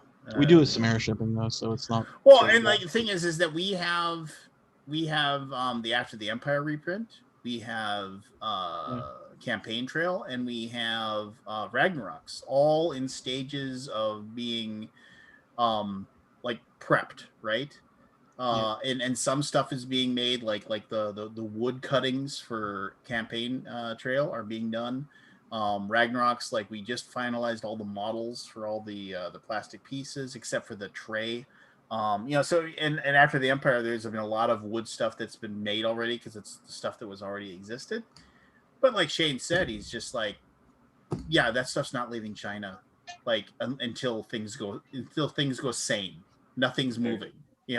He's like, and if anybody thinks that I'm going to be paying $25,000 to get that stuff sent over when it used to cost me $5,000, he's like, no, it's going to sit. It's going to sit in China until, and we've told everybody, it's like, and everybody knows now that shipping sucks. So it's, so it's like nobody's, and like we just posted something where we're like, this is the case, and everybody's like, we get it. Don't worry about it. I guess the problem with that is how long can you wait it out? Right. Can you wait it out long enough that the price will go down, or at least into the realm of normal-ish? I think people understand it. I mean, like it's not only in the board games. You see this in go to the stores and Assassin's shit, Creed too. comment section. Yeah. By the way, the Assassin's Creed comment section, I had to pay like another $40 or $50 to get my stuff. Yeah. It's like twice as much as what I got charged for. Yeah. They're not understanding. Yeah. Well, Is I it would say that, the or they're people who just are bitching about there's it? a lot of people who are understanding, don't say anything, but the people who don't understand are the ones that are blah blah blah. Yeah. They're criminals. Right. Mm. Yeah. Hey, Lance, are you guys having to pay to warehouse the stuff that you wouldn't be shipping? Well, I mean, it's going to be cheaper for them to hold it for us. Yeah. Yeah. I mean, and most of the people that handle the production are are people that we've had years of. So if they have the space, they'll do it for you. Yeah. Yeah, exactly. So let's hope they have the space. Yeah. It's China. They'll build the space. Don't worry. Well, hey, buddy, I gotta go. Go, Grant Lyon. I should probably go to bed too. So I mean, it's getting late. But Night, Grant. I mean, this is a pretty early night for you, Lance. You're in it now. Oh, well, thank you for checking in on my bedtime. We did 80 TV shows. 80. That's a lot of talking. 80. I'm thanks for that link there, Scott. Oh yeah, I was just looking at that. If you guys want to hear something I'm doing, what are you doing? Yeah, let us know. I am filming a commercial with a certain recent Super Bowl winning quarterback. Nice. Joe Montana. Joe Montana. Uh-huh. Can you say what it's about? Nope. Okay. Joe Namath. Does his name start with Joe? Yes, it's Joe Montana. Perfect. He's coming out of retirement. T-O-N. So yeah. Cool. We're talking about Blaine Gabbert, right? Are we fucking talking? Dude, so we'll see. I honestly doubt I'll meet him. They'll keep him like too protected, and they'll shoot separately and stuff like that. Still, that's cool though. But yeah, that's awesome. We'll see. Maybe I'll get lucky. Maybe he'll teach you how to throw a tight spiral to rice. Yeah. You know? Maybe I'll get lucky. Maybe. So I mean, it's nice to do. It'll be a big commercial, so that'll be nice too. That's rad, man. Congrats. Yeah. I've got my first monologue in the morning, so I'm all halfway right. there. Good I'm luck. halfway there. Yeah. Monologue. What's a monologue for? I started taking an acting class like a month ago. Very cool. So it's not for anything other than just me to like. You have to start being bad at a thing. So that's where I'm at. Start somewhere. Yeah, exactly. Eventually, maybe I'll be okay at it. Maybe. I might Is it an in-person class or is it? Well, actually, the first like 3 or 4 weeks were online, and then they just went to in-person like 2 weeks ago, and then now the Delta's coming through, and they're like, well, okay, now we're going to require masks again. Yeah. So that's where we're at. Yeah. Grant, how's the tour going with what's going on with you? Are you just sticking locally again, or? Well, yeah, I mean, I don't have like any dates much in August. I got some in September. Too dang hot. October. Yeah. So, I mean, it's still weird these days. I mean, a lot of stuff's still not open, Yeah. So, I mean, it's like we're like halfway back, but there's still a long way to go. Yeah. Yeah. Yeah, we went up to Gettysburg. Sometimes I just forget where I live. But it's a totally different world there too. Some of it's with the COVID, some of it's not. But they're talking about shutting the mask mandates again and all that. Yeah. We have to wear masks now in LA. Yeah. Again. Us too. Although it's not enforced. Yeah. It's just like ours it says you should wear a mask. Yeah, ours is We're not going to do anything about it, but we're just going to tell you. Yeah. Yeah. All right. Well, nice to hang with all you guys. Have a when do you do that commercial? Filming Friday. Oh, soon. Nice. Yeah. Very cool. Cool, man. That's great. I had to go. You're not getting kicked in the nuts, right? No. Just once for old time's sake.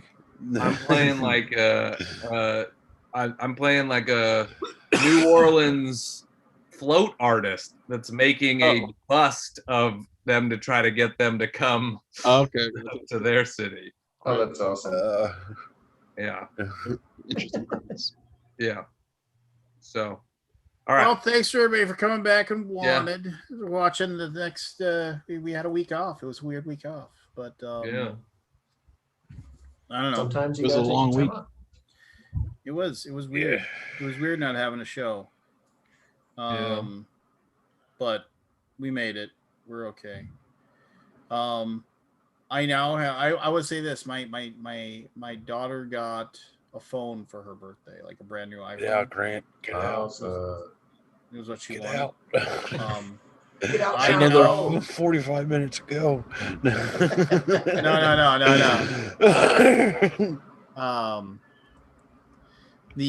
I now have the oldest. I now have the oldest phone. My phone is like 4 years old. Yeah. Really? Something like that. Mine's a 15. Me and Jen were just discussing this. She broke hers. This is her second one since then.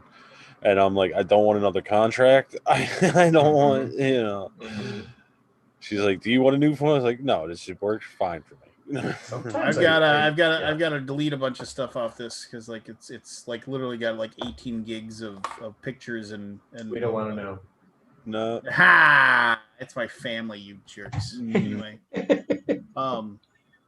Plausible deniability. There you go. That'll work. Be good to each other. If you are picking on Board Game Grand, you're a piece of shit, and I hope you die tasting your own blood. I wouldn't go that far, but you are a piece of shit.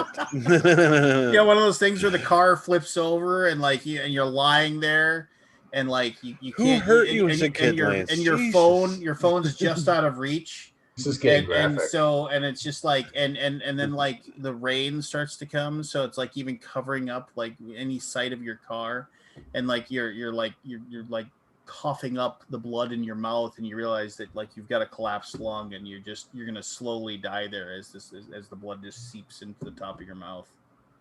That's what I think should happen to you if you're like just making sure that you just go to Board Game Grand's videos and just wanting to trash on her for whatever fucking stupid reason you have. Just leave her alone. Anyway. That's what happens when a DM is mad at you. No. 15 bugbears coming your way. Usually the dice will just do that for you, right? I mean, one of the best pieces of advice I ever got was like I remember like a very, very old DM once. He's like, yeah, I once made a mistake and I gave this guy a way too powerful magic item, and I was just like, what did you do? Nothing. Why? Well, eventually he was just going to fail a poison save and he'd be dead, so it wouldn't matter. Because that was back when if he was like, that's true. Poison save, I failed. What happens? You die. Yeah. Like, that was what happened.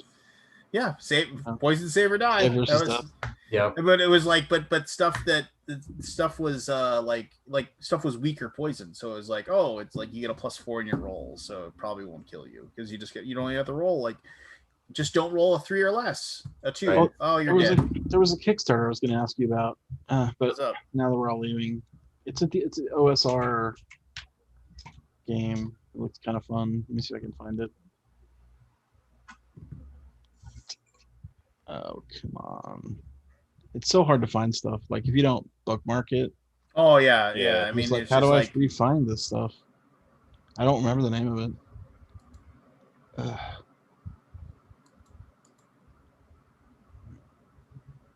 What? what was it? What kind of was it? A game? Was it a book? What was it? It's a book.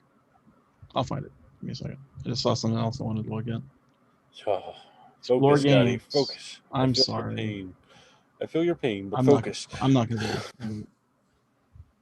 It had like a hand-drawn look to it. I'm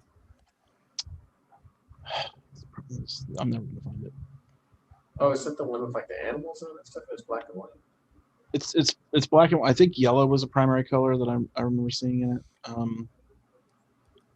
It had like a that was like a French name, right? I don't think so. Okay. Can you filter on just RPGs in Kickstarter? Or no? Yes, You're there's in an the tabletop? RPG thing you can pick. Is there What's more, an RPG? under more filters? I'm not gonna be able to find it. We can go. I don't see it in the first couple pages. It might be over already, right? Because it was showing it to me like yesterday, so it probably is over now. You know, one of those kind of like last. Oh, you got the 48-hour thing. Well, I don't. No, not a 48-hour thing, but like, you know, you just get random stuff. Oh. Yeah. Shown at you.